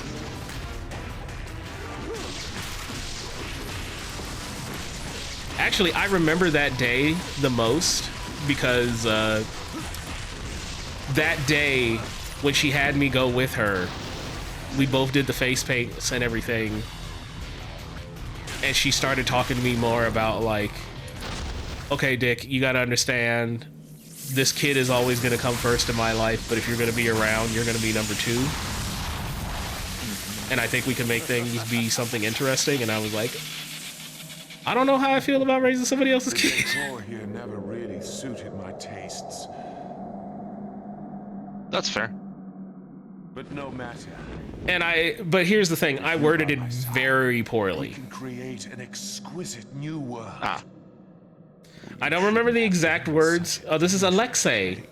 He's the lightning demon. Why, that gives me no choice but to bring you home with me. But yeah, no, I worded it very poorly with her of just like, hey, I don't know how I feel about raising somebody else's kid. That's kind of weird to me. I don't know how I feel about that. That's something I'd really have to think about. In so many words, because I don't remember the exact wording I gave her, but it started out like that, and she was kind of taken aback, like, oh, well, I thought this was actually going to be like a real thing. If you're having second thoughts, maybe we should just be friends.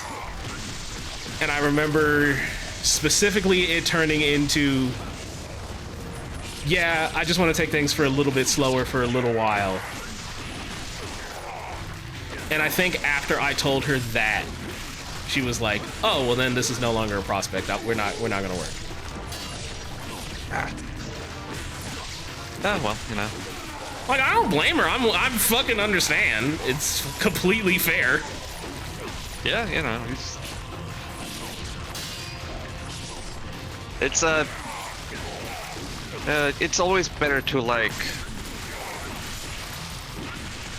It's always good to early. Yeah, it's always good to like know when not to invest too much time or energy into something. And I think that's where she was coming from. Of like, hey, if you're not gonna be down for this, then like let me not waste my time. Yeah. And then eventually we stopped talking as much and like hanging out as much, and she stopped inviting me to shows, and it was like, oh, okay. Yeah, it is what it is kind of deal. I mean, I'm gonna be real, I still feel that way. I'm still gonna be very... Okay, how do I say this in the least defensive sounding way possible? Okay, yeah. Because I don't want to come across sounding defensive, but I don't want to be involved in a child's life and being, you know, a key person in this child's development or his life, or, you know, being all this and that and the other, and getting to know him and hanging around with him and spending all my time with him, and then me and you have a big fight. And then I'm just gone. Because it's now not a, I'm breaking up with you, I'm now having to leave his life too. Yeah. Because if I'm gonna be around him, he's going to have to get invested in me just as much as you're having to get invested in me. And that always kind of like rubs me in a very strange way. Cause like, I met her son, and her son was like the coolest little kid ever. But like, I was always like, I can't hang out with you too much. I can't get too close to you, because if anything happens between me and your mom, I'm now just, oh, I thought you were cool, dude. Sorry. I'm out. Bye. And it's just like, oh, I don't want to do that to a kid, man. That's fucked up. That's really fucked up. Yeah. I get where you're coming from. I think I worded that okay. I think I got that point across in a way that didn't sound like it was too defensive. Yeah, kid don't deserve that. Yeah, okay. I think you guys got it. Like, I think you guys get where I'm coming from, because that's where I'm coming from with it. It's not the fact that like, oh, Dick hates kids or anything. It's genuinely like, I don't want to be that like deadbeat that just comes into your life and like, I'm fucking your mom, kid, and now I'm done with your mom, bro. Bye.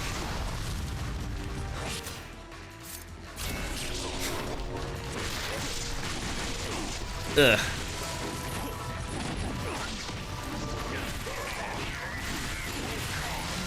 Very responsible. I'm very, I don't know if it's age or not, but I'm very more aware of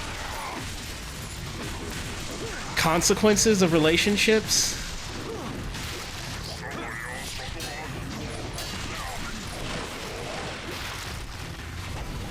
I'm learning more and more.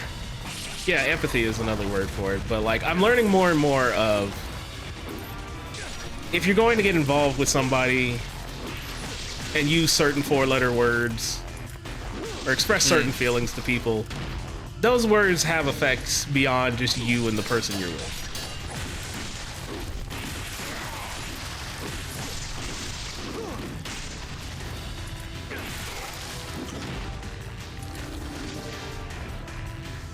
I'm sorry, I didn't mean to get all philosophical and deep on the Izuna drop cutting the head off demons video. Hey, look, it's not like we've been talking much about the game anyway. I don't even know what's happening. I think you're in hell? We're in hell. We're in like the afterlife, and I'm fighting stupid ass like bug creatures now that are killing me. I love these bug creatures. Like, why is their ribcage upside down? Because they're just goofy. I kind of love them too, that they're just so stupid. I fawned over them the first time they showed up. It's good to hear, especially I imagine Ryu actually having these thoughts in his head. How do I tell Sonya I love her? What if she has a kid? What if she's a juggalo? Oh my god, that would be great. Like a fucking... Oh, fuck! Demon... Ah! Like a demon-inspired juggalo kind of thing. That could be interesting.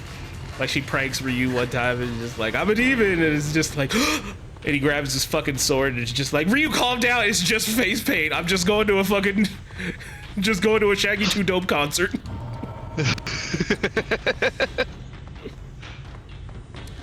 Which DOA chick is a juggalette?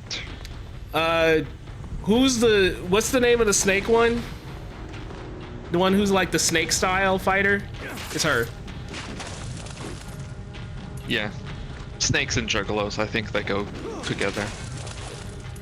Every juggalo, specifically juggalette, I've ever met has been super into reptiles. Or like they're cool, to be fair. they are cool, but they're always specifically into reptiles or like unconventional like pets. Is that her name, Christy?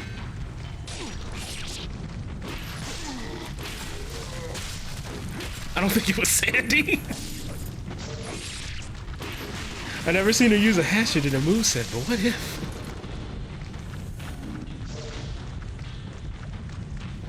I mean, you guys have seen Resident Evil 9. You could, the hatchet moveset is very viable.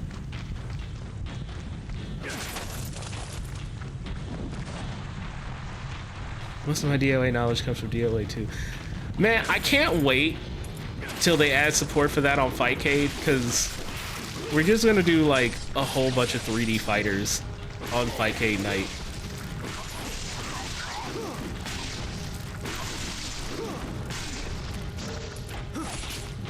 I keep hearing the rumors that they're gonna like get fucking, they're gonna get GameCube support in Fightcade, and I want to see like, I want to see Bloody Roar Primal Fury sets.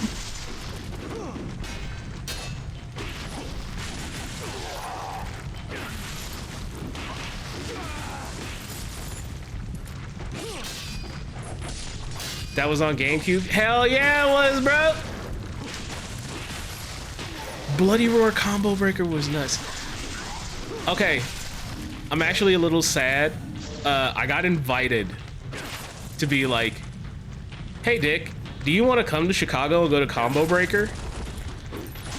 And it was literally right around the time that I got the invitation after I had just lost my job.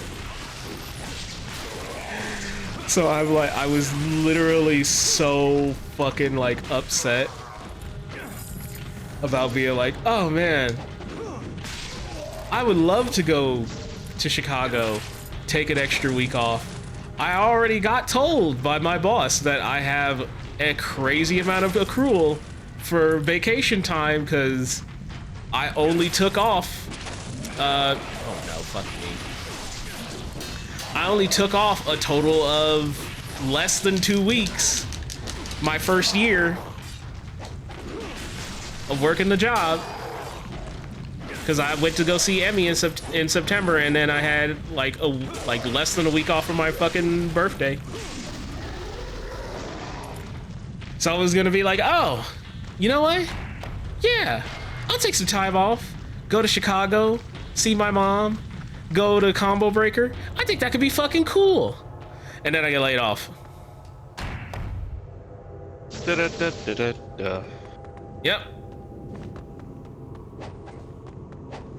And I was like, oh fuck. Well, hey man, thank you for inviting me. I can't go.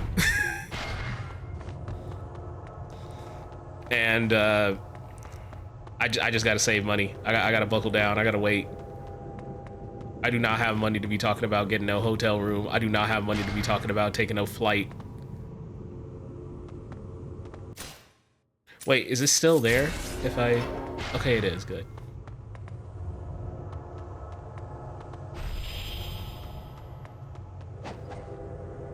I do not have money to be talking about doing all this, that, and the other. And I just felt bad, because I did want to go. Really quick their moment with that one. The federal government, just like What a dear little bird you are. Just like most big businesses has like a time in the middle of the year, usually after like the end of the first quarter, that they kind of set up for like their budgets for the year. Hey Travis, touchdown, I'm here. I'm here to cuck you, buddy. Not the maggot. And it just so happened to be right at the end of the month. We're like, oh yeah, hey, we're gonna lay you off. Sorry.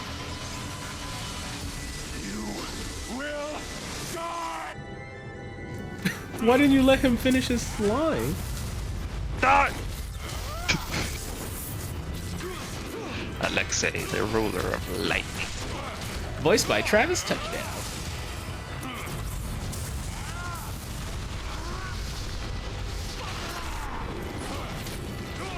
The English budget ran out.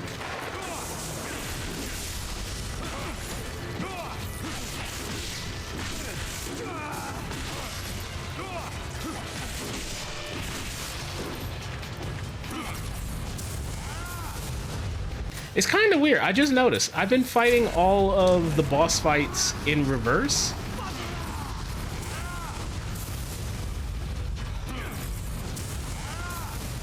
So they've been getting progressively easier. Oh. It's been weird. They didn't like buff them, give them new stuff? Yeah, except Elizabeth, yeah. But she wasn't dead for them.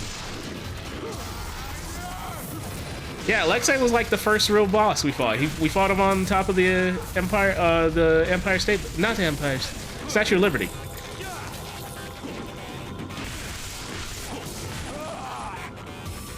You did? Yeah. I must have been there, but I don't remember this. He was there on the Empire State Building, like flexing with Elizabeth. Oh.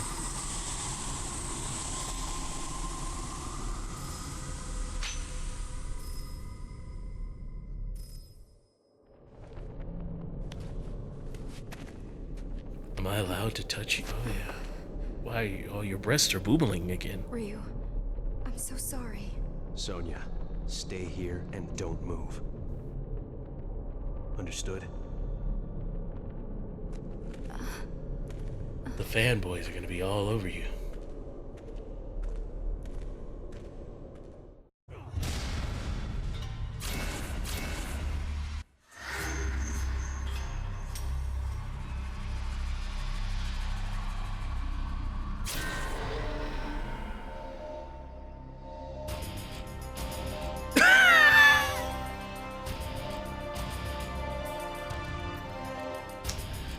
Well, you guys can't see this easily, but let's see. Can I window capture it? Does it show up? Yeah, here we go.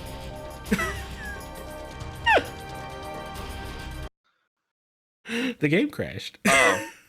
Ah.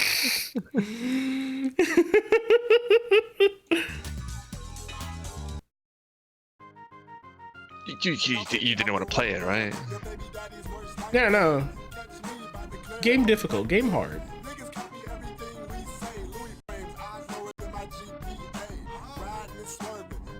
There was too many boobs on screen. Go home, Roger. I'm sorry about that. We had to turn off the go home, Roger button because I don't know what's wrong with my bot and the overlay, but it just refuses. Like, it just 100% refuses to show the video on screen, and I don't know why. I tried like 3 different ways, it just won't play it.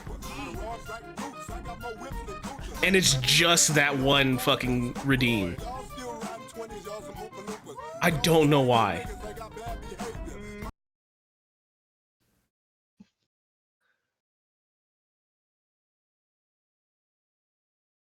Like, if it was like, oh, there's like a whole bunch of redeems that weren't working, or like, oh, if it was just like this one folder of videos that weren't working, or like something consistent across multiple things so that I could form a pattern, I would feel more comfortable about it. Just be like, oh, okay, I know exactly what's going wrong.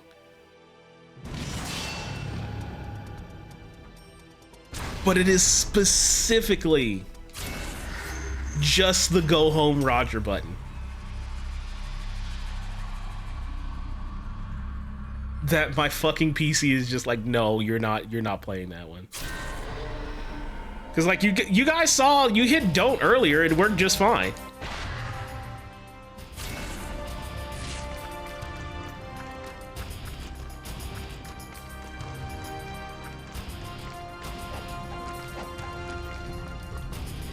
Your setup really said go home, Roger. Gee, thanks for inviting me out. I had a great time.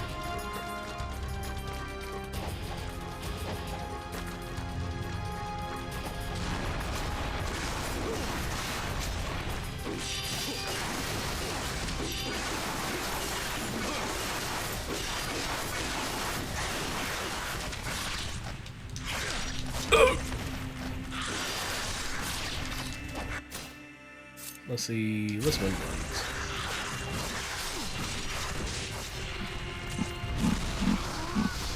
I feel like I missed a bunch of upgrades to upgrade the Ninpo.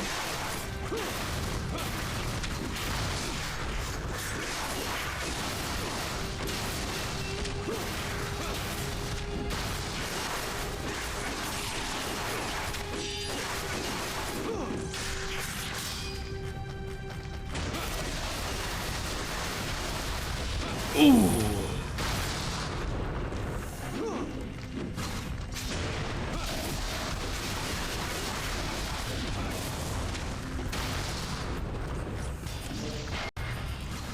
Oh, I gotta use that.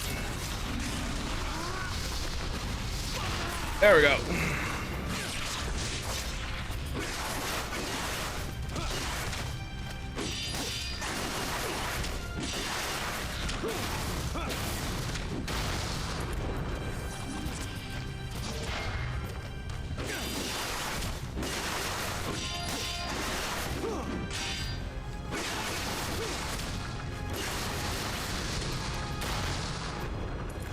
Okay.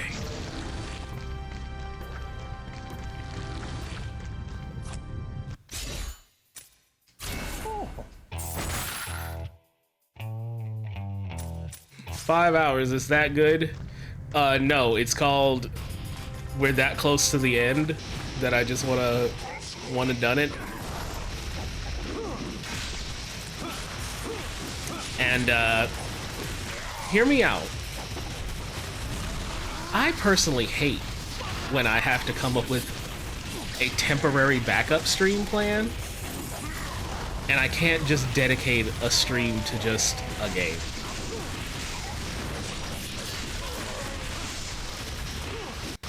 Personal pet peeve of just me. Just me. This isn't like me when I watch other streamers where I see like, oh yeah, this streamer is PNG or the fucking model is in front of the game or anything else like that. This isn't one of those type of things. This is just about me. I personally hate starting a game and it's like, oh well, we're gonna play this, and then the stream lasts for literally an hour, 45 minutes. And if you weren't here the first hour, sorry, you missed the end of the game. Game done. Hee. And now I have to find something that I wouldn't have dedicated a full stream to.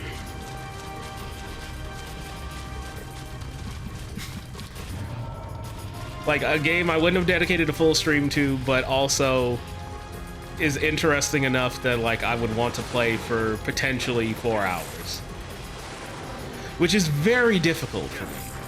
It's very difficult for me. Because I don't have many games that I'm like, yes, I want to play this, but I don't want to do a full stream of it. If he was around, we could make the second half of more Neo. Well, see, that's a plan thing with like a homie. I want to enjoy the homies. Want to enjoy the homies. Exactly. Do the Onimusha demo? Yeah, I did play the Onimusha demo off stream. Runa has a very lovely post that you should check Blue Sky on about how I feel about that game.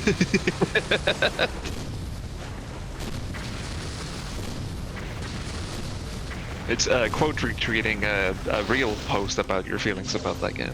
It's true. So you get everything all in one.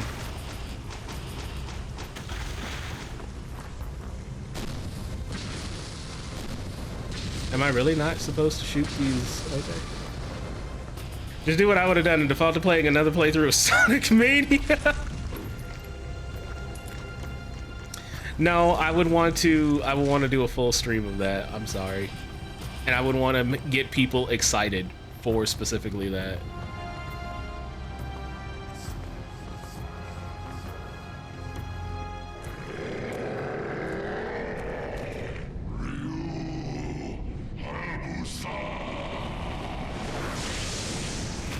Oh, you're full Demon Genshin now. Oh, Genshin Impact. Sorry. That was a joke made last time. Oh, did you force the yawn? I thought you were actually tired. No, that was a real yawn. Oh, okay. my joke about Genshin Impact, that was No, it was funnier with the yawn of just like, oh, Genshin Impact yawn. No, that was a real yawn. Yeah, it's true. Genshin Impact does make me yawn. Same.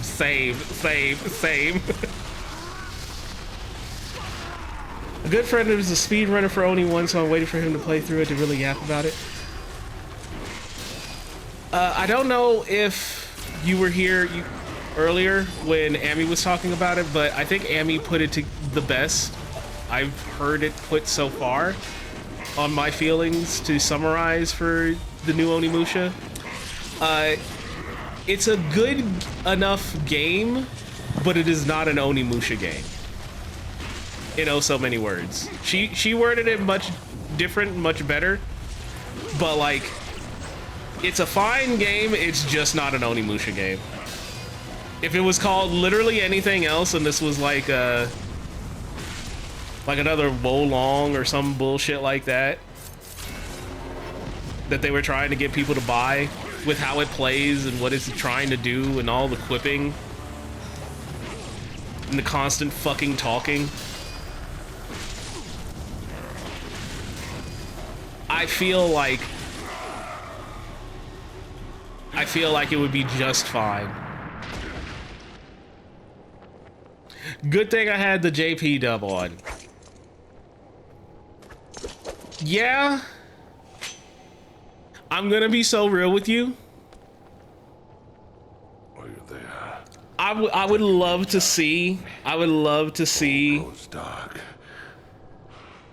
and silent. Like some other big streamers. I have staked my name. Kind of like how Vinny did with Silent Hill F. My being. Play with both of the fucking thing on. All to forge a future for the Black Spider clan. I have no regrets. Just as you. I'm on Gunbroker right now. Do I put 250 down on a shitty 38? So too. Or 380? Have I. Dragon Ninja. I'm gonna be real. I don't know. I don't know anything about guns. I don't know how much the value of a gun is. I'm sorry. Stein, help.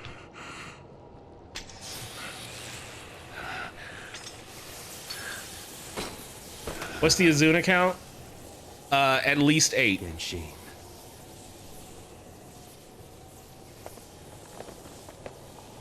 Absolutely useless. I gave you the everlasting life of a fiend, yet you threw it away. Undone by your pathetic sentimentality. The other Silent Hill's coming around. Correct. You could never understand him, Elizabeth. Why you throwing up the horns at me?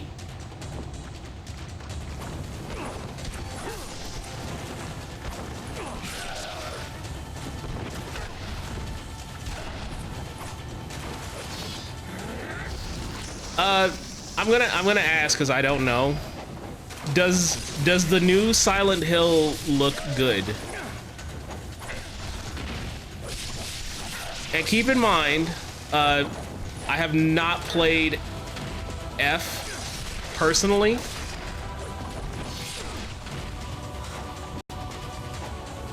But everything I've seen about Silent Hill F looks interesting. If that's a Silent Hill thing, I'm sorry. What do you mean, Silent Hill thing? Which thing?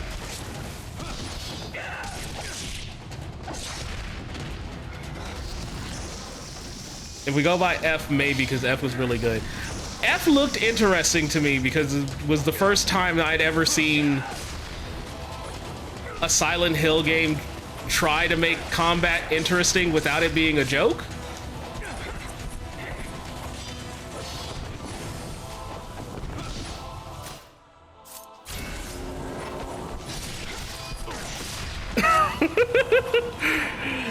Runa, Tess asks, are house shoes / slippers a thing in Iceland?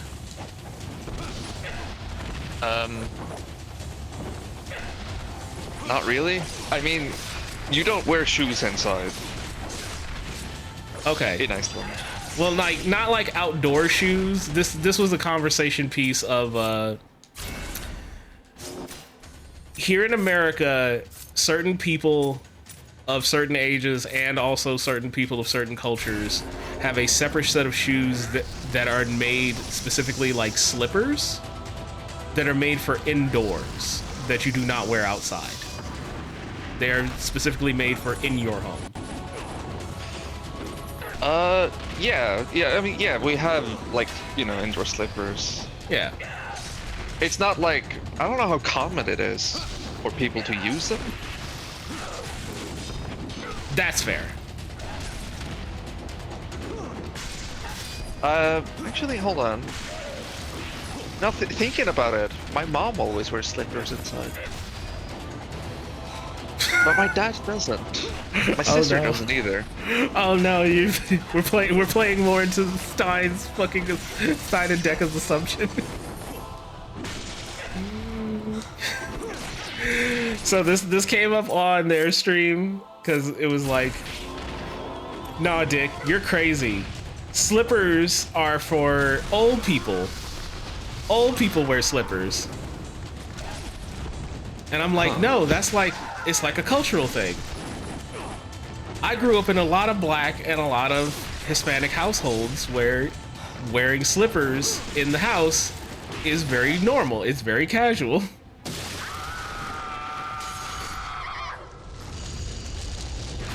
There's nothing. Was that the final boss? I don't know. No, this can't be the final boss. We gotta fight Rasputin still.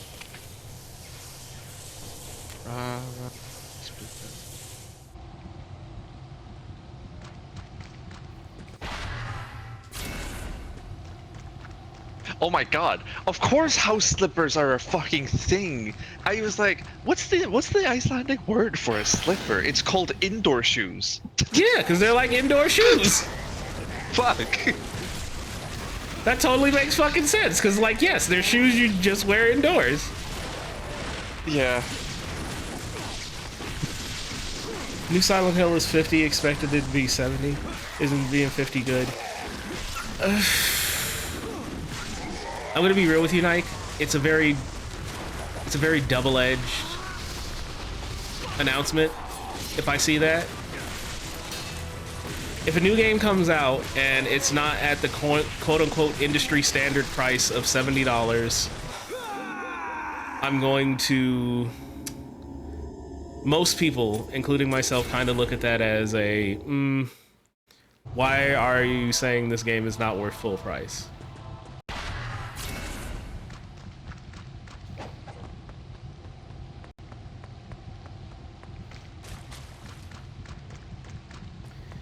Now, if we talk about like the actual value of a video game, I happen to agree, video games should have never cost more than $50.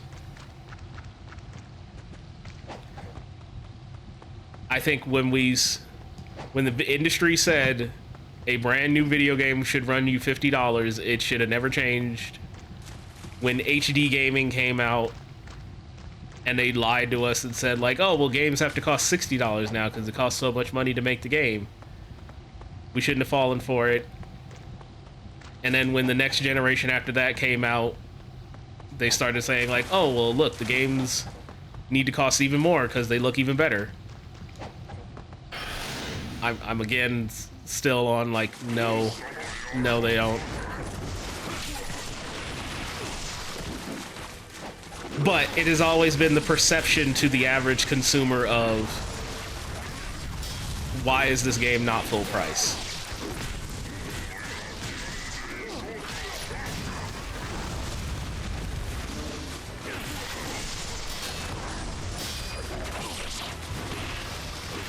But I also agree that, yes, I also want smaller / worse games made faster and more humanely. All that shit. But it still has the common man's perception issue of, if you spent all this money and time and effort on this thing, why do you say it's not worth the standard? Why are you lowballing me? What's wrong with it?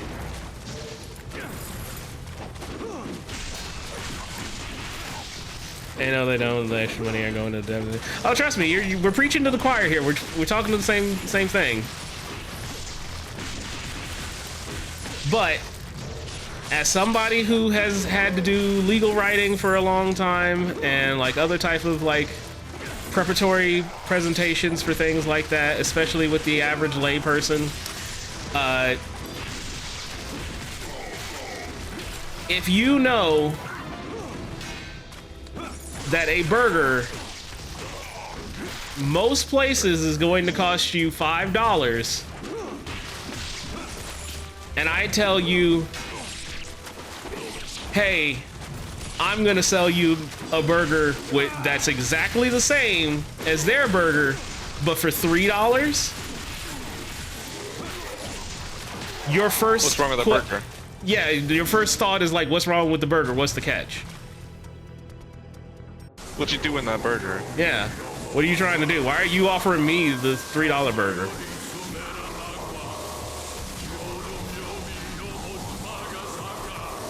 Whereas if I just walked up to you and just said like, hey, I'm selling burgers too, but I'm right here and it also costs $5 just like their burger, and it tastes exactly the same and it's made exactly the same as their burger, you don't think a second thought about it, you just give me $5 if you really want the burger. Arby's redeemed for those who don't remember, that's where the guy does the Arby's voice of, yeah, that ain't Arby's sauce, buddy. Excuse me? Fuck? What the oh fuck? my god, I thought you were in the Animus for a second. Yeah, where am I? The floor loaded in, I'm like, okay. It's a older version of the Animus. Oh my god, I wish burgers were $5 here. I mean, you can get a $5 burger at McDonald's. It's gonna taste like shit, but it costs $5. What does a Metro burger cost? Intelligent Cube.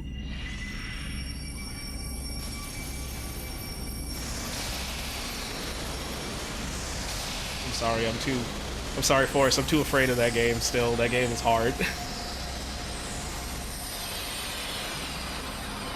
That game is hard. Ever since we streamed that game that one time, I'm afraid of it. That game is too hard. That game's too smart for me, bro.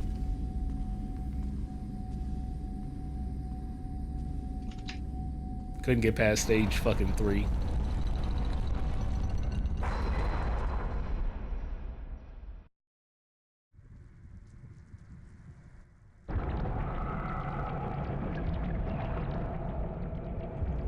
After Lumines, my brains cannot do puzzle games for a week. Okay, so hear me out. I'm actually kind of decent at Lumines.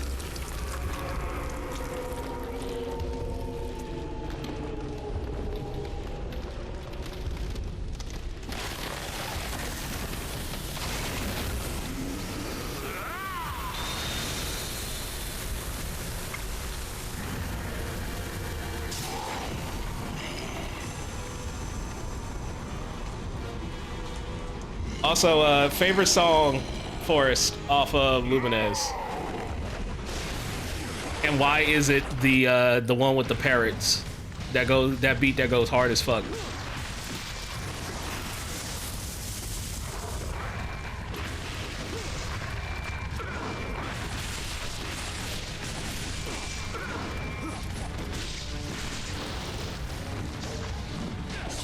The parrots and the chameleons, yeah, no, both of those beasts go hard as fuck, and I don't know why, but I'm just like, oh no, I start feeling it, and then I start fucking up the puzzle because it's like, wait, no, I'm just feeling the beat. This beat's hard.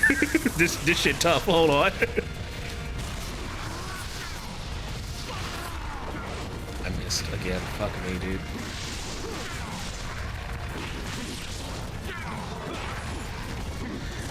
I'm just trying to hit the fucking ad, dude. Chill. Oh my fucking god.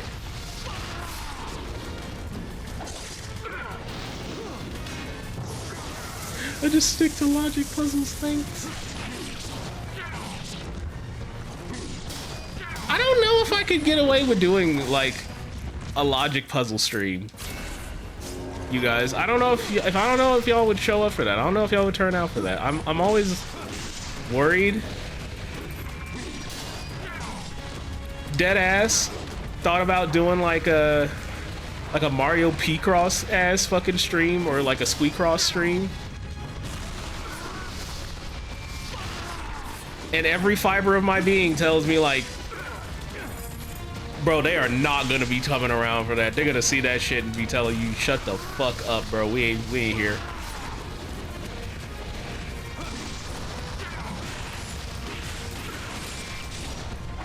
You really can't just buy the burger in this place? What do you mean just buy the burger? Like it's just the meat patty by itself? No, so, I don't know why I'm doing this, but I'm gonna look. I've looked up some places you would go to get a burger, right, in Iceland, and I'm just price comparing them. And this place only sells like a meal. It doesn't sell just the burger. Huh. My flesh and blood become your sacrifice. Interesting.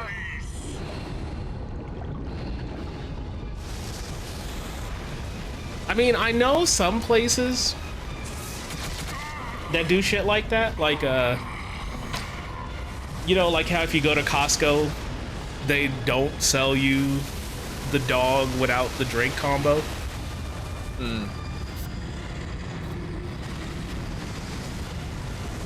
Because they have it like priced in the combo so cheap that like, hey, you're literally wasting money if you just buy the dog itself. You have to get it with the drink, even if you don't take the drink.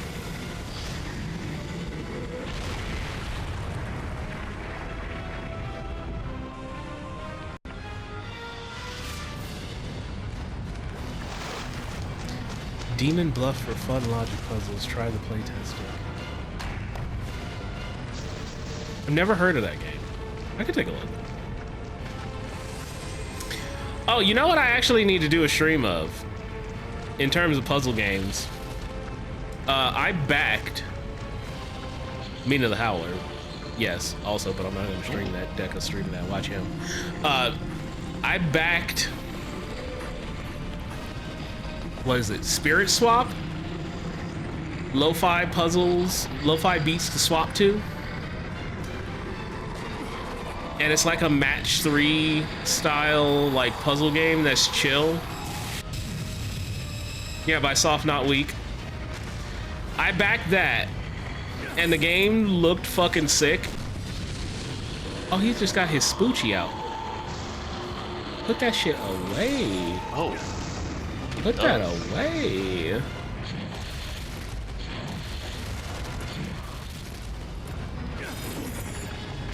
What am I supposed to hit?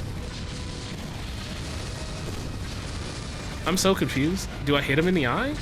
Oh, I do. Why he stand still, push the out? I don't know. I guess that's what it means to be in the ancient archery. You used to know the devs? Ooh. That's cool. With Mina? No. Reverb's talking about the ones for Spirit Swap. Ah. The other indie game I recently backed. And I still haven't yet to sit down and like actually play the game.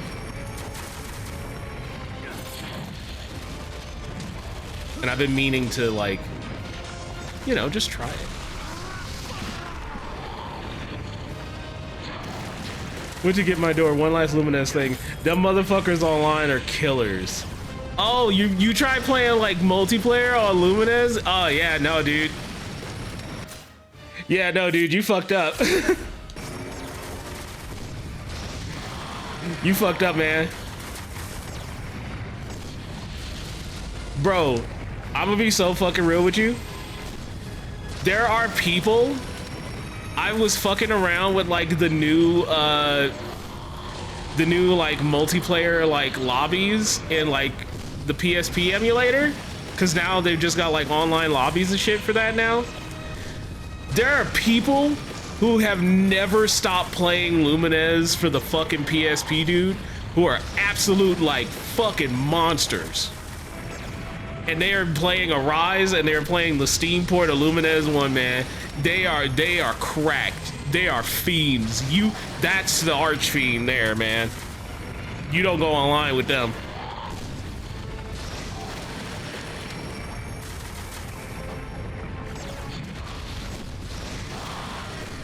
Okay, so the cheapest burger that I could think of in Iceland. Okay. Is the one you get from Metro, which is a subsidiary of McDonald's. Oh, you guys have a subsidiary for McDonald's. Okay, yeah, no, that makes sense. Yeah, McDonald's, like, they want, like, their specific meat thing, and Iceland's like, you cannot import your meat here. And so they found, like, a legal loophole, so they have a subsidiary. Yeah. And that is 899 Icelandic krona, or $7.27. That's not very cheap. Holy shit. No. That is the cheapest burger that I could think of. Because, like, if you get, like, a burger that pre-wrapped from a grocery store, that is $7.68. I mean, there is an implication with food like that where, oh, well, you have to cook that meat and you need to do work for that. So the $7 you pay at Metro, as you say, technically is cheaper. Yeah. And, like, my go-to burger place, their cheapest burger is $10.43. Oh yeah, okay. that's fucked up because that's how much like a burger at like Stein and I will regularly talk about Five Guys, which is like a burger chain that we love going to here because they actually like grill the meat and it's actually freshly made. That's how much a fucking cheeseburger here at Five Guys costs. Just the cheeseburger? Yeah, just the burger, but you can get whatever you want on it for free. Oh, okay. Like they don't charge you extra for toppings or anything. It's all just free. You're just paying for the burger. So like the more you get on the burger, the more the value is. And then like the gas station burger, which is like the only gas station I could think of, was like, you know, like a restaurant in a gas station kind of thing is what I'm thinking of. Yeah. That's the one that will only sell you like the whole meal, and the whole meal, which is soda, fries, burger, that is $18.97. That's crazy. It's a fucking gas station burger. Yeah, like I often forget how cheap food can be, and also that Iceland is one of the most expensive countries in the world to live in. Clearly. Very clearly. Like, that's fucking insane. $18 for a fucking gas station burger. That's insane. Yeah. Because, like, if I go to, like, you know, the thing I would usually order at the place I like to go, that would be the offer of the century, which is just a burger and whatever. That would be ISK to... That is 3,000 Icelandic krona. That's 24 bucks. Jesus fucking Christ.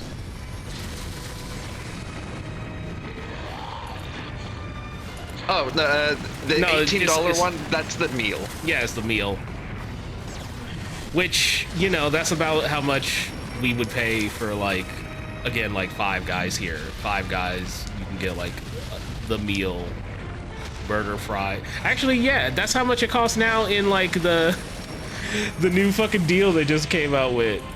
We were talking, me and Stein keep making the fucking joke of like, oh, bro, this is a recession indicator because fucking Five Guys all of a sudden started doing like bundles, like deals. And they've been notorious for like, no, they don't sell combo meals. They don't sell meals. They don't sell combos. They don't sell all of that. It's, you have to buy everything piecemeal. Okay, yeah. So like we were making the joke of like, what the fuck?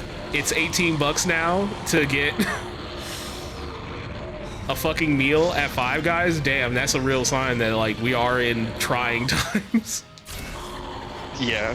We're in the end times. Five Guys got combos, bro. It's over. Also, Five Guys is a ripoff. Hear me out. I don't like defending any corporation in general. Food, otherwise, if they ain't paying me, gotta put money in my pocket.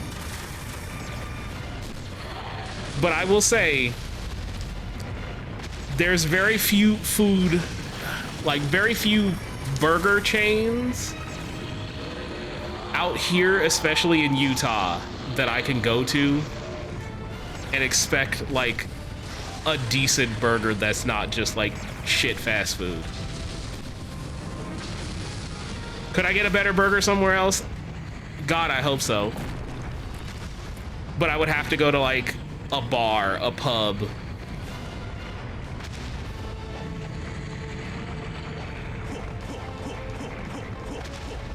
I'm looking here at the family offer at the place I like to go. That is 2 classic burgers, which are 120 grams each, and 2 kids burgers, which are, how big are those? 82 grams. That's not too bad. A large fry, and a 2-liter of soda, and 2 sauces, but like the sauces is nothing. How much do you think these 2 like normal burgers and 2 kids burgers and a fry and a soda costs? Minimum 50 in American, at least 50. Okay, well you're correct that it's at least 50. I'm gonna pick an actual answer and say 60, around 65 US. It's $65.92. I'm cracked at this. I'm going to Price is Right. If those 2 sauces weren't there, it would be 65 completely, probably. Which is fair. Nice work, Dick. It's called, I'm very frugal. I've always lived within my means and have always been very conscientious of cost and price. I'm pretty sure that's the main reason why I'm still able to live comfortably now while I'm unemployed after getting laid off. Being frugal is a fucking skill. It's a skill and it is a way of life, along with saving, along with doing all this bullshit. It's not fun, but you kind of get used to it. $0 to get my hybrid convincing otherwise. Well, I mean, I also love the idea that the local grocery store that I live next to here, people have been petitioning them and complaining and saying, hey, why don't you guys ever mark down the meat? Why don't you guys ever give away the meat? Why don't you guys ever do more deals for stuff that you guys are just gonna toss out? And people started complaining, and all of a sudden they started saying like, okay, you know what? We're starting to have to charge too much for shit like that. Sure, we're gonna start marking it down. And I'm gonna tell you right now, tomorrow, when I'm not streaming, I'm going to go out and I'm going to go buy that marked down meat and freeze it. Hell yeah, hell yeah. And have a whole bunch of chicken that I'm gonna have to hand cut and separate. A whole bunch of pork I'm gonna hand cut and separate. And a whole bunch of ground beef that I'm gonna have to hand separate. But it's gonna last me at least 2 weeks worth of meals for cooking.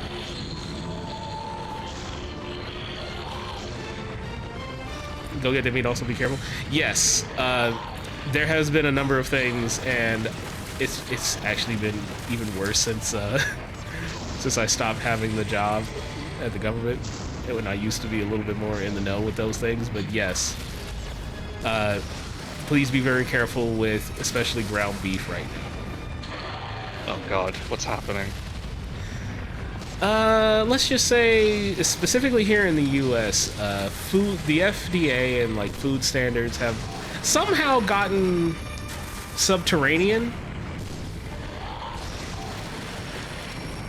Okay. As in, like, people are actively getting sick. Huh. Like, it's contaminated, yeah. A lot of food has been recalled because it's been caught. Hmm. That's fun.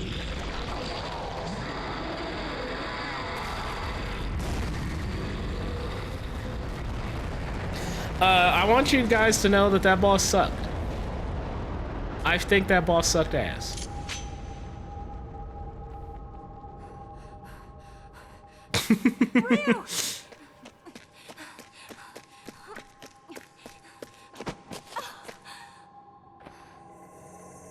I can't touch you. I'm literally harder than my sword right now. These skin-tight leather pants are making it really fucking painful. The dick print can be seen from space.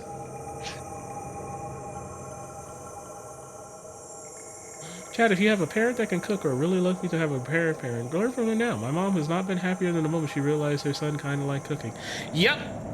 That's a cool thing if you want to have for your bonding. However, I also feel like, in general, please learn just how to cook for your own self. You can use it as a bonding opportunity, but as an adult or a person who's fighting to become an adult, and by that I mean you're doing the act of living, please learn how to cook. You want to learn how to cook. Even if you don't cook that much, please learn how to cook. Phase 2 of the boss fight.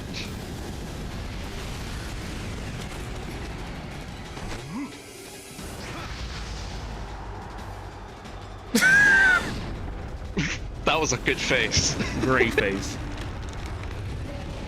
Oh, that's Diablo. So we're doing a third phase. Wait. Oh wait, he got smaller? He technically got smaller. Oh, and he has a grab. Great.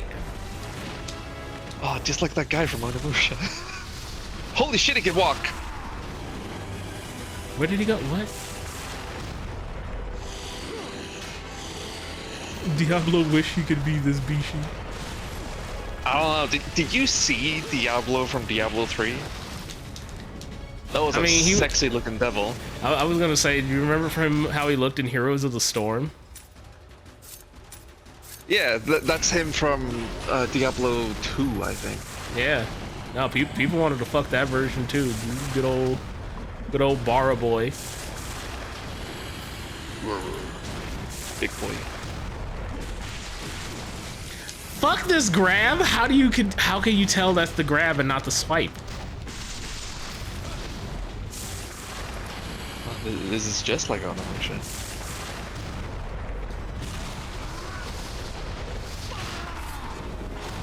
Yes, they did have a skin that made him like literally half the model size because they gave him the skinny skin. I couldn't dodge it. Oh my god.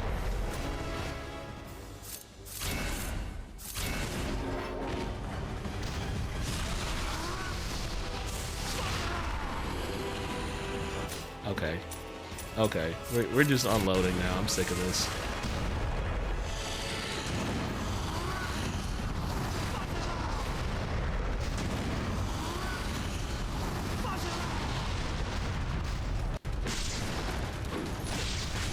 Oh my god, I didn't get hit by the grab for once.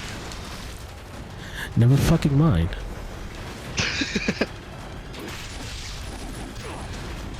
Yeah, think again, Ninja Boy.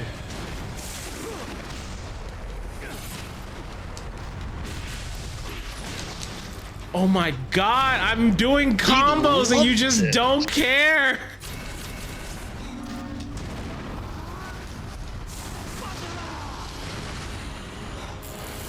Excuse me? Uh-oh, what the? How do I dodge this? Is it like the moment it happens you're supposed to jump or something? I don't fucking know.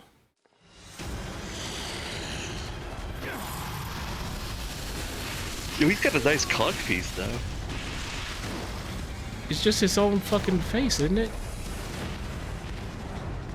I don't know if I would want my own face on my dick. That kind of like implies that like I suck my own dick.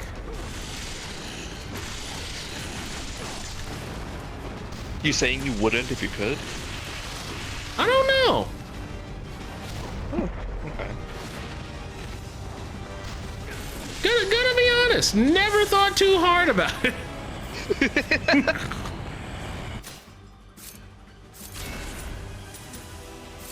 Every time he does the grab attack, he starts like walking into the cliff and then he teleports back over there. Like, I don't get it.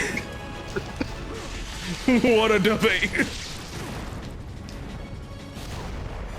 I'm in the camp of like skulls are cool 99% of the time, but like skull piece, I don't know about that one, Chief. I think you can make it cool. I feel like you can make skull cod piece cool. It's not easy, but you can make it cool.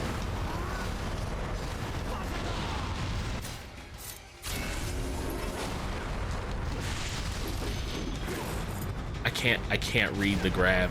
I don't know why I'm having such a hard time reading the grab.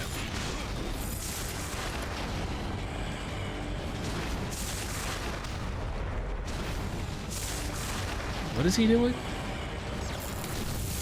fuck me.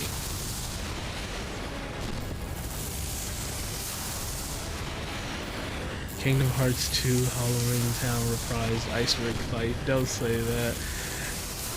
Actually, no. I already know. I know I'm dreading a little bit of doing Kingdom Hearts. But I want to stream it. I think it'll be funny.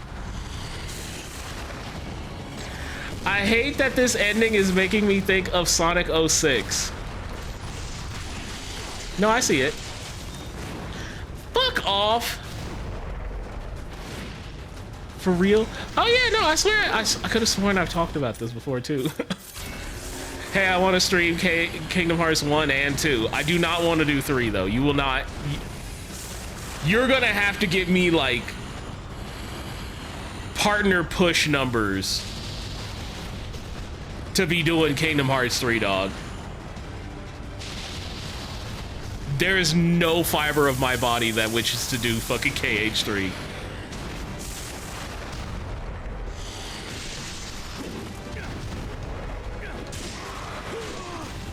Oh, bit damage.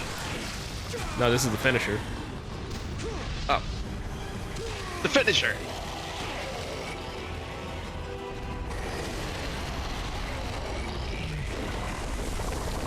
Oh.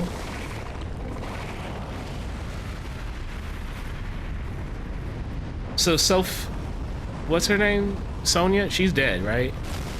She was on Mount Fuji. She was kind of a little bit underground. How far underground? She like ran up to the top where that boss fight took place. Oh, well, I guess her boobs I guess she's okay, but alright, yeah, whatever, dog. Her boobs took all the force.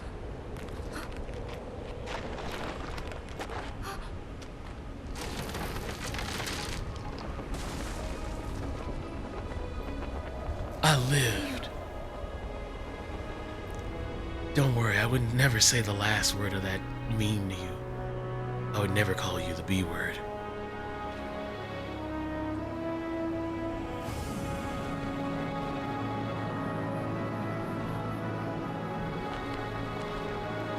Three ain't good BBSSP. Is Birth by Sleep on the Steam collection? I'd stream BBS. Yeah, okay. We could do BBS. Little birth by sleep. The light of dawn drives away the darkness once again.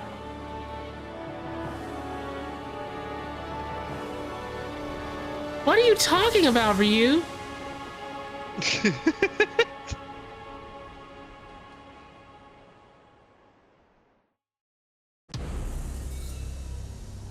Not gonna lie, I kind of hate how she goes from this badass blowing up a fuck ton of demons with a fucking rocket launcher to all I can do is hold my hands together and call out for the strong man. Itagaki, I'm sorry.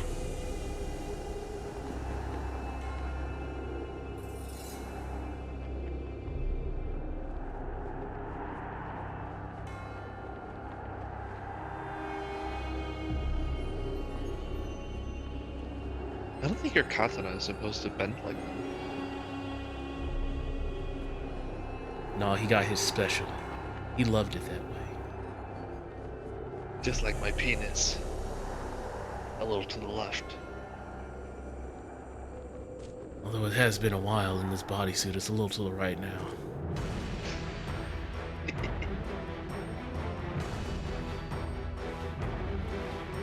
Way! We win! So I would like to reiterate again. This game is fine. I think this game is okay.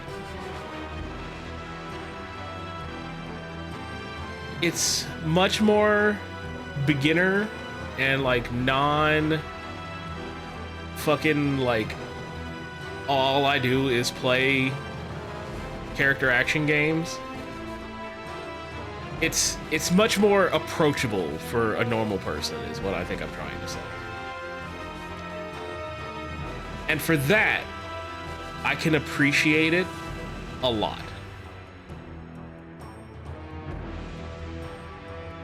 Like, it looked like you were having fun just kind of mowing through demons. Yeah, no. And I was having a lot of fun just like brain off, hitting big combo on demon, not thinking too hard about it, just like, you know, just going through it. But a lot of it feels... Okay, a lot of it feels a little long in the tooth. I think is the best way I can put it. A lot of it feels like we're just kind of going through the motions. We're kind of just like, yeah, literally putting belt to ass until you can't. And it's Ryu fucking Hayabusa, dude. He can put a lot of belt to ass. In fact, I think one could even say or suggest that he is the king of putting belt to ass when it comes to ninjas. No one would ever be able to compare.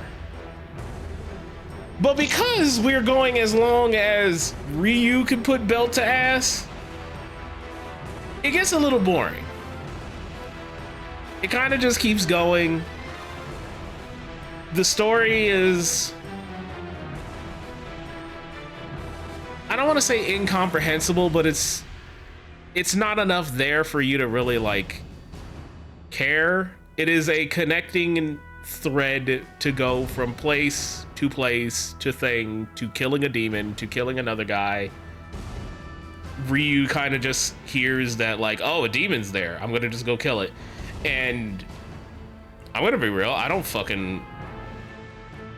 Wait, is that the whole credit scene? They're just saying all original Ninja Gaiden 2 staff? That's it? They don't even credit all the fucking staff of Ninja Gaiden 2? Okay. Personal peeve. Re-releases and remasters, remakes, games that just say, hey, thanks to all the guys who actually made the game that we're actually making this based off of. Darkness is destined to lift in the end. I still have much left to do.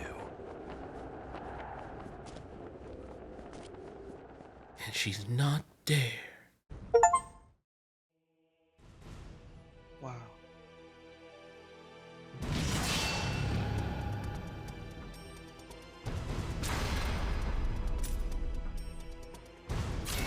But yeah, no, that's a pet peeve of mine. I hate when games don't want to fucking credit the original devs.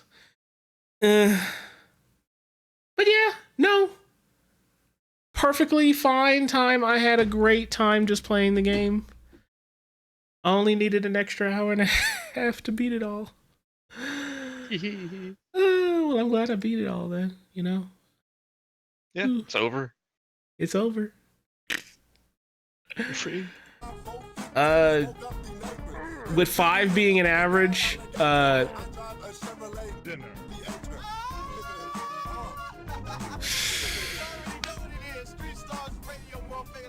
Can I be a fake bitch and steal a crib note from Anthony Fantano and literally say it's a strong 6 or weak 7 out of 10? With 5 actually being like a middle of the road, it's a strong 6, weak 7. But I enjoy it. It's a 6+. Yeah. Or 7-. I really want to give it like the upper edge echelon of like a 6 out of 10 type game to me, but I feel like that's too low, so I almost kind of just want to say like, no, it's like a bottom half of like a 7 out of 10 type of game, but like an actual 7 out of 10, not game industry 7 out of 10.